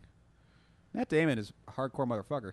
I think one of the things that I like about It was- this particular scene is the fact that they both call each other out on being Can't melodramatic believe about I this whole forgot the scene. magazine. You didn't say God bless you. Yeah. So apparently, a little bit of trivia: they wanted to do a big action set piece, like a full-on shootout, like John Woo type of thing, which is why all of these guys are like massive, beefy dudes because these are stunt performers playing the board. But then he decided not It was to, funnier. and It's decided it far. was funnier. It was too whatever. And so that's not there, but that's why all of these guys are these giant. Performers. I mean, it works as the the Fat Cats of Wall Street type of thing too, but that I like that being a little. So the behind-the-scenes scene thing. where he whispers into his ear and tells him what he does. What do you think it is? Child porn. Yeah, something like It's that. got to be CP. Isn't CP like what okay, isn't there a expansion of CP that's a fake? You mean child porn, but you say something else, like instead of meaning Hard candy. well, like, but it's a CP thing, like Oh. Mary Jane from marijuana, Ah. like that sort of thing. Isn't there a thing where you have unpacked what you shortened marijuana to MJ, and then you unpacked it to Mary Jane? Isn't there a thing where child porn becomes CP and then you Not unpack really. it to a different It's thing? just CP I- or Cheese pizza. jailbait. It's cheese pizza. I've That's what I was never thinking heard of. that. Yeah. Really? Really? What do you? Cheese What, pizza? I've heard that what before. forums are you going Yeah. on? Wait a second. How about we pretend that pretty sure that- none of I'm- this We're happened? moving on pretty sure that's quickly. Let's- No, I see it on. It's a thing on Reddit. I'm sure that. Uh-huh. Am I? How about we Okay. just move on No. and pretend that we never Yeah, we're gonna broach this topic? We're gonna go ahead and not give people secret code words to identify each other with. I've said too much. Yeah. Yeah. He does look familiar. I only know Hard Candy yeah, because of the movie. yeah, isn't that the part where he's like, he was your son, you sick Yeah. fuck? Yeah. He says that right after the whispering. All right, let me find out who this board of directors guy is. Do it. Talk amongst yourselves Uh, about anything but cheese pizza. about anything other than what we have. And been now I talking can about. never order cheese pizza again, so that's cool. Yeah. that'll cut down my calories, I guess. Just don't order it on the internet. Yeah. Brian, how would you describe Kevin Smith's voice? What's What's his thing? rare? What's he doing? He sounds like us. Infrequent? I don't mean like his actual speaking Right. voice. Oh, I mean no, his, you mean his storytelling yeah. voice. Well, He sounds like a guy. Well, he's Silent Bob. low. Maybe you were Right. asking for real. I thought that's the joke you were going for. So Yeah. what No. is Silent Bob's voice? Well, okay, going back to what we were saying before, this, I think Dogma is the best expression of what I think makes The Simpsons really classic and When it was. mainstay. When it was, and somewhat now, but less so. In the sense that Simpsons, the real genius behind The Simpsons was always that it was a great blend between the highbrow and the lowbrow, kind of interweaved together, right? Interstitched. And I think there's definitely a lowbrow aspect to Kevin Smith, but there's also a higher brow aspect of it, or more intelligent. The whole rant and monologue about Alice in Wonderland, and it's the combination of those two, and which I think is most successful here in Dogma. You may try it maybe in like Jay and Silent Bob, but I think Jay and Silent Bob is just mostly lowbrow stuff. Does that answer your question? So it's a mix of like someone who's playing like adorably foul-mouthed idiot when he and you and everyone knows that the guy who's being the foul-mouthed idiot is actually a bright guy. And do can believe actually in this. be extemporaneous on this topic and make it a philosophical thing if he wants to, but really he wants to talk about the Death Star. It's as the writer, not the character. I guess it's just the fact that it's better storytelling and it's better entertainment when there's a combination of those elements, so it can appeal to multiple levels. Like we talked about. Well, with and they're both, and it maintains, the element of surprise in the comedy, because it's like just when you're settling into the poop joke, someone says something really clever, and Yeah. that shocks you, and you're laughing at that, and then they do then the you poop get joke another poop again, joke, and that Salsa shocks you shark. because yeah. Yeah, and actually, I think that it's another comparison to Shakespeare. There, I can't find the guy, by the way. I We'll don't find know who him. it is. We'll find That him guy later. burned down 20 years. Yeah. I think that's another comparison to be made with Shakespeare, because Shakespeare again did the same thing. He had highbrow, like really literary references for the time. He and like bad puns. he had really witty writing and like really great insults that people would cut into each other that he's known for. But yeah, he would also have poop and fart and lame sex jokes. Yeah. And so half it was the that puns were about sex. Yeah. They were. And so Shakespeare was doing that part of very sex. consciously. He was writing for what were called the groundlings, the poor people that were up front. That they were just kind of like the cheap seats in Shakespeare's day were up front. They were in the back. Groundlings. They were the groundlings. But he Because was they also weren't seats; they had to stand. yeah, because they were literally on the ground and they didn't have the seats that were in the balconies that the rich people paid for. You stand in the shit. So I think it's that aspect which is most successfully done in Dogma, and then I think he kind of abandons that aspect in Jay and Silent Bob Strike Back. Oh, Muse, Greek. Boom. Oh yes, you're Yeah, right. it's another I knew great there was. example. She made some reference to something Greek elsewhere in the movie. I too. feel like I feel like there is some aspect of that in Christianity, but you're right. The idea of the muse specifically is Greek mythology. And that's the gospel truth. So I have a problem with the Golgothan scene that we're about to get to, and it's only a tonal problem. This is, by the way, this is the second time this movie shits on John Hughes for some reason. Talking about Just out of left field. yeah, Like, first Jesus, he wasn't even expecting that. yeah, first they were getting on his case for Shermer. Illinois, and this time they're getting on his case for But writing Home Alone. doesn't Kevin Smith like idolize John Hughes? Probably, so he's probably Yeah, just being so it's like ironic good about nature. it. Isn't Yeah. that the Freemason, one of the Freemason symbols above the toilet? It might have been. I didn't see Oh, it. was it like the compass thing with the G? No, it was the cross with the double. Oh, Oh no, that's the Greek Orthodox. Boom. oh, Greek. Isn't it? I don't know. I'm not sure. I don't know. We can't. It's go back. Greco-Smith. I missed it. Anyway, I have Why a aren't you Rewind. staring at the toilet? my God. thing with the Golgothan scene is mostly just a tonal thing, because and I made this distinction when I was 14 and watched this movie for the first time, which is, for me, this felt really intellectual and funny and foul-mouthed, but smart. And then we just get this big shit demon. He's always he's always pointing to it as almost like his disclaimer. It's like if anybody tries... It's a movie with a rubber shit monster. Yeah, if anybody tries to take this movie too seriously and get too offended about it, it's a movie with a rubber shit monster in it. Yeah. It's like, so what are you doing? But I kind of, as a experience... Greek Orthodox cross. Okay. Yeah. As an experience outside of criticizing him and like him hitting that as a defense play, I just don't think it sits well in the movie very well. I feel it feels like a change in tone and of the height of our brow. That said, I think our buddy, or my buddy, I think you guys know him, but Sandy Calora, I've met him once or twice. Yeah. Batman Dead End and Hunter Prey and other things, badass filmmaker, and he's an old character guy who's an old effects guy, had a large hand in this shit monster, and it's a good looking creature. I think its scene, I feel like, kind of puts the movie in a weird spot. It is. I think you because it doesn't come back later either. Yeah, you need a couple. You need a couple it does of come things. back though, doesn't it? No. Doesn't it come back in the climax? No. Oh. I think it was going to, but it didn't. Oh, okay. But it's just a loose thread that you need is weird, and it brings it down for apparently no reason. You need a couple more. I actually like it because it's this weird sort of fantasy world building that he's got going on. He's like, okay, the main villain, is coming from the Golgothan Hill, and the shit from the. I think that's a neat idea. That's a great reference. But tonally. Well, also that the linchpin at the end of the scene is it knocks it out with a pun on the spray bottle. Yeah, there aren't enough. There aren't enough scenes like we needed 2 more scenes of that level of this tone. I honestly of wacky. don't think that it's that left field because it's just Jason Lee's character just sort of like throwing what he's got at her. Yeah, it's just one of he's the just, things. He's as throwing it against the wall and see if it hits. Well, for me, it's as left field as the hockey playing. I guess. Well, sure, I guess I want a couple more left field things. But the like demons that. are there the whole time. They're at the beginning and the end of the movie, and I get the vibe. Maybe this is not the case, but the scene gives me the vibe that he put the scene in because he wanted to do the punchline at the end about knocks bad smells out. Maybe. Like it feels like this scene is there so he can make that joke, just because the scene doesn't seem to be here for any other reason. Well, it's yeah, true. it's You for a could reason. The piles of shit on Golgothan, Golgothan Hill, or Golgoth, Yeah. or whatever it was. That's a really Golgotha, cool yeah. reference to make, and that fits in with this movie.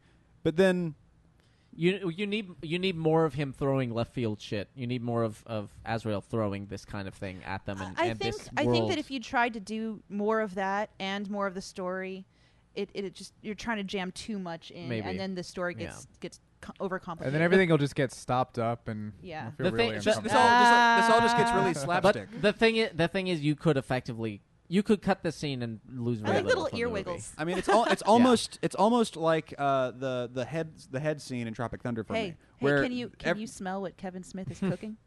Yeah. Yeah, that's not Yeah. great. Not great, but No. 98. So what are you gonna do? Yeah. I think it's very good for 98. Well, They no, could it's have just like rotated the textures a little bit, so Yeah, we it didn't just, get the cat's ass for that- right up in camera. for that but- one scene. That's a technical the whole term, by the way. texture Yeah. changed. The cat's ass on the spec channel. No, I've heard people refer to that. It's where it pinches on the cat's bum. Yeah. where it pinches. It's the polar coordinate. Everything bunches in on itself at the top of the Yeah. texture if it's projected spherically. So, anyway, Cat's ass. It is a good demon. I mean, it's a good looking monster. Yeah. So high five Sandy and Sandy's team. No, I said for every other scene, it's got a different texture than that one little shot, and I think Yeah. it was just like a shot that they didn't finish on accident or something. Oh, no, that's you the, said that's on accident. Yeah. Oh. Trey would be mad if you were here. That was because that was a digital one, and that was tougher back then, especially for the budget that they would have had on this film.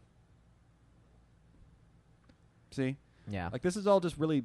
Is this movie slapstick elsewhere, and I'm forgetting that it's slapstick elsewhere? Not really. And this is just this moment where they're all, like, watching it, and it's doing, like, the everyone look left, everyone look right, ping, pong, Yeah. pong, across the room. It just changes the tone here. Yeah. Because everything else is witty angels having opinions. And then he knocks out a shit monster with Well, as he a was pun. saying before, you kind of have to lighten it up a little bit. Yeah. Remind you that it I is, do in see fact, though a what Kevin you're Smith saying movie. about this is Kevin Smith trying to make a disclaimer. You know, Mhm. the same way Jon Stewart is like, we're not a news show, we're a comedy show. Yeah, like This is definitely Kevin Smith going, don't take this too seriously. It's a walking shit monster. Which I wish. I wish he didn't have that for that reason. I wish he would. Bear in own mind, it, if the own it a shit little monster better. was tied in, I would say better. then I don't have a problem with the shit monster at all. It's not that it is a shit monster. It's that the tone of the scene is so odd and disjointed, and then it doesn't come back again. I should use that line more often. Don't underestimate the staggering drawing power of the Garden State. Oh, by the That's his sister, I think. no, that was Guinevere Turner, who was the screenwriter of American Psycho, among other things. There it says Oh. Darris on the window there. That's a reference to a character named Clerks or Mallrats, Rick Darris or something. Whatever. Man, I wish I could pull off a white suit. An ill-fitting white And suit. I think that's actually Yeah. a fedora. No, it's not. It's close though. Usually Is people it call a hats that. trilby? No, it's not a trilby either. Yeah, But trilbies have usually tighter people call rims. hats that aren't fedoras fedoras. And for a second there, I thought he was actually pulling it off, but no, that's just a nice hat. Yeah, what is that? It's like midway between a fedora and a trilby. It's a fedilby. Yeah. Kind of like It's a Panama Florida hat, man. Yeah. It's Panama hat, man. Panama hat. That must be what it is. Is it the same hat though? I don't Same know. kind of hat? Let's say yes. Well, we have to get to the bottom of this Come hat. come here for all It's your the most hat. important thing we've ever done. Come on, somebody in the chat room has to be an expert on hats, right? We're gonna get Don't an let us entire. down. We're gonna get an entire post now. Like, okay, look, this is Okay. a fedora. This is a trilby. This is a Panama hat. This is what Azrael is wearing. Which is some fifth thing. Yeah, which is another thing entirely. It looks kind of like a Panama hat. Yeah, that's a Panama hat. Yeah, Yay! I think that's what it is. I did it. I did it. What are you talking about? I know. I said hats. Panama hat first. You said Panama Hat Man, and I was the one who was like, wait, that's probably because it's called a Panama hat. I get that name now, too. I thought he was just a man from Panama with a hat, and no one knew his name. So it's like saying, hey, New Jersey shoes boy. Oh, it's a Panama hat. I get it now. Yeah, man. See, I like, because it's angels with opinions talking to each other and being pissy and having interesting or witty or otherwise just crude observations about pieces of Catholicism. I'm just really confused by the various items around them in the aisle. It's like It's the toy aisle. Playing My cards. eyes Yeah. are always wandering to the aisle whenever I see that scene. yeah, like, it's that, and which then it's aisle got is like this? T-shirts, and then cards, and then toys, and then like bike locks. Yeah, Like what the hell?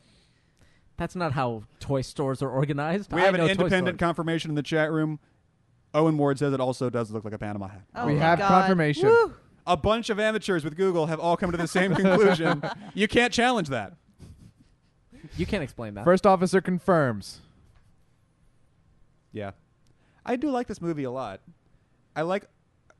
Oh, actually, speaking of it, we're about to pull up on our Indiana Jones No Last ticket- Crusade the no reference. ticket joke here. Yeah, that's good timing. Which is a good joke. Well, it's in a little while. First we have to have all these conversations, and then they have to figure out who everyone is. Oh, yeah, But- you're right. You were saying? I like it when good actors are delivering smithy dialogue, not monologues, but dialogues. Like they're building up a conversation between them. That's always fun to watch. It's good to watch that happen. And this movie has the best actors, I think, of the ones that he's done, doing that. And it's the script with the most actual ideas in it, and it's just kind of a joy. It's kind of candy-ish. Yeah, it's good. It's all the usual Smith stuff plus a neat dusting of intellectualism on top of it. Yeah, he does good. He does really good banter. That is certainly something that, and a lot of people. He writes a lot of monologues, especially in his earlier stuff. But his best stuff is definitely the back and forth banter. I agree. One thing he's never been too good at least not in my estimation, is actually delineating the voices of characters, with the exception of Jay. Yeah, If you swapped a line randomly between Loki and Bartleby at some point, you wouldn't be like, that line doesn't sound like Bartleby usually sounds. They all just sort of sound like hyper witty guy. right. Yeah. But you can. I mean, Even the girls. They it's a very Sorkin-esque way of Yeah. writing. yeah, This is- Sorkin's They're that. all I mean, just, you can hyper throw witty. that. You can throw that against Joss Whedon too. Yeah. Be Not very really. difficult to identify different Whedon characters. Firefly. I mean, they all have a similar sort of vernacular, but I think their voices are pretty easily defined. Maybe not. I might just be a fan of Firefly. I'm not sure that I would necessarily agree with you. I think they've all got essentially the same. Avengers. Well, but Avengers, he was dealing with pre-existing, That's true, I guess. pre-established characters. Sure, yeah. Yeah, maybe you're right. Well, I think Whedon is better at having different character voices right up until the Whedon punchline.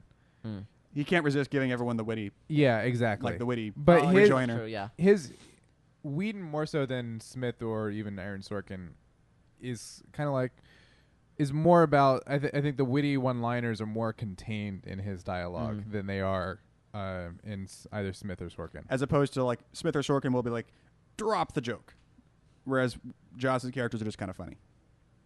Is that what you're saying? No, actually, I go the other way. I would flip that.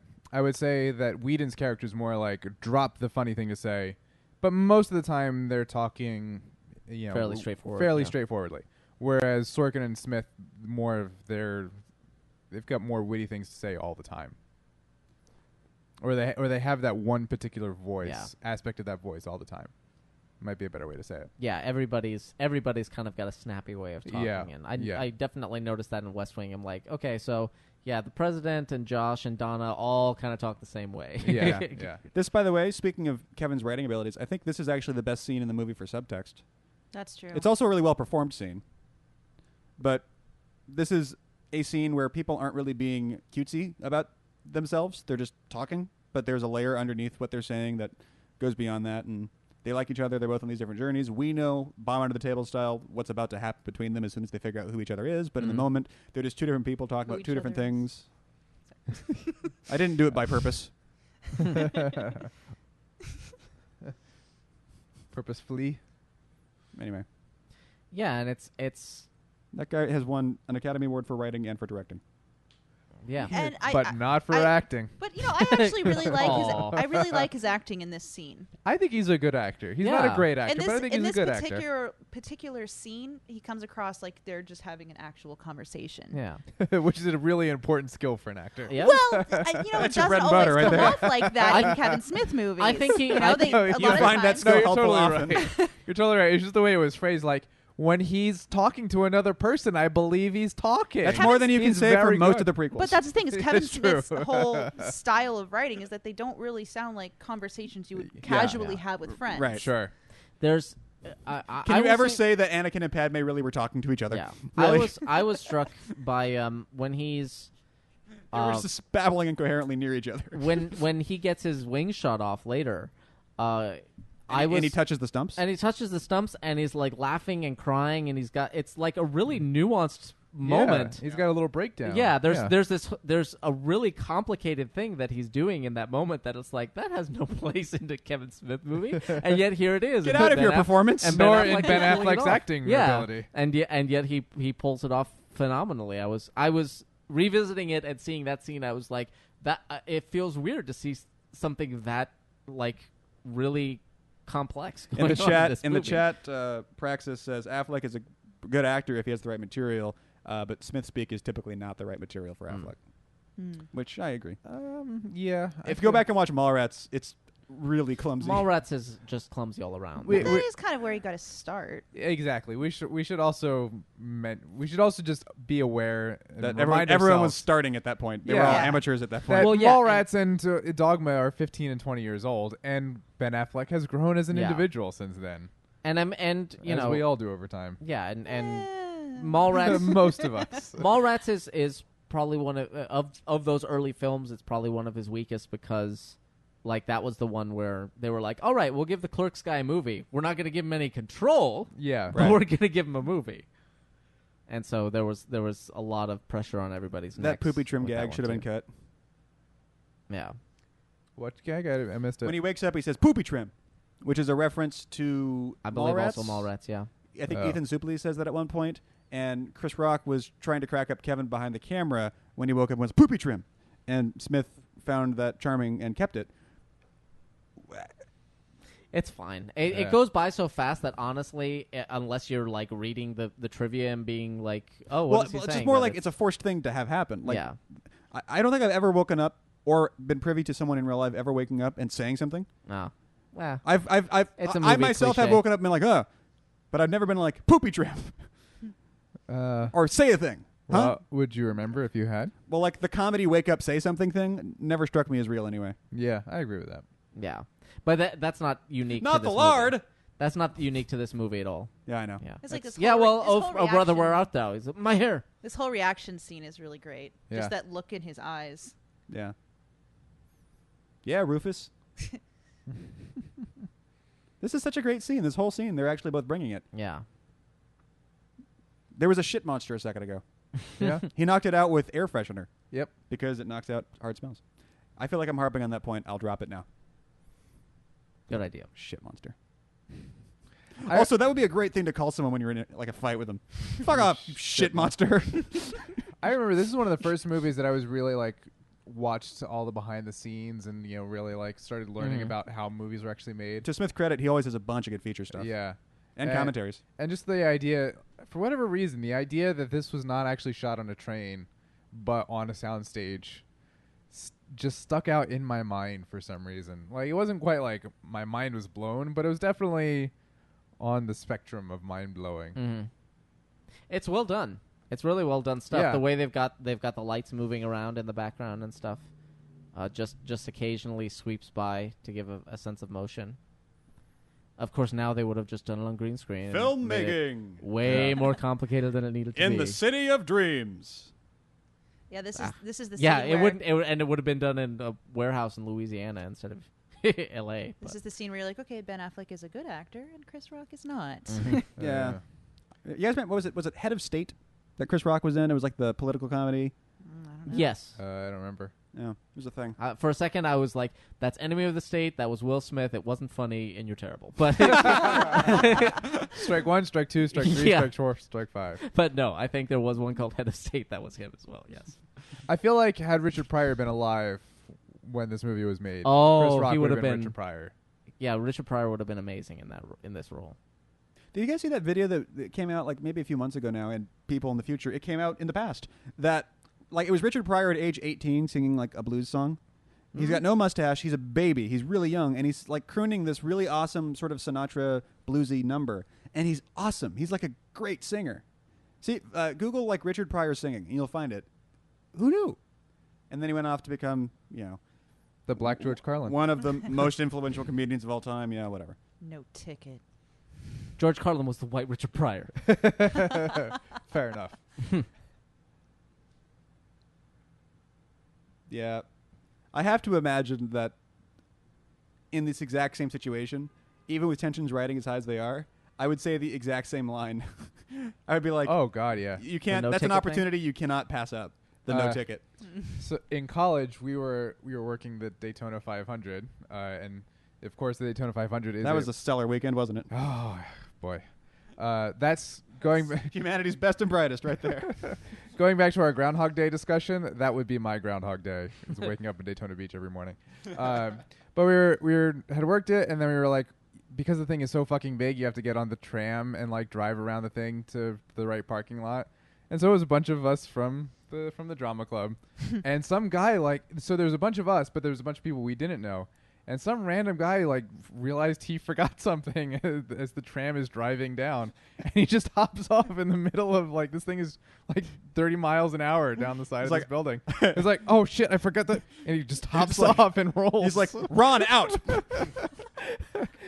And my friend Ryan, sure enough, Immediately. really turns to me and goes, No ticket. Ryan. This is another great scene. Yeah. Again, with real actors in a Kevin Smith movie. And it's just slightly, again watching it now, it's just kind of like this is college level theology. I feel like watching it now, I'm like, it's a little bit. What is he doing? Love. That's college level. Is he just glossing over the point of things, or is he misusing terms, or Yeah, I feel like it's just, or is it it's just a sort of simplistic appraisal? kind of a simple, No, simplistic way of you know what coming it at is? I guess. Yeah, the college level aspect of it is, The hoodies, yeah, that too. angel hoodies. The fact that he deems it's worth any real amount of time to spend on in the first place.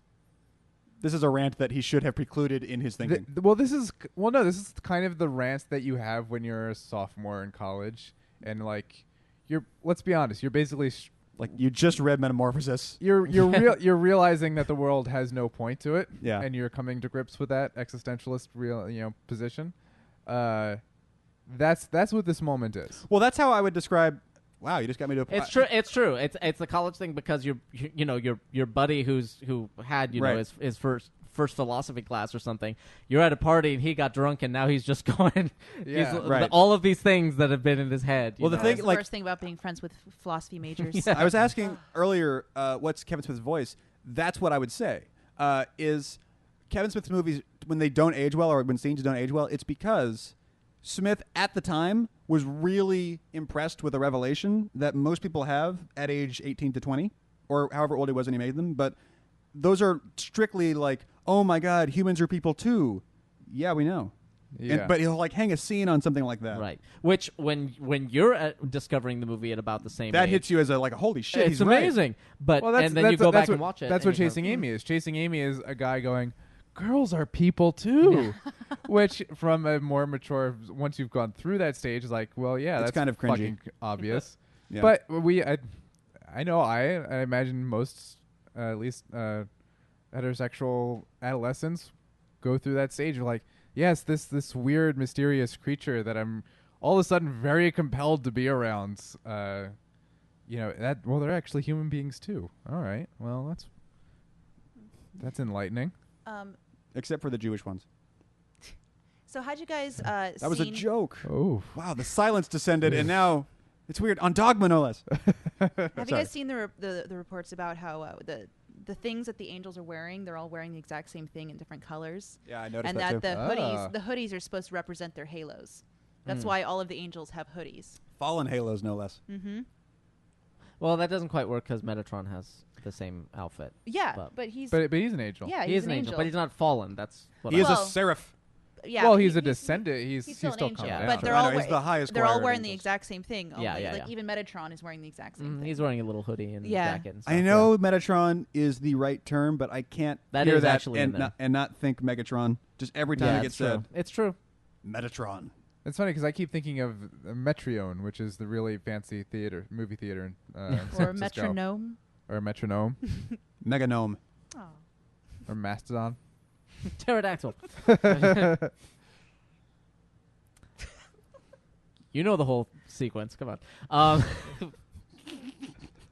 I just got what happened there. Yeah. I missed the boat on that one. We're We're running into two problems at once. This is with this one. is another thing that a lot of people in the Christian faith Had a problem with.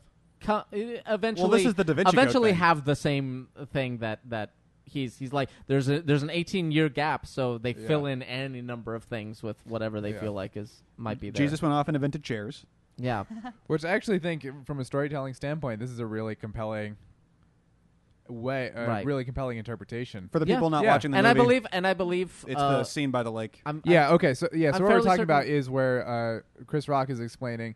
Yeah. So and this is true. There is a gap in the Bible's history of Jesus' life where it follows him from birth up to like 18, and then there's nothing. 12. 12, And then, sorry. And then he's 30. And then He comes back at 30, and then he's got 3 years of ministry, and then he's Yeah. crucified. So it's explaining that gap in Jesus's I can't believe you story. just spoiled it like that. Like it didn't even matter. Jesus Christ, Mike! I haven't read it yet. I think 2,000 years is a pretty good, Yeah. is a safe bet in terms of spoiler. Oh, so now there's a moratorium. Yeah. Yeah. So yeah, Zarban says there's no statute of limitations. so a lot of different stories go a lot of different ways in explaining what is happening in that whole. And I find this. I think a number of the interpretation Gnostic very compelling. Gospels tried to fill that in. Yeah. And the Which- church didn't like any of those, so we're like, yeah, it's just a mystery. Let's also just take a second to point out the fact that the Bible that we all know and love was not only just written down 100 years after the fact, at least At its earliest. at yeah. its earliest, but was also decided by committee several hundred years after Yeah. the events happened. The church, The first draft was written 100 years later. Yeah. the first and draft, then they edited and it. yeah, That and we then- know and of. then the- That we know of. Yeah. And then the manuscript was decided upon by after the church was an established thing Because it's a by collection of council. separate documents, Yeah. obviously. But You're a yeah. collection of separate documents, obviously. Yeah. Don't talk to me. But yeah, I think This I scene's a think little even heavy. even biblical. I think he had a brother named Thomas, or maybe I'm still thinking of one of the Gnostic Gospels. But it was acknowledged that it's like, yes, he was a virgin birth, but that doesn't mean she can't have normal babies too. So Yeah. he can have, he can have siblings. They And I capitalized think you. it's accepted. That's interesting. Well, because when you're talking Yeah, about I just, God, about sub- God, yeah. I just like that the subtitles person was Well, on that. yeah, They capitalize him as well. Yeah. yeah. I always thought the scene, or at least the screaming, I fucking hate you stuff, was a little heavy-handed. It is a bit. It would work but- better if she was screaming it in Latin. You feckless thug.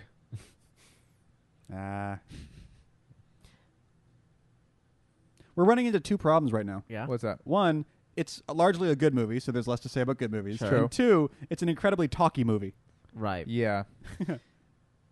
It's hard to talk about this film because they're all just having conversations. Yeah. Well, bringing back Alan Rickman, we're in this segment where we're talking again about kind of philosophy and stuff, and Kevin Smith working out. I think a number of these things are kind of his own belief about the story in a way. You know, I think what he's having Metatron talk about, he believes that this probably happened to Jesus. You know, that he was told as a child that he had to be the savior, and he took 18 years to come to terms with it. You know, So which did Anakin. would probably, well, yeah. I mean, there's a deliberate similarity there. There's Christ metaphors in Star Wars. Yeah, there's a Holy 10th shit! There's a 10th sense. Literally. Wow, that's like in the Matrix commentary. You're like, oh yeah, there is an Alice in Wonderland thing going Yeah. on.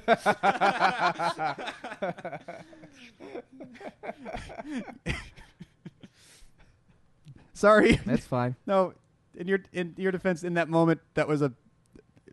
Yeah. Sorry. It's fine. Whatever. That was 5 years ago. There is a legitimate. No, it was just, I've it was grown since It was then. just funny. No, I hadn't even noticed that you said that until on that first anniversary show. You're like, I just want to point out Yeah. that I said that.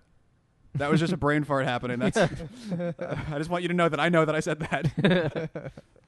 God, how many stupid, dumbass things have we said over the last 5 years? So many.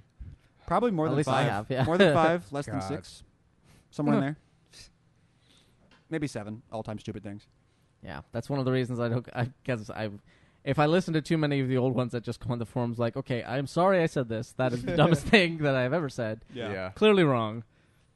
It's okay. Later in like 100 No. years, a committee will start editing down your statements and Yeah, exactly. cast you in the light they want you in. Yeah. They will, yes, only selectively remember If you could recast bits. one member of this troupe, who would you recast? Linda Fiorentino. Really? Yeah. I would have gone with. I think I would have gone with Chris Rock, Really? Yeah, I think Chris Rock. or maybe as well. Salma Hayek. Who would you replace Chris Rock with? An actor. Oh. They don't need to be. Well, I mean, at this point, Chris Rock's a comedian largely, and I would have just. That role doesn't need to be played by a comedian. He's got some like rejoiners, but he doesn't actually have to have stand-up charisma. He just has to be a guy. He's Rufus. He was a disciple. He's a comedian in this movie because Chris Rock is a comedian, but So I Chiwetel think- I Ejiofor? Woo. well, yeah, obviously he could have done that. I'm pretty sure that Chiwetel Ejiofor can act so hard that the air conditioning turns on for you. But you know, I think Linda Fiorentino, I think does fine. Yeah, I think she doesn't bother me. Perfectly fine, but It's not that she does bad. It's just like we've said already. It's a really strong cast, so it's not. There doesn't really seem to me to be an obvious weak link. I agree that moment Chris Rock with that moment with Chris Rock just then was actually probably his worst line reading, where Metatron sits down and he goes, "The voice." Even Rickman seems to like mock his performance as like The disciple. the apostle. like, yeah, okay, fine. We're doing that scene then. Yeah, so I would have gone with Chris Rock. I think Well, there was a thing that recast him with Sigourney Weaver. one of the people that Kevin Smith had wanted for the role of Bethany Sloan was Alanis Morissette. Also, Gillian Anderson. Gillian Anderson, Gillian yeah. Anderson. But he had wanted Alanis Morissette, but she couldn't do it because she was doing a world tour. So that's that why jerk. That's why she's God? That's why she's God, because it was kind of like a consolation prize. Like, Right. can I at least? I kind of like her as God, though. I think she does I think great she's as great, God. yeah. I think there's probably an unintended, or maybe they realized it, but it's like you cast a singer as somebody who nobody can stand to listen to. Oh. That's a little. I don't know what you're saying there, but okay. Yeah, I thought. I think her performance is as just this kind of, wacky. Yeah. You know. Well, it's all. She's basically playing like a manic pixie dream Yeah. god. Yeah. Is really what it is. Yeah. Manic Pixie Dream God. Yeah. Oh God, Zoe Deschanel is God. Yeah. Yeah. Ew, no. Did he say you? Pancakes Yeah. for dinner? You know. Like it wasn't even nose. Ew, no. No. Let's go to the diner and order ice cream. We had a conversation about that. There was a forum back in the day called MP2K that a lot of the old TFN people used to hang out on. And there was a thread, who would you cast as God? And it's a really difficult thing. Because once you get through all of your gravitas actors and you get Morgan Freeman out of the way right up front, then it's like, who do you cast as God? And one of our friends, Adam Bertacci, his answer was, I think I would actually cast someone like or Kevin Smith. Because he's got this interesting, unflappable affableness where he doesn't seem to get worked up about it, but he's just sort of there. And hey, man, yeah, it's sort of taking everything as he's just sort of unflappable and very casual about things. Someone like that might be the right way to go with that if you're going to cast God. I can see that. Yeah. Yeah. Someone with that vibe where it's, hey, man, it's cool. You know, whatever. I think the answer to the question of who would you cast as God really Chiwetel Ejiofor. Sure He could do that too. is an expression of how you view the universe itself. I was about to say How Joss Whedon would be a good God, but there you go. Wow. It's like the meanness of the person, I think, is a good gauge of how Of what you think how about the how universe. cold and uncaring you think the universe is. Like, because when you asked the question, what popped into my head right away, Alan Rickman, and I wonder if I view the universe unkindly for that Oh reason. no, he's got. well, got I a was warmth thinking to Bill him. Murray. So yeah, Bill Murray. I could see Bill Murray pulling it off. No, Bill Murray is definitely the universe. He's got exactly where it's mean, but you're like, yeah, but what am I gonna do about it? It's But I've got to be okay with it. yeah. Wouldn't it suck if it was like Jesse Eisenberg? oh like- God. Yeah, Oh, exactly. They're Hicks, Rita. Yeah. Morons, your bus is leaving. I could also. I just used her as a punchline joke, but I could also see Sigourney Weaver playing God. She's just got that collected stateliness, No. Well, she kind of did that in Cabin in the Woods. Yeah, I was gonna say that. kind of. Or even Tilda Swinton. Tilda Swinton could do it. Well, Tilda Swinton. She just got ethereal offness. Yeah. Yeah. Well, yeah. Her role in Constantine is Gabriel, exactly yeah. the. Okay, I'll give Chris Rock that one. They can get back into heaven, and then he makes this funny face. That's a good face. This is actually another thing that's unique about this particular Smith film. It's very, like we talked about, it's idea heavy. It's also plot heavy. Like Yeah. there's very serious things going on. There are stakes and stuff like that. And there's We thing A, then thing B, yeah, thing B. We talked over, which is fine, but we talked. Well, that's past kind of what we do here. Yeah, but we talked past the scene of them in the restaurant discussing. Right. Okay, I- here's I where have this no more came ideas, from. Here's what we can do. Here's what we can't do. Here's what we need to do, and laying out all of that stuff. And that is not a thing in any other Kevin Smith movie that That's I can true. think of. Well, I mean, he. Mallrats, when he's going to swing across the hallway and hang up the linchpin. Yeah. Okay. We, He has We a heist plan. we should also give him a significant amount of credit for making a plot based around like the intricacies of Catholic Yeah. loopholes. Yeah. And like making a functioning plot. I like around that. That's the thing that before everything else I like about this movie. I just like that vibe. I like. By the way, I like New doing Jersey that. is not that hilly. New Jersey is flat. That's a bummer. Well, actually, I mean it's a little hillier in the north, but where I am, it's flat. I love this part where they I wonder they how make that much- realization that he's the kind of asshole that would Bless his putter. his Yeah. his Oh, golf yeah. clubs. Yeah. I wonder how much they got for having all this Miller. It's And, Miller time. Yeah, they have a Miller genuine draft thing in the background. They got little Miller-like coasters. I think he's drinking one, so that's probably helped them get some of the. That probably helped them buy the Poop Monster. Well, the Right beers there. on the train had all the labels removed. All right. Well, let's do the old school. What are you doing? Movie run on this thing. What's wrong with this movie? What needs fixing here? I would just tighten up some drafts, and if I could get more time with the actors to hammer out some performances. Yeah. And I'd lose the Golgothan scene. I like. And the actually, Golgotha. I might even lose the Muse stuff too. I I- don't think she actually contributes that much to it I might try to because there's already 1,000 characters in this movie. either lose them or try to amp them up a little bit more so that they're a little more intricate, Yeah. integrated. I agree with that. Yeah. Because I like them. I like the Golgotha, and I like her performance as the Muse. But you're right. You could cut them with and make very little difference to the overarching plot or story of Bethany's kind of journey of faith. I could do with more of the little demons trying to be obnoxious gnats. Yeah, you see very little of them. Yeah, I think it would be ultimately. fun It's if true. they were in it more and they were just trying to do their thing, but they were kind of shitty at it.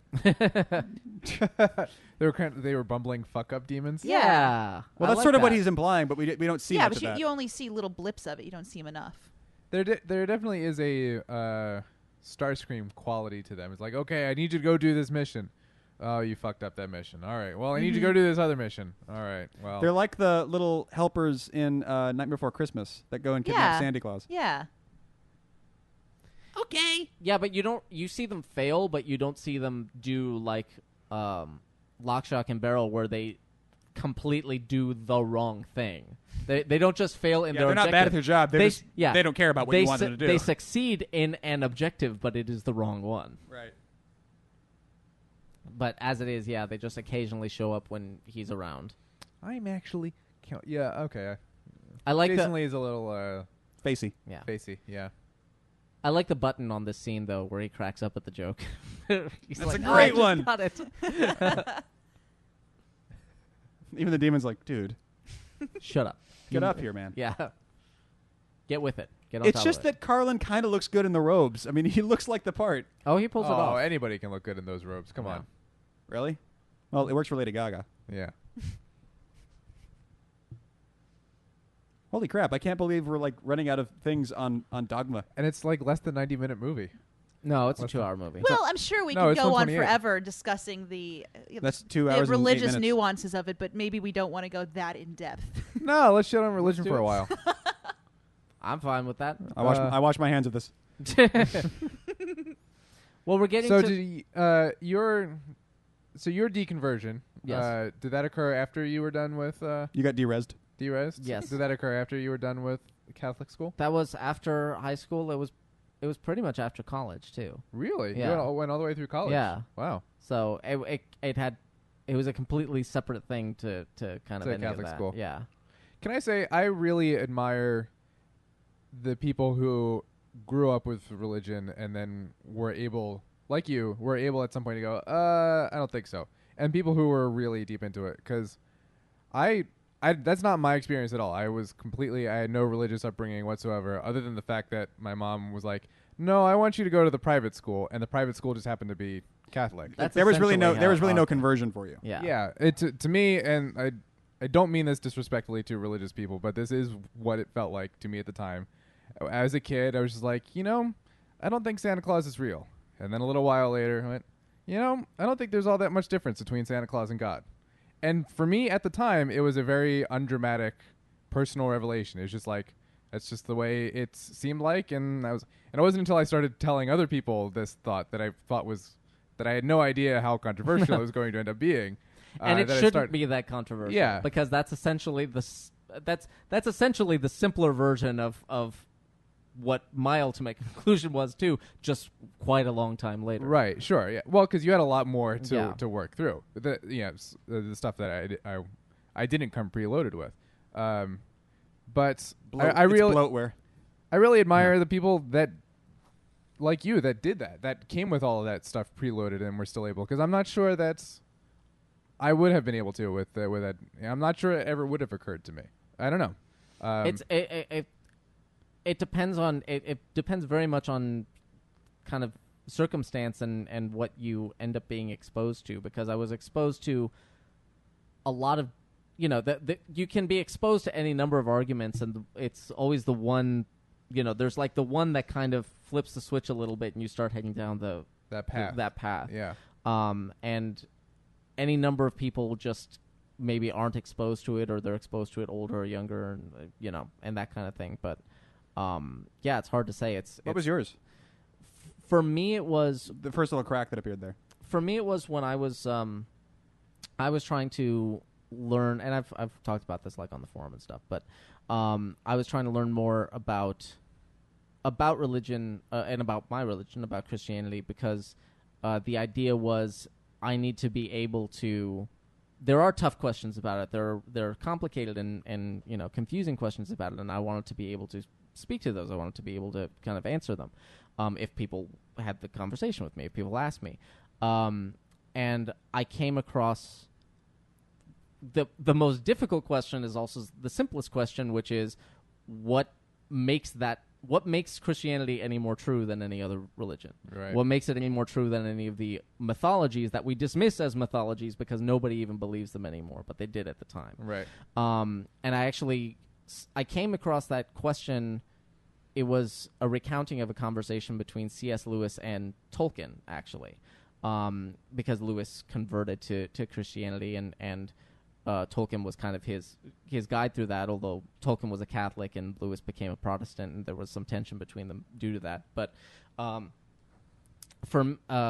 Lewis asked Tolkien that question. He was like, why is, early on in his conversion, he's like, okay, I'm in it and stuff like that, but what is it?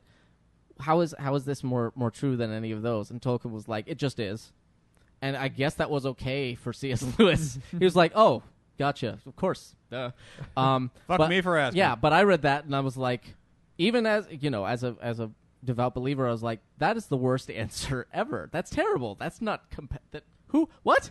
How is that an okay answer? Like, no, there has to be a better answer than that. There has to be. And so I tried to find it, and the harder I looked, the more clear it became that there wasn't one. And I was like, okay, it's not. It's not. And that was, that's where that went. And there it goes. Yeah. And then the rest kind of came. It follows. Fell from that, yeah. Yeah. And then something like lightsaber fights. Well, I mean, yeah, exactly. That's just like the whole debate, the Bill Nye debate that just happened. Yeah. Where it's like, so what's your side? Because God is awesome. Yeah. Woo! Yeah. Really? That's your explanation? There's a book that explains that. Yeah. So my God is awesome. Yeah, I mean, we have Jehovah's Witnesses in our neighborhood that come around every once in a while, and we just this week they came around again and they left a pamphlet, and right on it it's talking about, have you ever wondered the answers to these questions, what is our purpose, and blah blah blah blah blah. Well, that's like the basis of every religion. Yeah, well, exactly, and it's like there are many religions and many books that will say they have the answer, but only one does. And I'm sitting there like, this is the why is it yours? That's the whole idea that everyone has the exact same questions in life, whether you're black or white or green or purple or young or old. We all want to know the same sort of questions, and every single religion's like, we know. Yeah, we can help you. Come here. Yeah. So it's just basically whichever one you're closest to when you ask those questions is the one that snags you by giving you the first answer. Yeah. That's what it normally, I mean, at least historically, it's been whatever your parents believe. Yeah. But yeah, we're entering into a world where everybody is connected to the rest of the world, so intrinsically that it's harder and harder to maintain those scripts. Cheesecake Shop. Yeah. Ooh. it actually going back to the right behind him in that window, I'm like, is that a green screen that they just didn't bother to do anything with? Because that really bothers me. Or maybe just like almost like stained glass. Yeah, it's like a stained glass or something. I'll give it that. That's a wall or something. That was a really good shot, by the way. It is a good effect. The chest into shattering. his chest, yeah. And I really want to try doing that, by the way. The bar slide. Yeah. And again, Silent Bob's performance here, where Azrael is kind of dying, and Bob is like, I'm sorry. I am so sorry. Like, I had no idea. Like, I don't know what you told me, and I didn't think it was going to work. I didn't know it was going to be gross. Yeah. Jay, calm down, Jay. Jay's just so excited to get to kill someone. That's all that is. No. Yeah. And the demon doesn't have a hoodie. Yeah, that's true. He does not have a hoodie.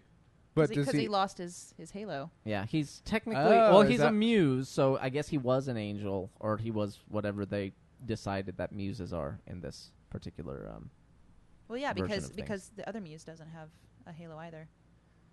Oh, right, yeah. In the chat room previously, Guest mentioned that Putin should play God. Putin. Ugh. You have a really fucked up idea of the world. Yeah. Guest? That's not entirely inaccurate to some versions of the Bible, though. And so I gotta give him that. Yeah, to some sections Him or of the her. Bible. Yeah. I like the dead guy just chilling. Yeah. Yeah. This movie almost feels like a comic book, doesn't it? Yes. That doesn't surprise me. It given feels very like Smith. episodic, very set piecey. Yeah. Yeah. Very from Sequence beat to beat. Sequence to sequence to sequence, yeah. Like, I can imagine this being a graphic novel. Yes. Look at this crane shot. Shit. It's a big crane. You can tell like this was a big day for them. Like Oh, yeah. all this set dressing, all these extras. We're gonna have a crane. Yeah, We're gonna need to use the crane. The crane. Ah. You're scared of the crane. Yeah, a little bit of trivia. The gag where God shows up and cleans everything up apparently wasn't originally scripted, but the church was like, could you get all the murder off our street, please? And Smith was like, you know what? You guys have been so cool, yes. And they cleaned it up immediately, and he was like, we're just going to write it in, fucking God cleans it. That's what we're going to do. We're going to have her run out, and then she blinks, and it's gone. Like, we're not going to leave this up any longer. That's hilarious. Well, presumably they were going to clean it when they were done anyway. Yeah. I guess the church was just like, could you clean it up now? Could you clean it now before you have finished shooting? He's like, yeah, we'll work it into the story. That's fine. I like the fact that one of the first things he does as a human is get drunk. Yeah. Because he can now. Yeah. Well, that plus, you know, he's hitched his post up with Bartleby, and now it's Yeah. like, damn it, I'm Yeah. careening into insanity, and I can't really get out of this. Yeah. He sure backed the wrong horse there. Matt Damon is good at this. I believe him and Rickman the most of anyone in this movie. Yes. If only they let us jerk off. That was a line from the movie, by the way. That was like Brian's continuation of my point. Yeah. Matt Damon is such a good actor. If only I think Alan Rickman and Matt Damon are the most believable characters. Oh, if only they let us jerk off. like Matt Damon and Alan Rickman are preventing Like us. they're like a gladiatorial king, and he's just like thumbs up. Listen, if Alan monsters. Rickman showed up and said, "Brian, do not masturbate anymore," I'm like, No. okay, Do not. there's jerk gonna be a problem, but You can't have a wank. But you said so. you said so. No. You're Alan fucking Rickman, so So Not there. the business, No. the business stop with doing them, that. with them being asexual, actually, is part of certain biblical stories. One of the stories of Noah in the gosh, I can't remember the name of it, but the early version of what's now the Old Testament that they've since removed stuff with that had Adam's first wife. The Apocrypha? And no, I can't remember what it's called. But anyway, there's the more expanded version of the story. The angels were having sex and having children with humans. Okay. And that's actually was the last straw that God sent the flood. Right. For Noah. He's like, nope, this is this is wrong, and so we're gonna stop this. There's a reference to them that I can't remember the name. It starts with an E. I can't remember anything about this right now. It's because the about the majesty giant of Ben children, Affleck but is yeah. blinding you. Exactly. This scene, by the way, is funny because it's a total James Bond moment, because it's like, well, we could have achieved our, evil plans, but we wanted to explain our plot to you first before we walk Right. through Yeah. the arches. Which is- monologuing. And Yeah. the irony, or maybe it's deliberate, being that Azrael specifically said, "Nope, I've seen too many James Bond movies to tell you my plan when I think I've won." Yeah, and they could have actually accomplished their goal if they weren't showboating. Yeah. Or I guess they're waiting for the cops to show up and kill them. So When does he say that line, the James Bond line? Is it in this scene or is it earlier? No, it was in the bar. In the bar before he In got the bar, yeah. hit with the golf club. Well, when she asks him if they've walked through the arches, he says, "We were waiting for your arrival." Oh, So they were waiting Nephilim? for them to show up. Nephilim. Yes, I just Nephilim. Thanks, thank Praxis. Those are the children of the angels that God went, nope, we're done here. You goddamn half breeds. Yeah. God went, that is some fucked up Yeah. shit. God's into eugenics. Yeah. Yeah. He doesn't want to cross the streams. He Well- wants these people to stay these people, those people to stay those people, and let's get rid of those people. He invented Well- that with the Tower of Babel, too. God. Yeah. No, he's not. No, dude, God's an God is the bad guy. Old Testament God is a fucking asshole. He's a hardcore asshole. You read the Bible, God is the villain. Oh, this Like- is such a sad little scene. He's like, "No, I'm Aw. gonna stand up for myself," and he's like, "Oh, honey." Yeah. Oh, Sweetie. You God. just you just have to listen. No, it's just sit down. Did you He lose your just phone, T? immediately becomes this like 5-year-old boy. Yeah. It's really sad. And that's kind of The there's point. there's a hint that Yeah. that's always been their relationship, is that ultimately he's always been The little brother. the little brother. He's always Yeah. kind of Yeah. followed whatever Bartleby told him to do, and it never worked out for him. It got him kicked out of heaven, and it got him human and killed, and I guess in hell now probably, but God probably gave him a mulligan on that. Because And he would have used those terms because God does like golf. yeah. Well, no, God likes skee ball. We established that. I never liked skee ball that much. I never played it without cheating. Walking up and just putting it Yeah. in the thingy. I'm pretty good at skee ball, actually, Oh, yeah? without cheating. How are you when you're cheating? Oh, phenomenal. Yeah. Wouldn't it suck if you were awful at skee ball even when you were cheating? You try to put it in that hole, and you just can't. Well, I think it helped that I worked at Chuck E. Cheese when I was a kid. Nah. You worked at Chuck E. Cheese? Yeah, my first job. Was there any like interesting, fucked up behind the scenes eyes wide shut shit going on? I've always thought that. Eyes wide Well, shut at Chuck there E. were a few Cheese. times I had to dress up as the rat. Oh. It's awful. It's like a hula hoop with pants attached to it with suspenders, Mm-hmm. and then the head is just like a football helmet wrapped in styrofoam. Oh. And every move you make has to be really exaggerated, so you have to kind of swing your arms and legs when you walk, or you You have kind to of walk like a Nazi, right? yeah. Otherwise, you look a little bit fruity because the costume is so large. Yeah. And then You there was look times where, swishy. like, at the end of every day, we'd have to put on knee pads and crawl through the tube system with like a spray bottle and a They cleaned those? every night because we have to Oh. clean up all the puke and the pee and everything. Oh. Once a week, we'd This take, is like having hermit crabs. It's just the most disgusting thing that looks fun from the outside. once a week we would take all the balls out of the pit, put it in a big trash bag, and do a mix of bleach and water, and just swish it and then pour it back in. Just bleach and vinegar. Mm-hmm. We lost a lot of good men that year. Yeah. Well, I'm glad you guys did that at least. There's that. I actually don't have any gross stories about the food. Huh. That's Aside from eating it, I guess. Aside No. from it existing. Yeah. No, I like Chuck E. Cheese The pizza. fries were good. Actually. I remember the pizza being really bad. well. The Is point that of it. accurate? I mean, the point of Chuck E. Cheese is it's a place where you can take your kids. Someone else will look after them, and you can have pizza and beer. Yeah. Yep. Like it being good food is like second to do you have beer? Yeah, it's hey, this 15-year-old getting minimum wage. Watch my 15 children. I'm gonna go get drunk in the parking lot. No. Nice. God bless America. And we were lucky if we got like a $5 tip after the end of it. We had to Yeah. sing and dance and everything. Ugh. Well, who's gonna tip at Chuck E. Cheese? Yeah. I would never have occurred to me to tip at Chuck E. No. Cheese. I'm sorry. We just don't think of you as people, Megan.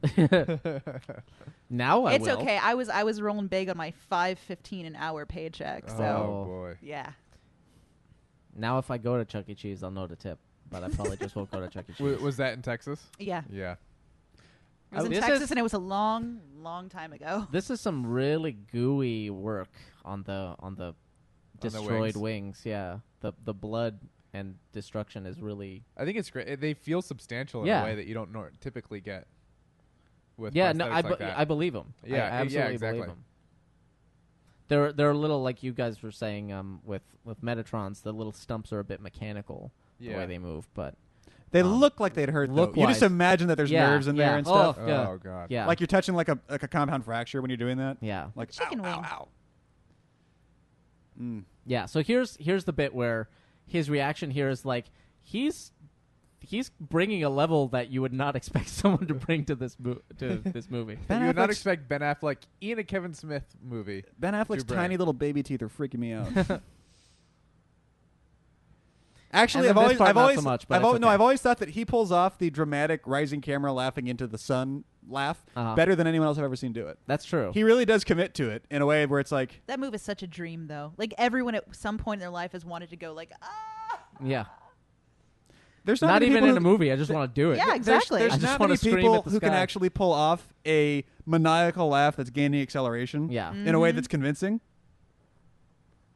That should be like a test, like acting with the capital A. The establishment should have like driver's ed tests, and it's like you can't act in certain movies until you can pull off a maniacal, aggressive laugh.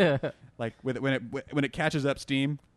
It's also a great touch that to save the day she has to commit euthanasia. Yeah, I was gonna That's- say that's it's great. interesting that there's this pro euthanasia moment in this movie. It's very confusing to me why she's injured the way she is. What kills her was- exactly? it was Well, in a- the shot, they I do a think- little blast of lightning. to yeah, say the lightning does it, but Lightning, it goes fire. so fast.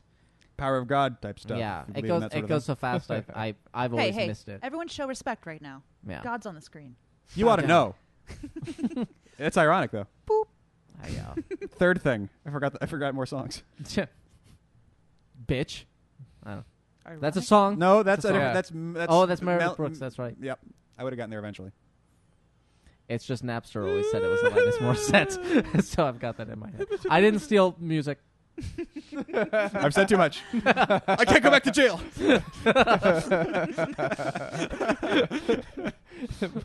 Mike just grabs his computer and runs out the door. With an MP3 player, just kind of rocking out as he goes.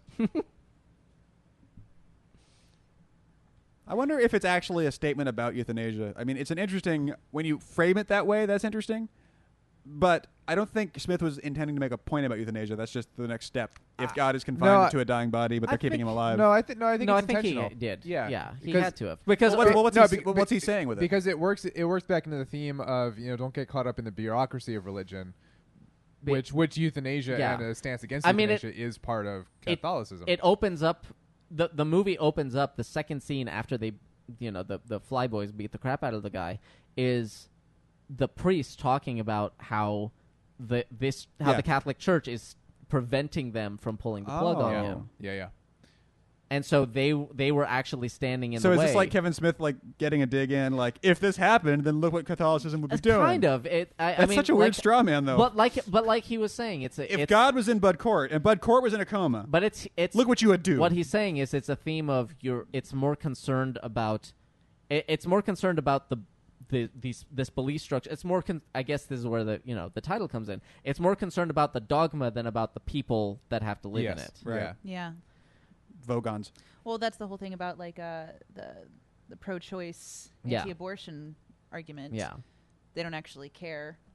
They Yeah, just wanna- it's Right, yeah, in fact, yeah, there's a gag it's in not that- about, it's not about the people anymore. It's Yeah. about the rules and Yeah. the rule book. Yeah, Yeah, I mean, in that same monologue, he's talking about how they're having their anti-abortion group and the pro-choice. but Just Yeah. his face. What the fuck happened to that guy's head? I love that. which is But he talks about how they have softball games.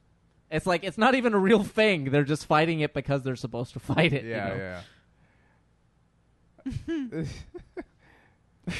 I just love his turn. This, that, and the other. What the fuck happened to that guy's head? Which I would totally be that person by Yeah. the end. Just of this going down the movie. list of all the things you're bewildered by. Yeah. I like that it brought back the. Also, we talked past it, but Holy shit, you're right. Even Alan Rickman is doing the coat with a hoodie poking out of it. Thing. Yeah. They're all doing that. I had never noticed that. It's a cool look. I kind of like that look. It's classy, but also casual. yeah. So here's Please the, get all this the murder quick- off of our street. Yeah, the quick cleanup Can you- of. We're done. Good. Okay. Yes, we know you have a crane. Yeah, Yeah. they're really using the crane today. Well, they had to get as many shots as they could, and they all had it for the day. Yeah, it really does feel like we got this crane for one day. We got to get our money's worth out of it. We did not rent this for one shot. I like that. I want to believe that Alan Rickman ad-libbed. Ad-libbed You missed that. a bit. Yeah. You missed a spot. No. You can't Now jerk I off have here. a machine gun. Ho ho. By Grabthar's hammer. I'm bad at Alan Rickman, but it's fun to try.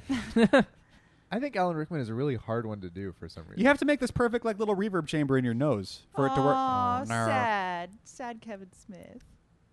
Sad.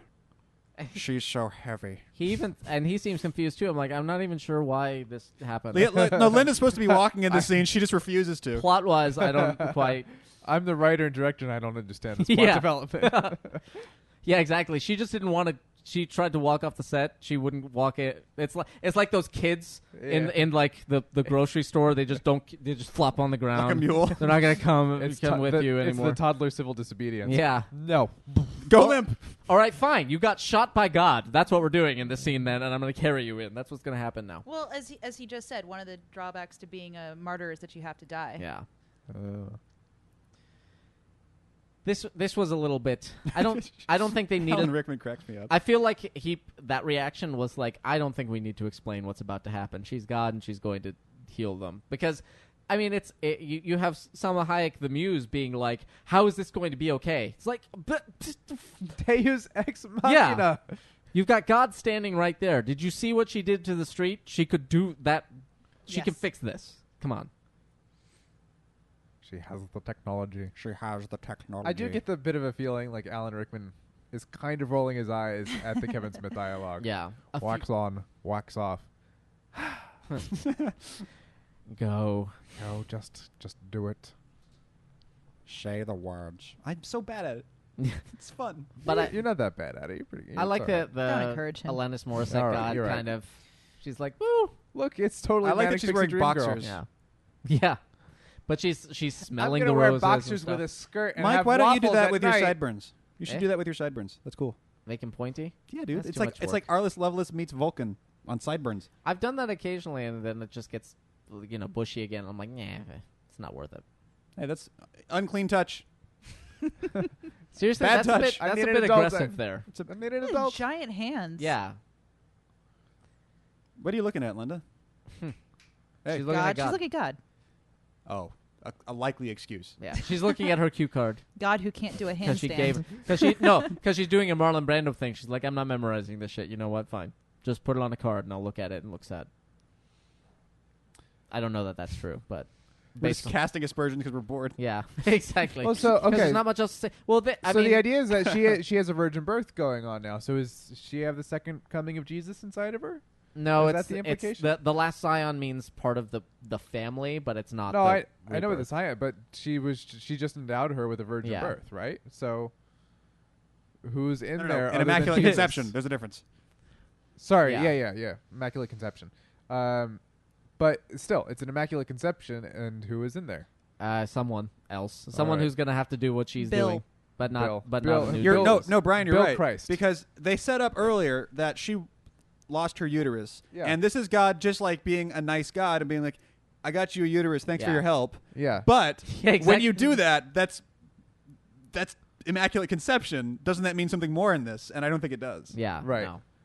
It just means you're gonna have Like a baby, and it's like if Linda Fiorentino had lost her foot, God would have given her a foot, and that Yeah. wouldn't have been okay. That's fine. But when it's I want a baby, we But have that- just but- intersected with a really crucial tenet of what we're doing here. that's the thing is like, can you have an immaculate conception? And it's just like John. And it's like, yeah, it's like it's Bob. This is Whatever. Yeah. I do like This maybe is Chad inadvertently Christ. the answer Chad to the answer like why are we here, and God just goes boop. Yeah, I was like, that's perfect. That the meaning of life is fuck you, I'm bored. Like fuck you, it's funny. I like that. That's how they get out of the scene. Although I always felt like she's making a sound there that should have like knocked down the Yeah, windows. I've thought that too. It's not a word, so it's okay, I guess.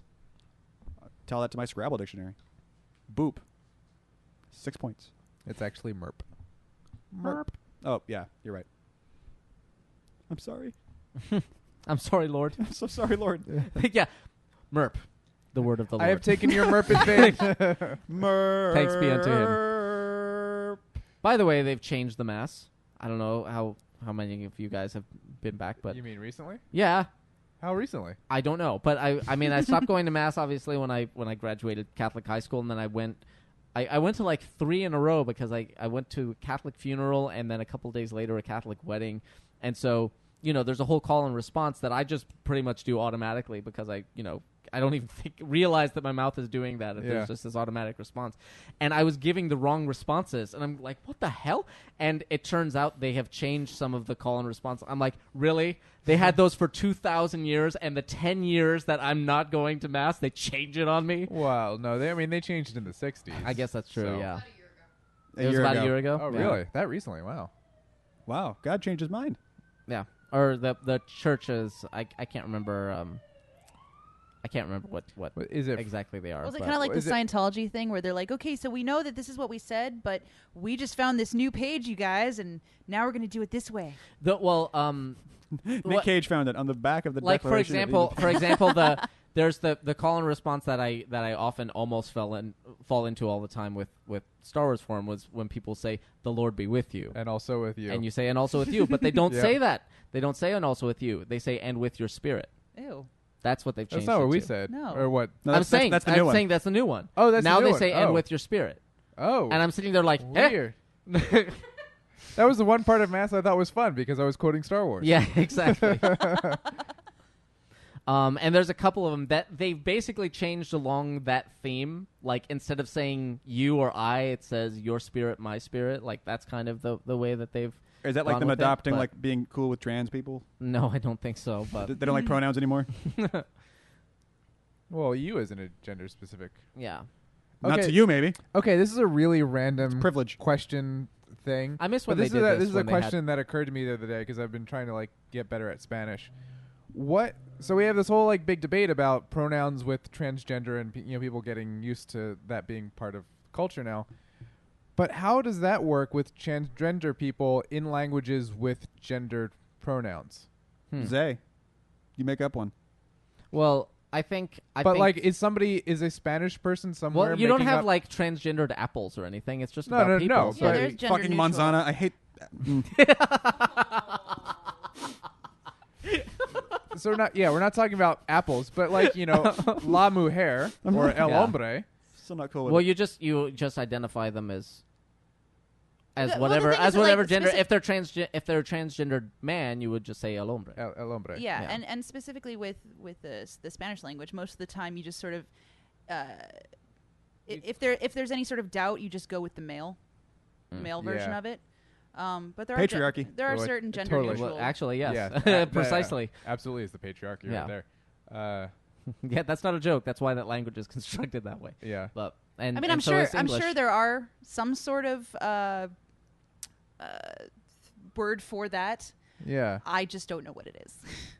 See, I was just Burrito. Yeah, I mean, I'm sure like somebody out there is trying to figure that out right now. It was just a random question that occurred to me the other day, and it was like, how somebody right now out there somewhere is dealing with this, and I wonder what they're thinking.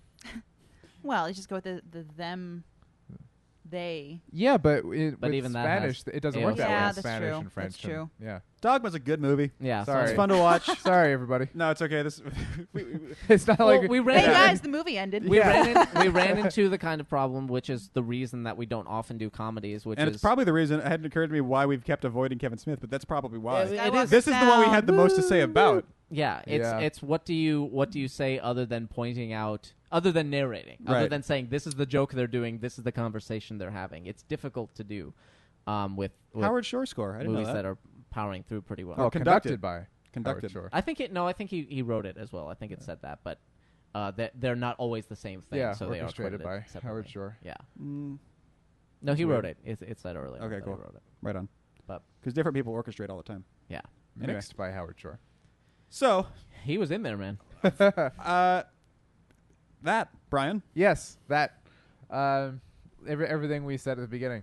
His strongest, his most mature. I would like to have His seen high it. watermark. His high watermark. I would love to have seen him continue on This along path. this trajectory. Yeah. But he didn't. I want a production assistant named JB Destiny. That's crazy. But Dorkman. yeah, Yeah, I agree with all of that. I think. Yeah, there you go. Sandy Calora. Oh, there you go. I think it's as far as it goes. I don't necessarily. I obviously now I don't necessarily agree with it on the level of it being kind of faith positive. But if you have to be faith positive, I think this has a really good message for you about it. About human, but bringing humanity to it, and it that being more important than rules, because it's the rules that almost undo the universe in this story, and it's people who save it, and yeah, I wish we'd gotten more of these. I wish we'd gotten more, like you were saying. The movie he should have made was about.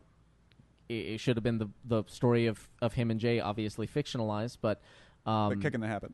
but more about things that he was struggling with at the time, and I feel like he has stopped doing that, and he's just doing stuff now. Yeah. He He used to make movies about things that were challenging him. Yeah. Yeah. And now he's just making movies because he ran out of money and needs a new gig, which he Yeah. says openly is why he basically does it now. But Right. I wish we'd see more of him kind of wrestling with ideas, but unfortunately, I think this is as good as it gets. No, this is Dogma. Megan? I can't really add much more to that. I agree with both points. And I just wanted to point out the fact that I just saw that the assistant chef is named Mike Cook. Ah. And that's it. And that's all I have. What are you doing, movie? On that note, You can priest at, look at that, at St. Stephen's with a little at symbol. Weird. Yeah. Hashtag Cardinal. This has been What Are You Doing, Catholicism, movie. wow. You can always find more episodes at friendsinyourhead.com. Go to the forums. Subscribe. It's a wonderful community of people, all that stuff. Talk to us. Talk to the people. Twitter.com/friendsinyourhead. Facebook friendsinyourhead. Friendsinyourhead@gmail.com. Buy our shirts. Give us money. Holden Hill Design and maintain the website. And until next time, my name is T. Christie. Brian Finifter. Nice job. Mega Mayhem. And this has been What Are You Doing, movie. Good night. Good night. Yay. No ticket. No ticket. I still just remember that guy hopping off that golf cart, man. Where the fuck is he going? Where is he going?